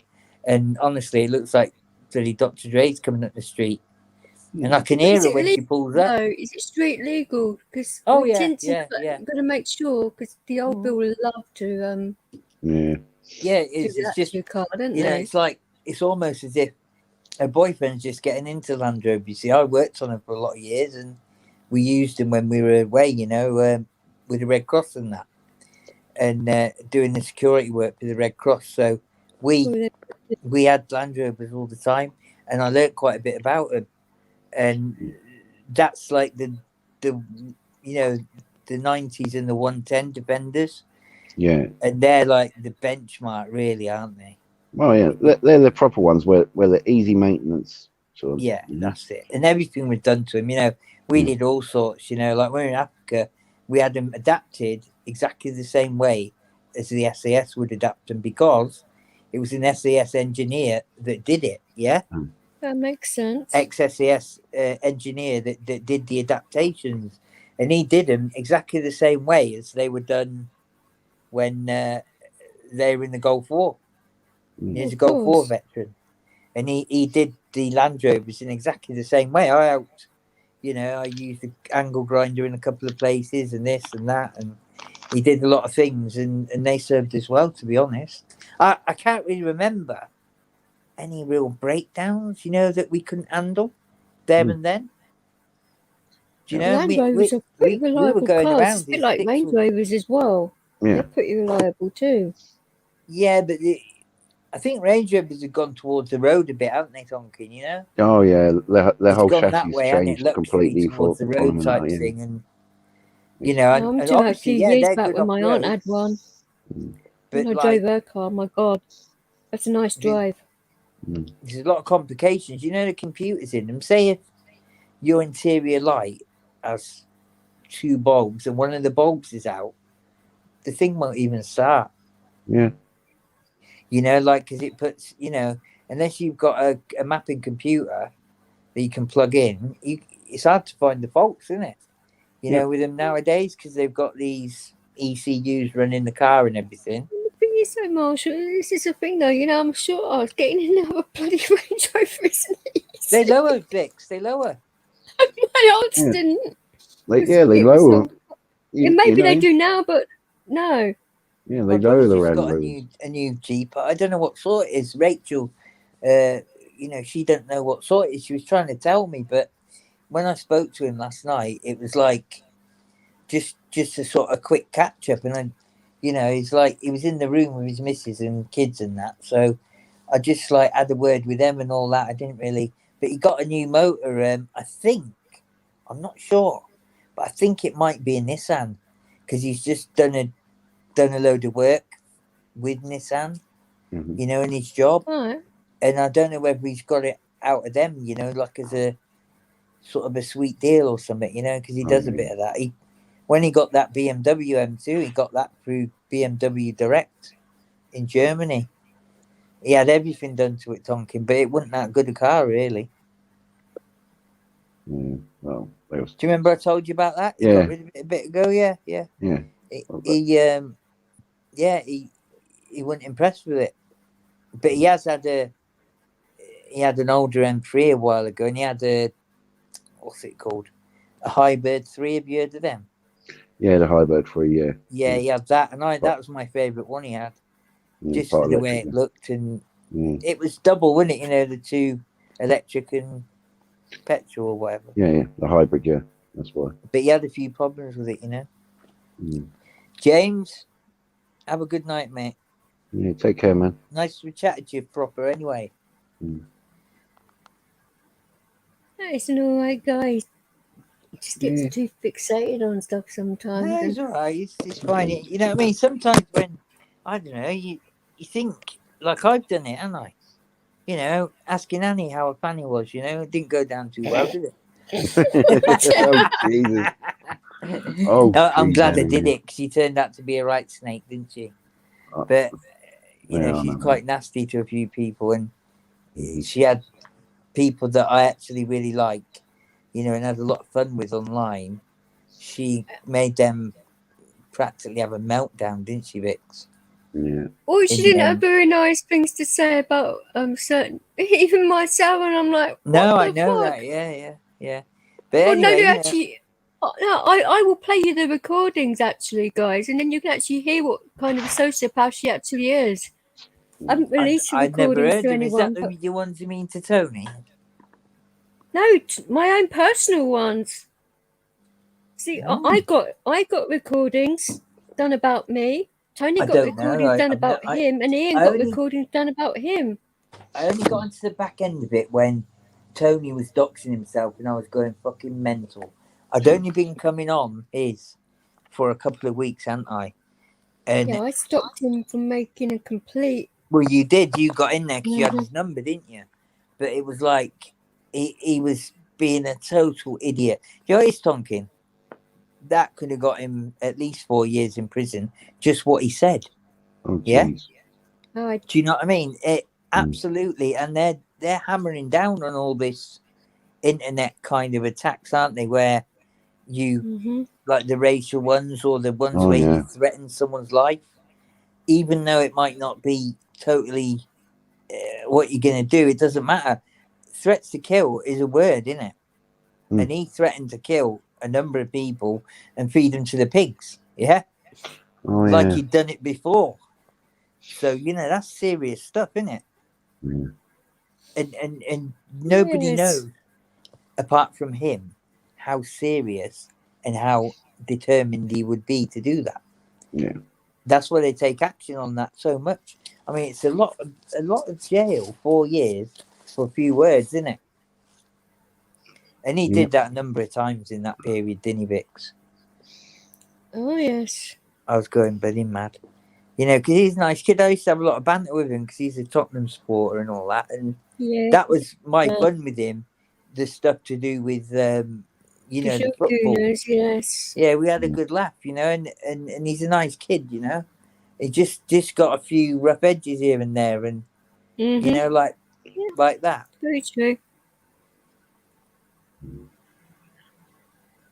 And he talks too much about things he doesn't need to talk about. Yeah. Yes.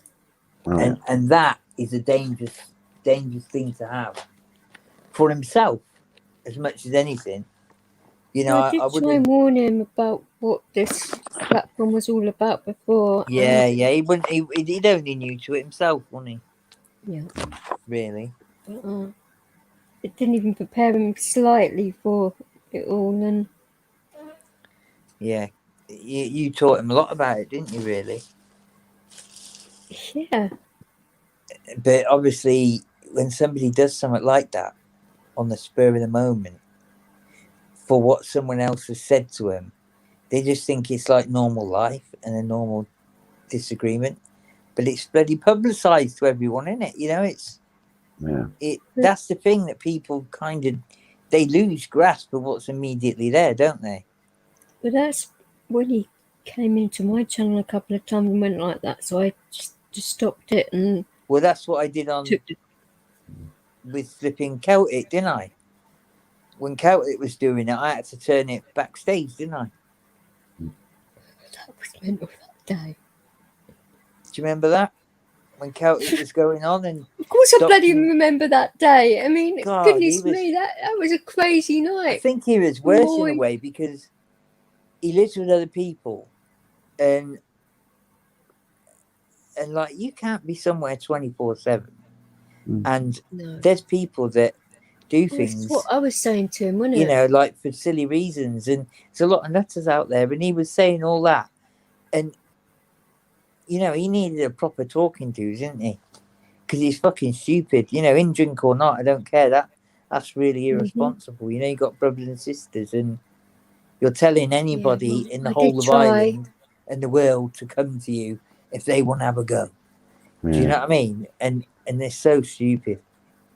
Yeah, and I told him to his face, didn't I? It's not something I wouldn't say behind his back. No, but we did tell it to his face, Yeah. and And we were if I went concerned. to Ireland and he, you know, I would tell him to his face again because he Well, lost sight we of will that. meet up with him in Ireland. consequences. Don't worry.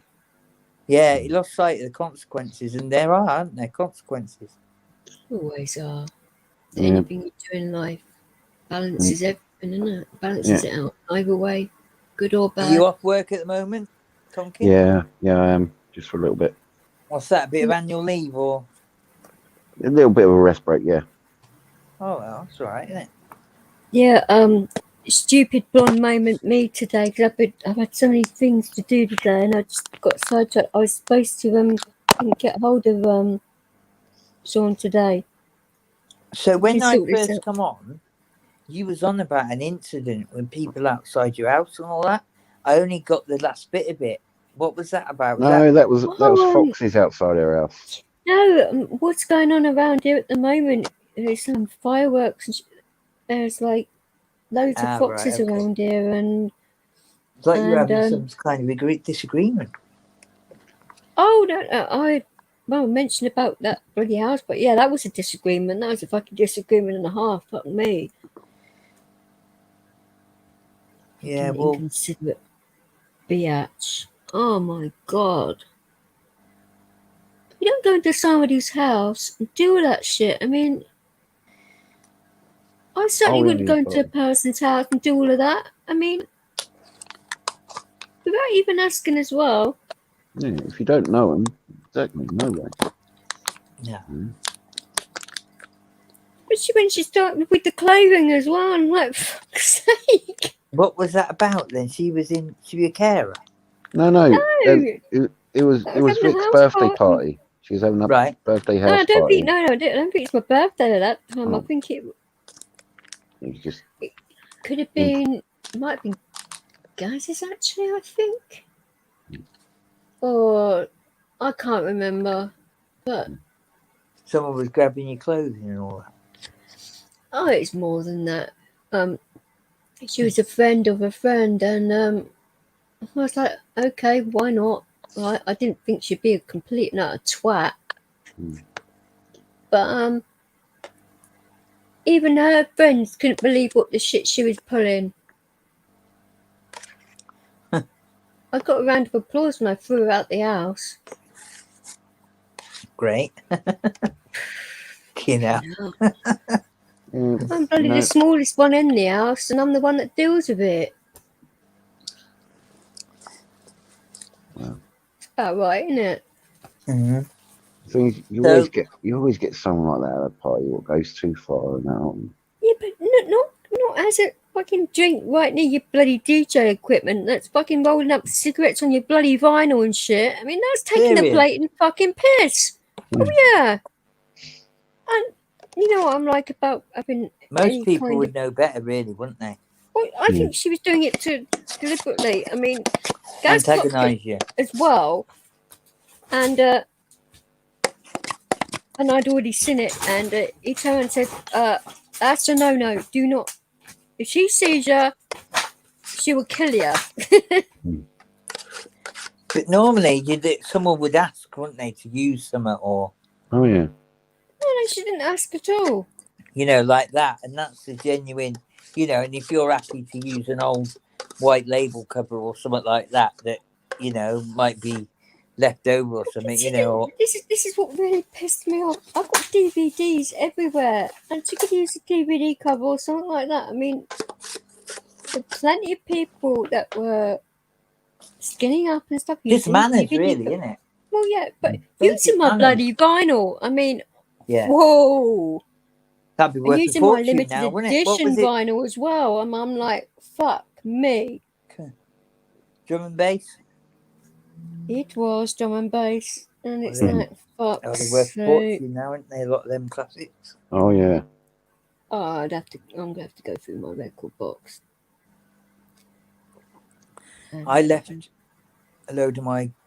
I had like a box that had just like a certain selection of drum and bass classics, and I left it with my mate down south when I went down there, and they still got it saved for me now.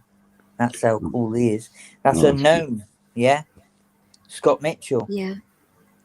and most talented natural DJ I ever met, Tonkin, yeah. But guess what? Well, He he hardly is okay. DJs. No, he doesn't. You're right. He hardly DJs. I cannot believe it. If I had his talent, right, you'd never get me off the decks, I don't think. Honestly, it was once, we didn't have a table once. And we brought the decks into this place, and we didn't have a proper place to put them, sort of thing. Oh, we'll put them on the floor over here, yeah? On the floor. And he started, you know, and he starts with just scratching off one record, yeah? He had it pitched up to go into the next record within seconds, Vix. Yeah, I You know, know. absolute seconds. I mean, like, you know, that it unbelievable. It takes me a little while to do that. Yeah, And then you drop it in, you know, you scratch it, drop it straight in, mixing halfway all the way, straight away, boom. Absolutely talented death. We persuaded him years ago to do a DJ battle at this place, Longleat. You've heard of it in Wiltshire? Yeah, I know Longleat. Yeah, Lord Bath's had a nightclub there, and it's called Oscars. And we managed to persuade him to do a DJ battle there. And he'd had quite a bit of tragedy in his life. We're trying to get him to come out more, and you know, because he stopped going out for a while. This would have been about 92, and I have the tape somewhere, I think, because Rachel throws things out like crazy, and I told her, you do not touch that particular box with that lot in, because that's value, you know, that's important to me. I knew she almost threw it out once. Anyway, the tape from it, unbelievable. Obviously, he went hands down because the other kid couldn't scratch like that, and it wasn't like he I don't over-scratched. myself. Never learned. Yeah, he kind of he did it very tastefully. Yeah, it didn't like he was a scratch DJ. It was just, he like does it very tastefully. You know, because he knows he can. Yeah, very, very good. You know, when you DJ'd yourself and you know how difficult it can be, you know, at times, you know, and all the rest of it, and just to see him, doesn't matter whether he knew the records or anything, trust me, doesn't matter. You just give him whatever, and he just went off with it. Because all this is what I said to you, all vinyl is made up of the same. It could be drum and bass, hardcore, freeform, anything. It's made up in exactly the same way. Oh yeah, there's that. But what I mean is, it was like, it makes it a lot easier on any genre. But you still got to get it right, pitched in, and all the rest of it, haven't you? And of course. Do you know, like when you see someone doing something that you know is very difficult, and he's doing it, it makes it look so easy. Yeah. You know, like that, and he wasn't showing off because he's just doing his thing. You know, but it's hard to get him to do his thing, Tonkin. Because he had a real, it's like a bit of he's a bit shy at times. Oh, do you know what I mean? Because he'd had some tragedy in his life. It was to do with a fire. You know, a fire at his mum's house. And nobody ever knew what that was all about and why and everything. And he always blamed himself because he thinks that it might have been upstairs where his equipment was. I think that's why That he teamed started up it. so well with Sai, you know. Yeah, it was like that way. He never knew what happened and kind of bugged him for a long while, you know. 'Cause nobody knows what happened, but he thinks it could have been his equipment that started the fire. Yeah, and his mum lived in the attic, converted attic, ensuite, and she couldn't get out. And the fire just went up from his floor. They knew it started on his floor somewhere. But the thing is, his floor, it was a masonette flat. So it was like a place you come in upstairs. It had a hairdressers underneath. And then there was 2 floors. Now, the first floor where his stuff was quite big. And it had the kitchen. His room went onto like the kitchen as well, yeah. And all this other stuff. And it's like, nobody seemed to know. They knew it started somewhere around that floor. But it could have been anything, you know what I mean? But he never knew. Burnt all his equipment, all his records, everything. Ouch. And obviously his mum and her fella got killed. And do you know what? Alone. This is how bad it got. They got the fire brigade got there. The ladder wasn't big enough to get to the top, to the attic window. You know, it had like a sliding window. Yeah. And they had the little girl in there, yeah. And the normal ladder weren't big enough to get up. Then the firemen, I tell you what, give them their fucking due. One of them got on there and nearly slid off the roof.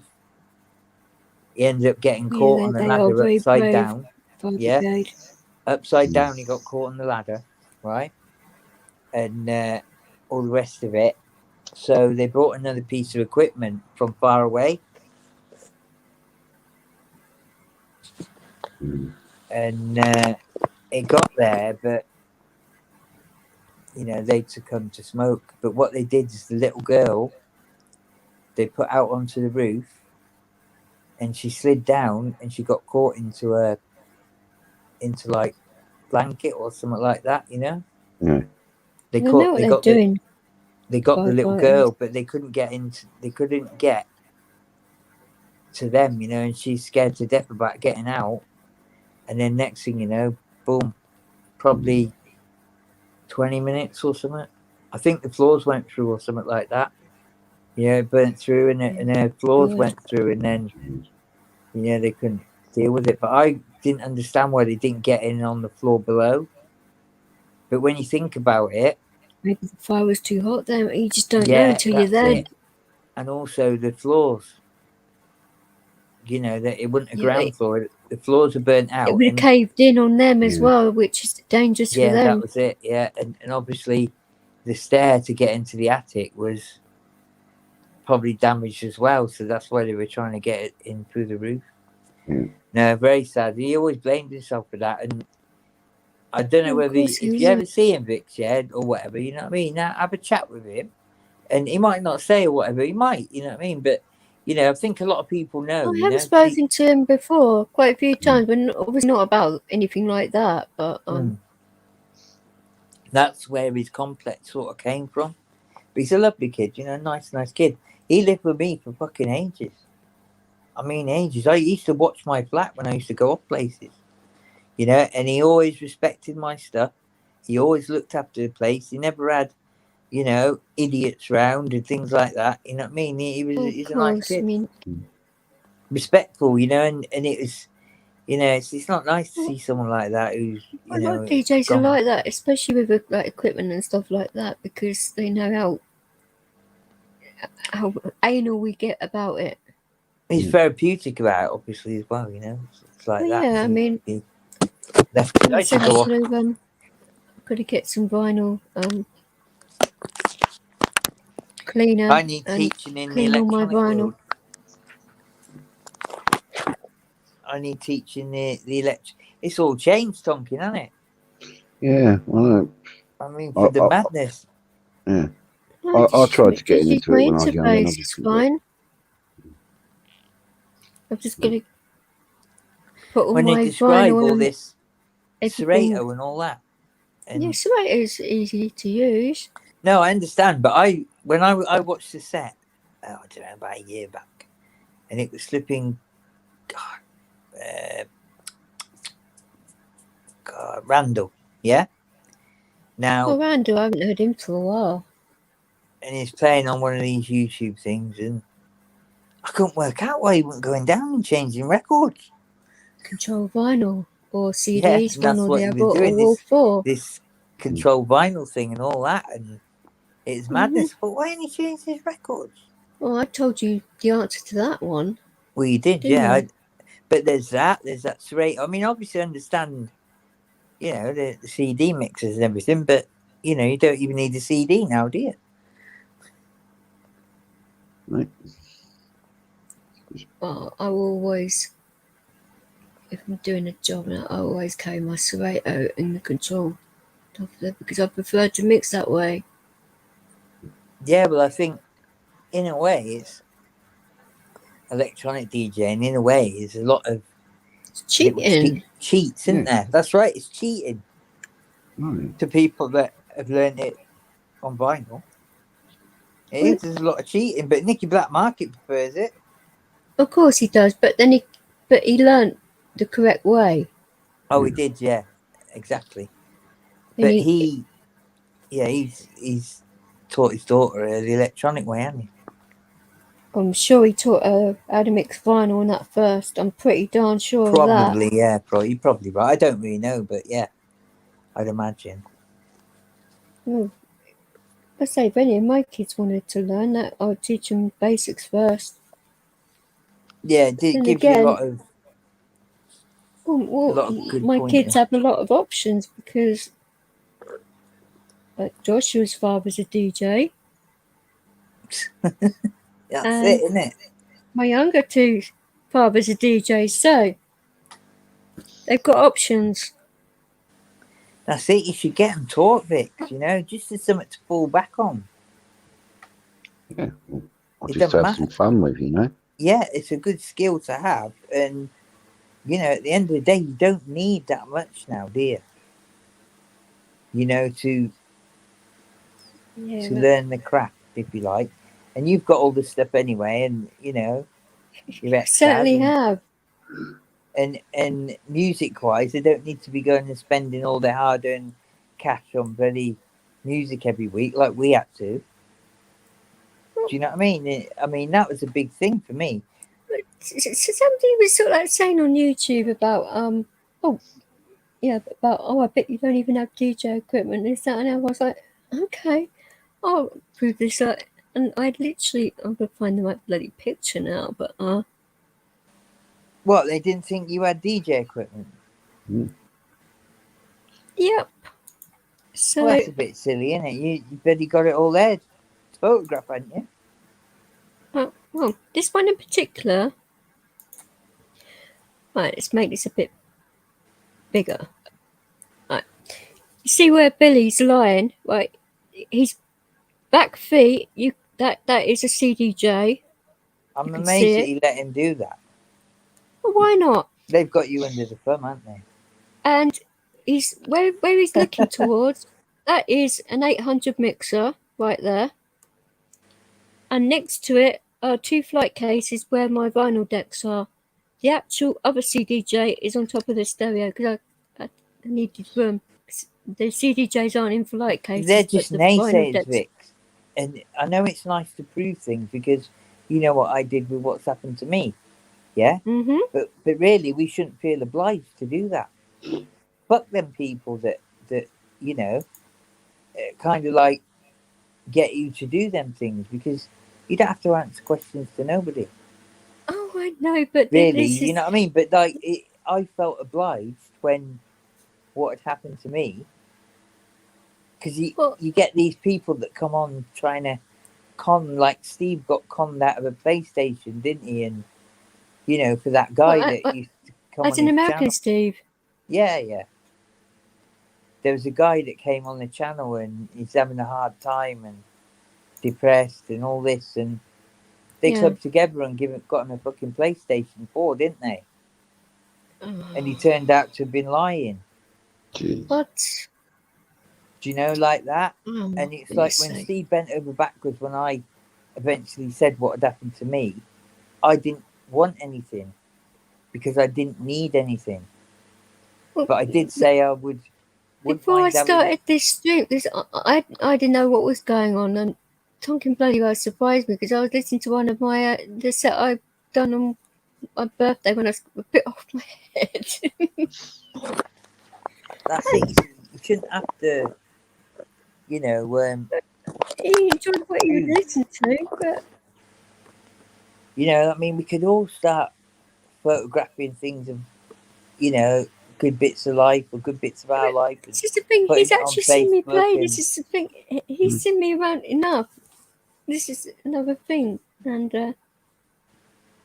But you know, really, if you're a genuine person, you shouldn't have to do that. And at the end of the day, but I felt obliged a bit when, after what had happened with Steve and that, I fucking sent money to that thing for that PlayStation as well. I know it was only a £10 or a £5, I forget, but at the end of the day, everybody, it's the principle of it all, you know. everybody chipped in, right? And then it turns out the kid was a fraud. Do you know what I mean? And then Steve's like offering all these things to me, and at the time I didn't need anything, but I did say I wouldn't mind getting my own boxing Cool Tools belt for someone to win every year out of a quiz. Yeah, the Cool Tools plastic paddy buddy, you know, whatever competition belt, yeah, like that. You know, that's what I would have wanted, and I did say that, and Sean knew about that. You know, I said to Sean, even before, because it's hard to get Steve to stop, and you know, saying what he was saying and all that. I'll send you fucking $100 now and all this, and this kind of thing. Give me your fucking PayPal and all this carry on. And it's because he felt obliged. But the thing is, I didn't tell anyone because, you know, I just didn't want it to turn out to be a big thing like it did. That's why when I talk about it now, I set a time and that's it, finished. So we finished with that one, yeah? But yeah, there was people conning and things like that. I knew what happened to you before a lot of people did, but I kept my gob shut, didn't I? No, that's right. I know that. But the thing is that it turns out people then feel obliged to, yeah, the stream turns into like, that's part of the reason why I stayed off panels as well. Because it when people find out, it all kind of turns my way. Now, that's good in a way, but in a way it isn't, you know, because you want to go on about what the stream's meant to be about and this and that, you know. It's all right with close people that you spend a lot of time talking to and things like that, but never you know, in a million like years did I doubt what you were saying, because for one, I know your tone of voice very well from before, and I actually listen to what you're saying, and I can read it when you're pissed off or anything else. You only have to say a couple of things and I just know you're in a bad mood or something's happened and that, and I get out with it. Tough going, isn't it? But is what it is. Is what it is, isn't it, Tonkin? Yeah. Yeah, you gotta just face it and try your best. I mean, look at it. Yeah, I could really just end that with one thing. Just say my sister.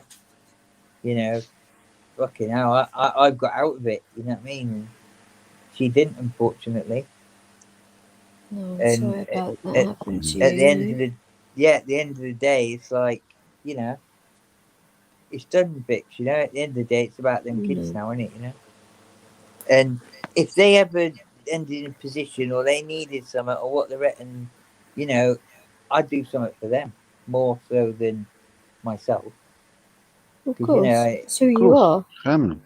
Tragic what's happened to them.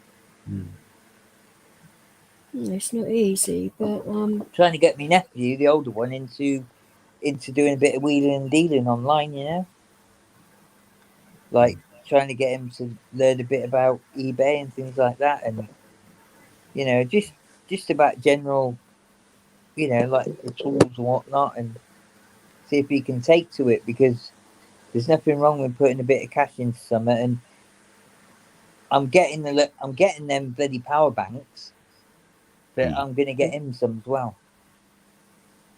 You know, so he can start trading with them. Though, I did that. She's like, for goodness sake. But yeah, it's like, you know, you want to try and start them something so they can learn and do a little bit for themselves, you know.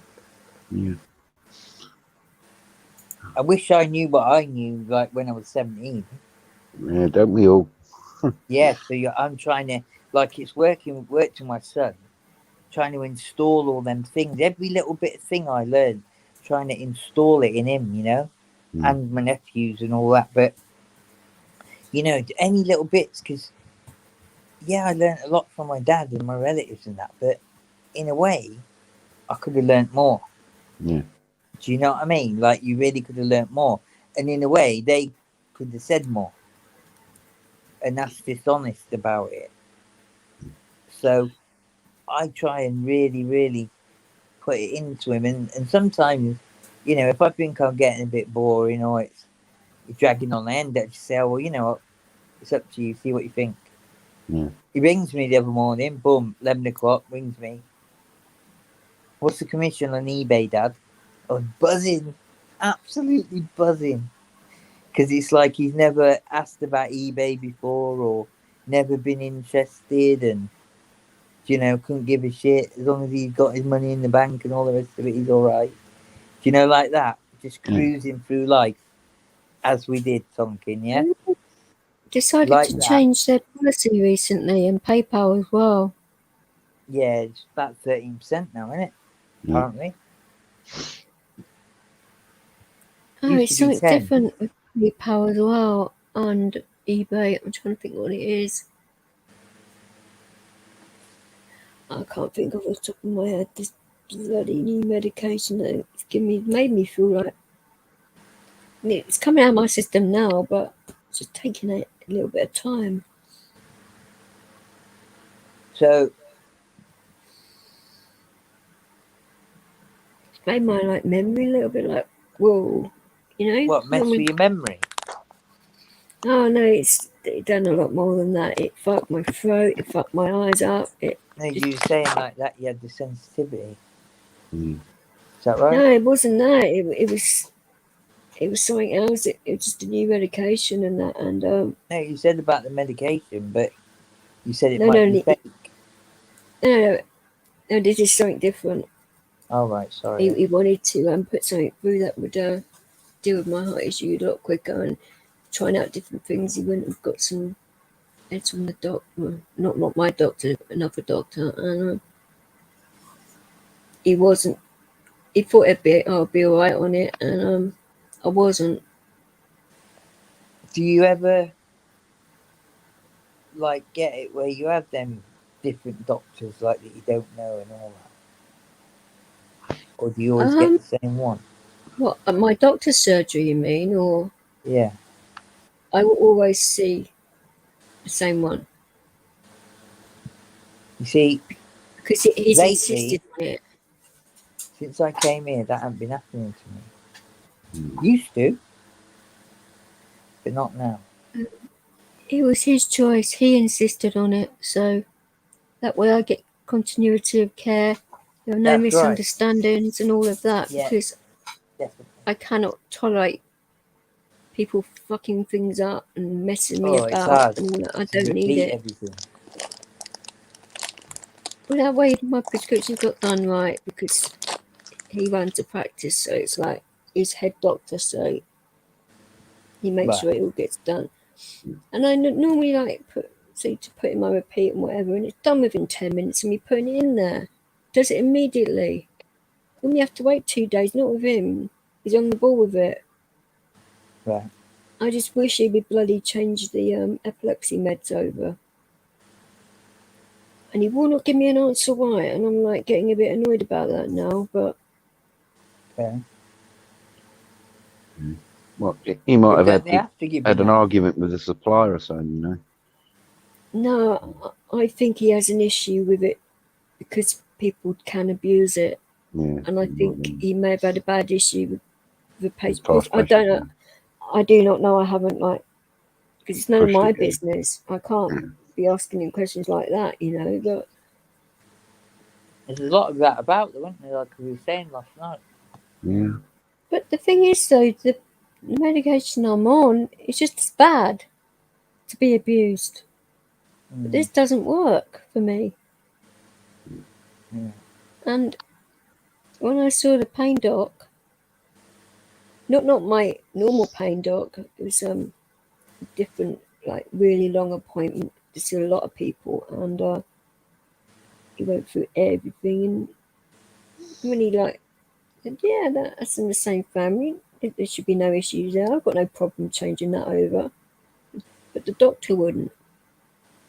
Right. So because the doctor has to do repeats and that, he could have done the first prescription and then I would have been screwed. Yeah. Them generic ones, though, they always seem to be nowhere near as good as well, don't they? You know, the not the brand name one. Well, in regards to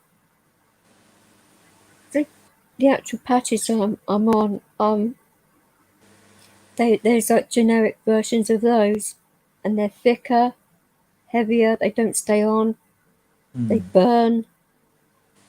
Wow. Well, like I say, the actual pharmacists have to see it to believe it. Okay. And I Not showed them good, is it? how I would like open them and put them on very carefully, no creases in it at all, because I've been using them for ages. And then within half an hour, it just going to come flying off. And they were like, oh. So I make just default line and do it again, and it come To off. get reissued, though, ain't easy with that type of stuff, is it? No, but because it was witnessed Yeah, that saves you as like well, and it burnt my skin in that time too. So I'm like, can I just have the original, please? I said, well, get the They doctor always to try, write it. don't they, to give you palm me off for the cheap shit.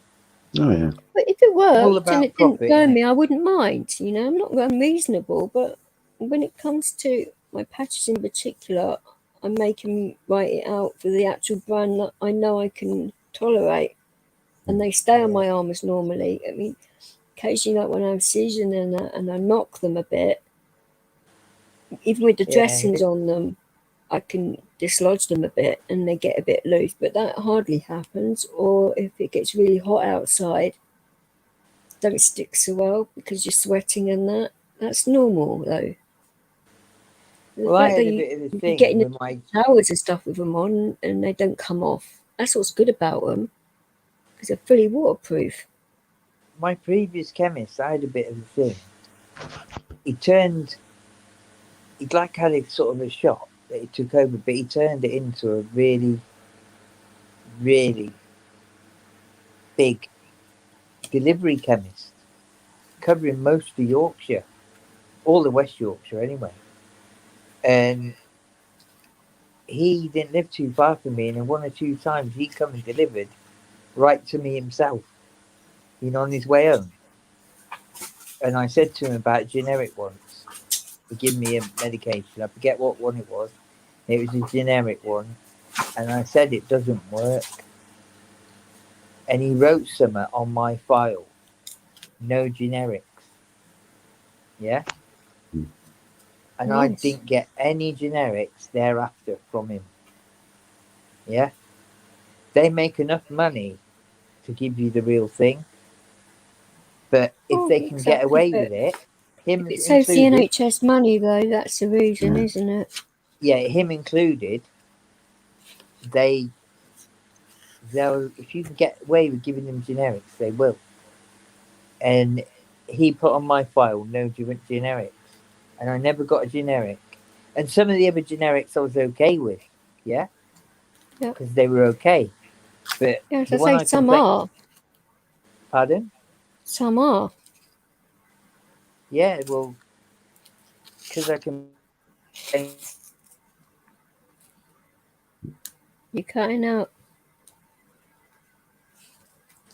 This place getting me a chemist is like I'm going through them same issues. Oh, really? That's bad. Well, I'm not. guys, my phone's getting a bit hot now. I'm playing up. And I really want to Do you spend know? an I hour. just thinking mine is. Well, it's worse. Mine StreamYards is worse for an iPhone. I know that. is it? Yes, Yeah. it blew my I- fucking motherboard. Oh God, Vic, Bastard. don't tell me this. Yeah. Well, you knew that from before. Yeah. It's not Cool. exactly Cool as tools. Yeah, I if know my that. If you're motherboard planning on fried. being on StreamYards for a couple of hours, try and get a cool pack. An ice pack, and stick it underneath your Cool phone. pack. Or, Right. just an ice pack. And Okay. stick it Yeah. underneath your phone and cools it down. It will cool your phone down, Yeah, and it will stop. it's quite Mhm. hot. And it will stop it. StreamYard always gets hot with things Yeah. like that. It will start getting hot. Then you start having connection problems, and your voice, the Ah, audio will go in, and it'll end up dropping you. okay. Basically, Mate. that's what's happening. That's what's happening to mine now at the moment. 'Cause Right. Well, I haven't had a I'm call a back on bit tired anyway, so Yeah. should we call it a I'm not night? surprised if you're fucking brandy, Yeah. cheeky bugger. Yeah, I know. we'll call it a cheeky, night. man. But listen, we got to get this island thing sorted out, haven't we? Well, Yeah. we're missing a vital person. Do you want me to ring him? I'll ring him I tomorrow. can't ring him at 5 a.m. Come on Yeah, now. No, not Well, now. yeah. If you ring him tomorrow and we can set it up I'll for try like and get tomorrow hold of evening him. or tomorrow night. Yeah. Because you're off, I with can me, phone Tonkin, him. so Yeah, I'll I'm off. phone So him. all right, mate. Yeah, we'll do Yeah. that then, and we'll sort that out. Yeah. yeah, of course. Yeah, well, because I did say that I will be getting hold of him. It's like we keep on bloody missing each other and stuff keeps on happening. It's you know how it is, and Yeah. things have happened, so it's all. But it does need to get sorted because there's so much that needs to get. Well, we just throw a few ideas in the pan that we can sort of like search out in our own time between us, like that, Yeah. and Oh, get yeah, a I few mean- ideas, It's the actual property. Yeah, property like and- we could just like throw them ideas about. I mean, he thinks it's good what I suggested, getting a rental outside Dublin yeah. somewhere. Oh yeah, this is what we were saying. Yeah. Well, Like, we've I've got. already said this to him. for a week, and it works out good cost We wise. are staying for 2 weeks, Marshall, Or not 2 1. weeks, whatever, Yeah. whatever we sort out, and then we can start looking, can't we? Yeah. And get this is like true. a time frame, like a rough time frame, and we won't tell Djvix until the week before. No. Cheeky He's fuck. dying to tell everyone. No, I haven't. I haven't said. I know look, you haven't. I know you haven't. I'm pulling your bloody tits. You're pulling the plonker, yeah. No, you know what I Cheeky mean. bag. But like, yeah, we want to get an idea, rough time frame or whatever, and if we have to be over there for Valentine's Day for Vix, we will. Fucking hell. Sorry, I had to say it. But no, we get a time frame. We're or being whatever, and fucking cheeky. we all get on the same page, innit? But no, it'd be You're the nice to same have a nice fucking page. Fucking brain chat you. with you. Yeah. Oh, yeah, I mean, I hope to be kind of like, in a, I don't know, in a slightly better position somehow. Yeah. Do you know what I mean? Like I sort of said, But if my legs are good, and then no, I can that's it, use- isn't it? and I It's can like use that. my crutches. I'd then- like it if it didn't sort of like, like it wasn't as much of an issue. But we'll see in it. Whatever happens, we'll just And deal with it. then innit? you can use my chair, and then you can leave. It'd be a lot Sean's easier gonna- for you. Like, there's all different options about getting over there as well. Many options. Yeah. However we decide to do it, and we work out. Tonkin was saying about flying over there now, and I'm like, oh goodness me, it's going to be like. Well, it'll be quicker and easier now, but Yeah, you there's still got to sort out. there's You'll all have them to wear a options. mask Isn't and there? that There's lot just over so many. Like, do you know? I've been over on the ferry before, and it was all right. And it's like it just depends out where we're going to get our vehicle from, what we're going to do, and how we're going to do it, and what vehicle to work get, out. remember? Work out what we need because Mhm. I mean, Rachel has only got a small car, and me getting about in a wheelchair in a small car is all right. It's not too bad. But obviously, we can't have 4 people in it or 3 people in it or whatever. Wait, Like that. And you've got a bloody big dog as well, remember? You're bringing. Yeah. You're bringing. Oh, go on. I have Yeah. to. No, that's fine. You That'd want to be be good. dealing with my epilepsy on your As own long as you without. don't really bite your balls off, I don't care. Yeah. Did you That's see my it. comment earlier? Yeah. About I got bit in the face once by an Alsatian. He's never bitten anyone. No, I'm just saying I got bit in the face by an No, Alsatian you wouldn't. when it jumped over our garden fence, attacking my little brother when he was about 5, and I had to get in there, and it was fucking horrible. And it bit me straight on my face, got my lip, and got a little bit near my nose. But He's fine around fortunately, chairs, so he'll be fine. yeah. No, I'm just saying. You know what I mean? It was like, you know, he should get along with us all, shouldn't he? Yeah. Well, he will just. You just have to be very slow But around. we're because- males around you. Yes, and exactly right. That's exactly it, and they could take offence. You know. Oh no, it's simple. not. No, he wouldn't be like that. But his behaviour's changed slightly since my attack. You that might is think I'm your surprising. brother. So everyone else does. You might want to come home with me, Vix. Probably not, but Behave yourself. anyway, No, you don't want a he's a kitten, do sweet you, boy. Tonkin? Kitten. Well, no, not at the moment. All right, mate. In my work situation, I would Sort love of one. does. Love another cat. Yeah. Got some orphans. Oh. Well, they're not orphans, but you know they need a good home. Yeah. Then you Well, home. basically, he's saying Rachel's getting a little bit too attached to these kittens, and he wants them out the house before he ends up having 5 pussycats to deal with. I'm hearing stories from that house, and I fucking want to be there. It sounds like a right laugh. Do you know? It's a bit bad, really. I'm going to go around, one evening, and it sounds like good fun. They got 5 kittens and 2 cats right now, Wow. but they've got 7 rid of. felines under one roof. Yeah, they've Oh, got rid dear. of. They've got rid of 3, I think. One's gonna stay. What about Gizmo. one of the staff? Yeah, one's a member of staff. Nice member of staff here. Yeah. And she might have got rid of another one, but there's still 2 left. Thing is, See- they're girls. Hmm. No, is Oh, it boys? The ones that spray. Boys. Boys, isn't it? Yeah, they're boys that are left. Everyone wants girls. But that'd be an issue for me because I've got 2 girls. Yeah, Oh, so, yeah. you know. You wouldn't But want then another one, again- would you, Vic? Oh, I'd have to. I could take on another one, but it'd be a bit silly before I move. No. Can you imagine it trying to move with a bloody kitten? I'm sure to get rid of him, but it's just like she wants to get them to go around the same time, which is about a week's time. Yeah. I mean, one's going on Friday this week.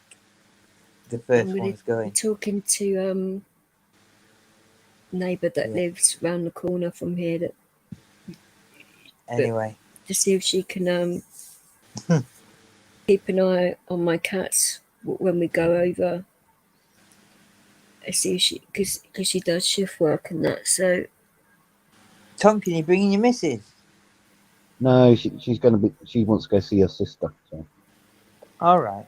Is it's that in just Ireland? literally No. us. It's way up north. Oh. All right. Okay. Mm. So it's Nice. just going to be us. Yeah, Us, I mean- Sean and his missus. I might have somewhere I can bring. Just But friends. The actual thing though, this is what I was explaining to Tonkin was my chair does not fold down because it's electric. There's No, a little that's bit it, isn't it? different. So, but you can fold bits of it down, but because of the batteries, you can't. And that's So it's a van, that's isn't it? different.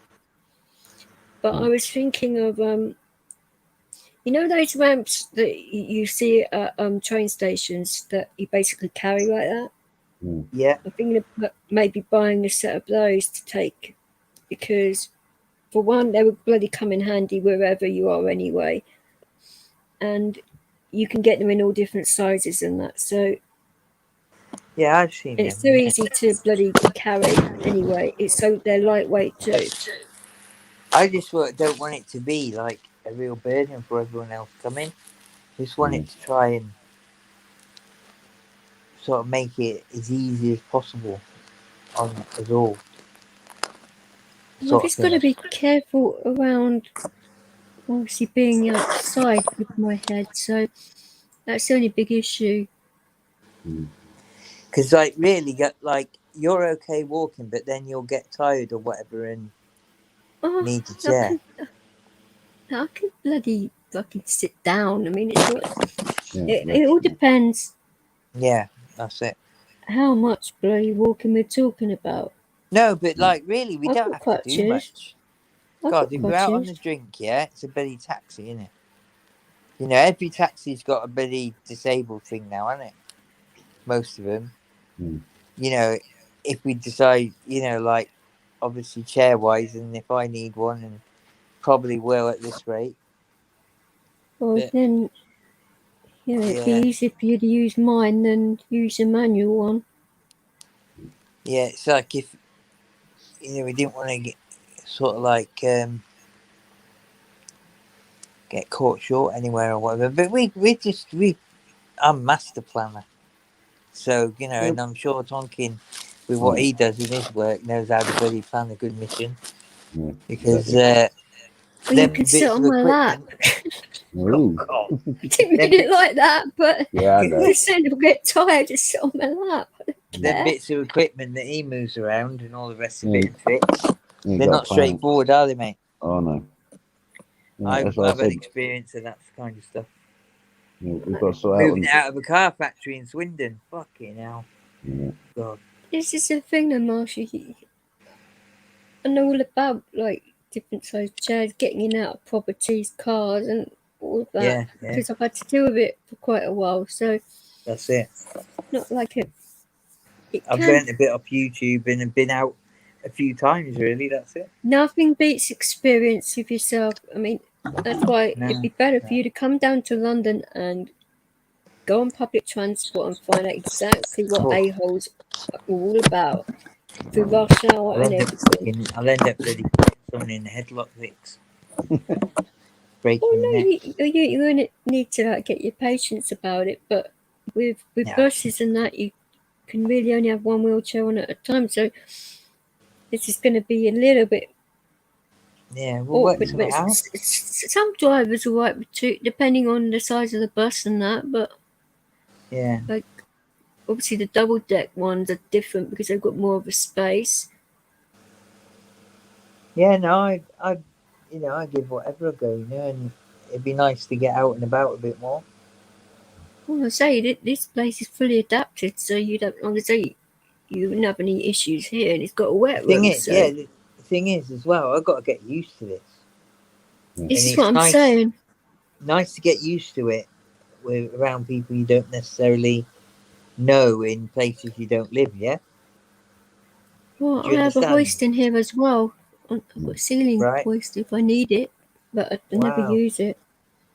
I say it's fully adapted. It's not like it's why it took me so long to get into this place. It's going to be a pain. It's going to be hard for you to get somewhere the same, isn't it? I don't necessarily need somewhere the same. Up here, though, trust me, what experience I've had with what I've been offered, and really, I could be in a position where I could have got my own place if they'd back me, give me a 50-50. Do you know what I mean? I could have maybe. You know what I mean? Like, they could transfer rights to buy and all that. Fucking, they can do that nowadays. They can help you. No, they're actually stopping that scheme with council properties now because that's why.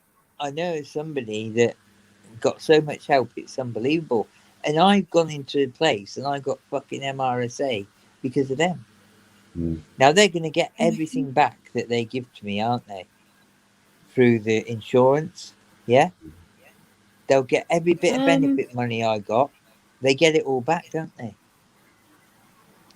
And they put a claim in it. They get all that from the insurance and the solicitors, don't they? So, like, people think, oh, you might get awarded this thing. It all goes to every penny you've been assisted with. It gets all paid back. They've got to make sure, though, that you've got money to be able to survive on that on as well, and it's affected you for the rest of your life now. Oh So God, unbelievable. If I, like with that cheeky cow saying what she said, she ain't got a clue. I'm well Honestly, aware. unbelievable. Honestly, to what you'd think it should be and what it really is. Mm. I mean, I need to get out of 24-hour care, really, don't I? That's why I'm saying I do not mind, because Yeah, I've got for me to have a fully adapted property, I'd be better off by about 600, 800 quid a month if I got out of 24-hour care. it's not about the money side of it for you. It's about No, but- getting your head, That as well, because that takes stress away, doesn't it? This is what I'm I mean, saying. I was in a position last week and I couldn't fucking believe it. And you know me, I'm a bit too proud to ask people and this and that. I just like to try and do it myself. And then realising the People don't situation make it that I easy ended for you up. to do things yourself. And Yeah, since the it's like pandemic as well, services are hard. realising what it comes to for me and for, like situation, everyone around me's got into because of this. It fucking shocked me, honestly. I don't know whether that might be part of the reason I ended up with that low point, but that low point's due to just chemical imbalances, isn't it, in your bloody brain? Yeah. But No one needs that. that wouldn't be It's caused other by stuff. something, would it? It doesn't get caused by something, but it's funny how all them things happen. It's like when you need something to break up the monotony of your day, because yeah, You need a all of challenge that, as well. well, yeah, all of definitely. that, all kinds of things. I mean, because this area, I mean, it's pretty flat, to be fair. I mean, Yeah. all the buses around here are wheelchair accessible, every single one of them. So you can get around this You can teach area. me the DJ again, can't you? Yeah. Right. Well, I'll see, come out, I'd be like fucking Carl Cox Tonkin. Call myself Crazy Legs or something. Oh, DJ Jesus. Crazy Legs is here. Push by Djvix. We're going back to back. We're in ministry. Back to back. Just Tonkin's don't bloody carrying run me Tonkin's over. carrying the equipment. what's it called? The bloody data sticks. 100 grand a year. Data sticks. I used to carry the records for Benny Patrick Johnson, Do you ever hear of him? He used to work down Bournemouth a lot. Bournemouth and Brighton, and he did soul and R&B and swing. It's quite famous back then. About the 90s, but I used to I used to go raving a lot on Hastings Pier. But it wasn't raving with him, it was all that, was it bongo music, sort of like, soul and swing and, like your loose ends and your... into, what's the bloody club called? The Volks in Brighton, when they had like reggae and maga nights. That was a little bit different. But you go in there sober and you come out like stoned as hell, because everyone's like fucking get the weed out and you're like, Jesus. There's always a bit of sacrilege getting burnt, isn't there? Yeah. Sacrilege. Sacrilege, that's what they call it, isn't it? Sacrilege. You want to have a nice clear-headed night and you come out and you can't bloody see, because it's like, whoa, what the hell was in that? I bet there was that favourite shit of yours in there, wasn't there? You know what it is? Mm-hmm. What, you mean spice or something? Not spice. Spice? I'm mixed in with it. It's like... What's it called? Bloody hell, I can't think of it. It's late, early or whatever. Haze. What's it called? The bloody crumbly one. A pollen. Pollen, yeah. Yeah, but Ginger said it's not actually called pollen, just that's what we call it. Yeah, it's called sheaf. There's nothing wrong with a bit of pollen at 5 a.m. after you had a good drink of brandy. Don't tease me. That's one of my favourite fucking things to smoke. Nice bit of pollen. See if Sean can get hold of that. I wouldn't mind a go.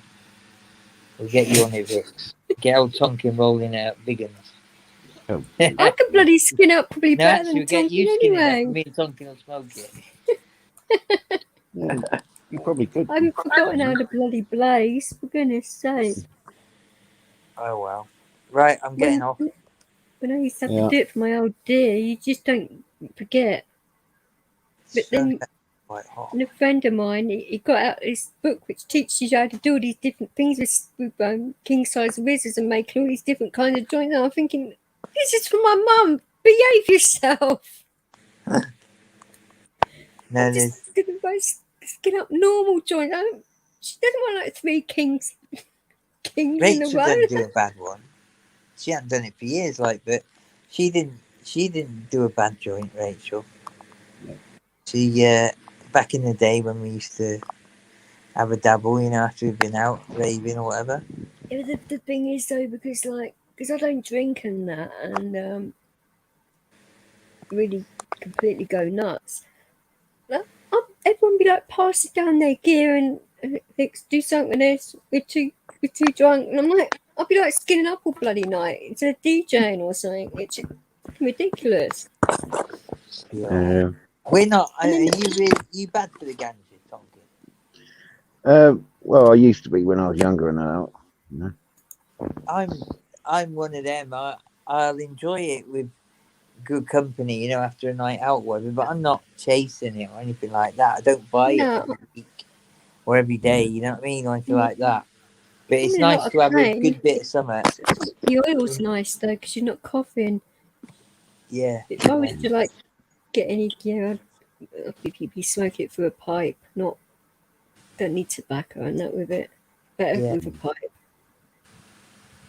Yeah, the first sort of bit there when I have it does make you feel a bit queasy, but then I'm all right. Never. If it's smooth. No, only like the first bit, because I don't do it all the time, Just a little bit. It might be the tobacco. I've done it in years myself.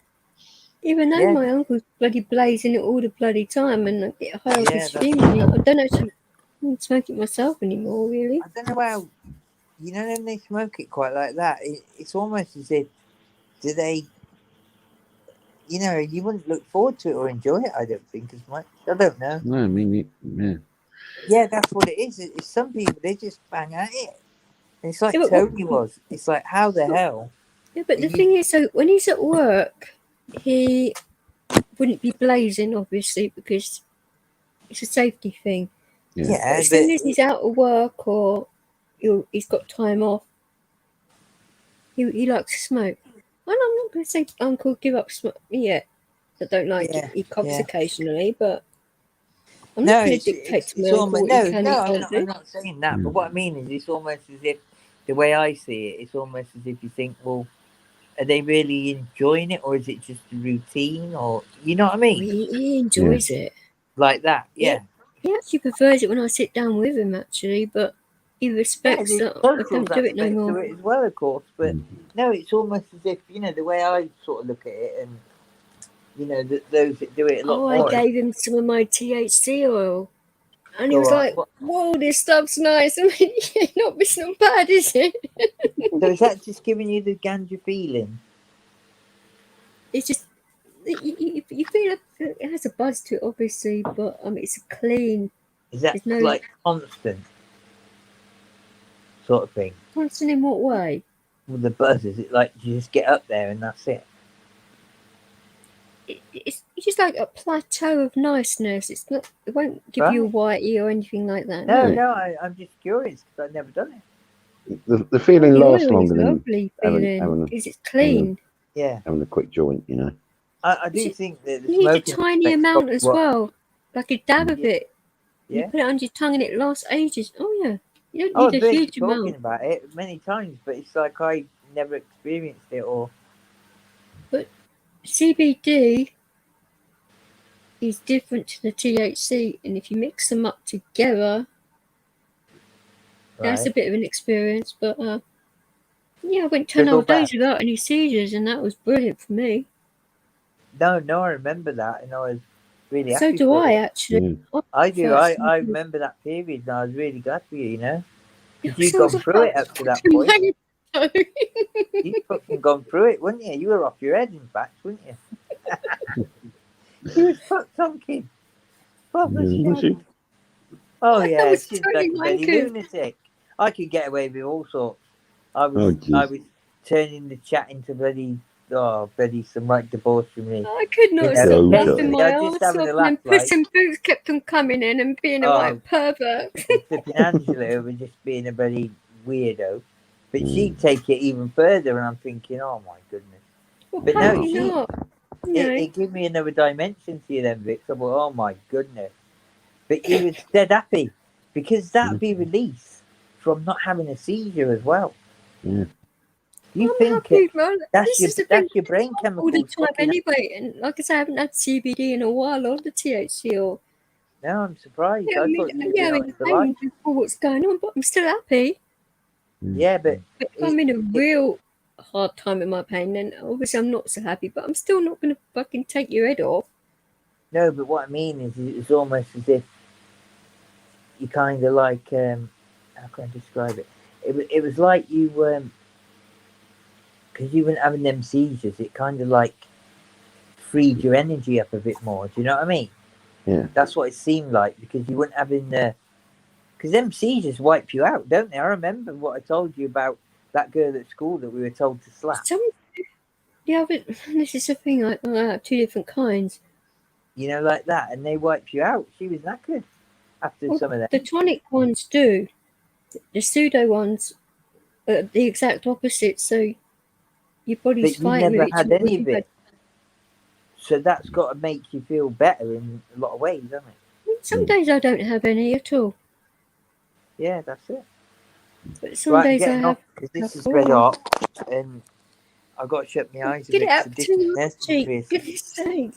All right, Oh. Tonkin, mate. Yeah, you too. I'll Yeah, speak if to you you could soon, get, brother, yeah? well, if you can get hold of Yeah, Sean it's tomorrow or half anything. Yeah, in I the next will. couple of days. We're doing tomorrow. Today, you Yeah. mean?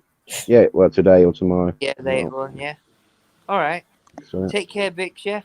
all right, yeah, Yes. Later, Tonkin. yeah. All right.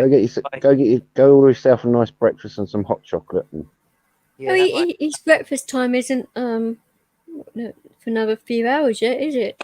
Master? No, but 6 o'clock now they start. little bit after, but yeah. Yeah, a little bit after 6. I might not McDonald's. get to sleep yet. Anyway, I'm going to just shut my eyes and see what happens. Yeah, well, I'm Oh, gonna. he's on the brandy. He'll be fine. I'm gonna slide in beside Get Liz. out And, my world's smallest violin and play for you, shall I? Fucking hell. Right. oh sorry, yeah, See you well, later. Sarcastic wankers, but who you cares? take care, cool tools. We'll, All right, mate. we'll talk to you Take later. care. All right. All right. Bye. Bye. We might as well end this now because it's like nearly 5:30. Exactly. So, My head is still I pounding. did sort of like say though, didn't I, that all three of us together is just going to be. Yeah, it's going to be a wild time, yeah. But our personalities match. This is why. This is why I said you'd get on, and I was exactly. bloody well right. Yeah, what, And obviously, Sean together. It's just going to be what everyone said. In a good way. Once we get a fair idea of what we need, like what we're actually doing, and now it'll be easy to sort out, you know. That's Yeah, where you've got when and where and how, you know. And we'll be able to accomplish it, you know, get everything done. Oh yeah, and then people will know when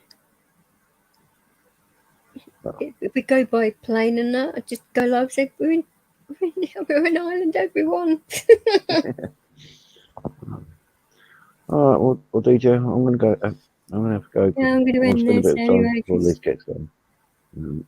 Yeah, we all know what that means. No, maybe not. But no, I've got to be there. Behave.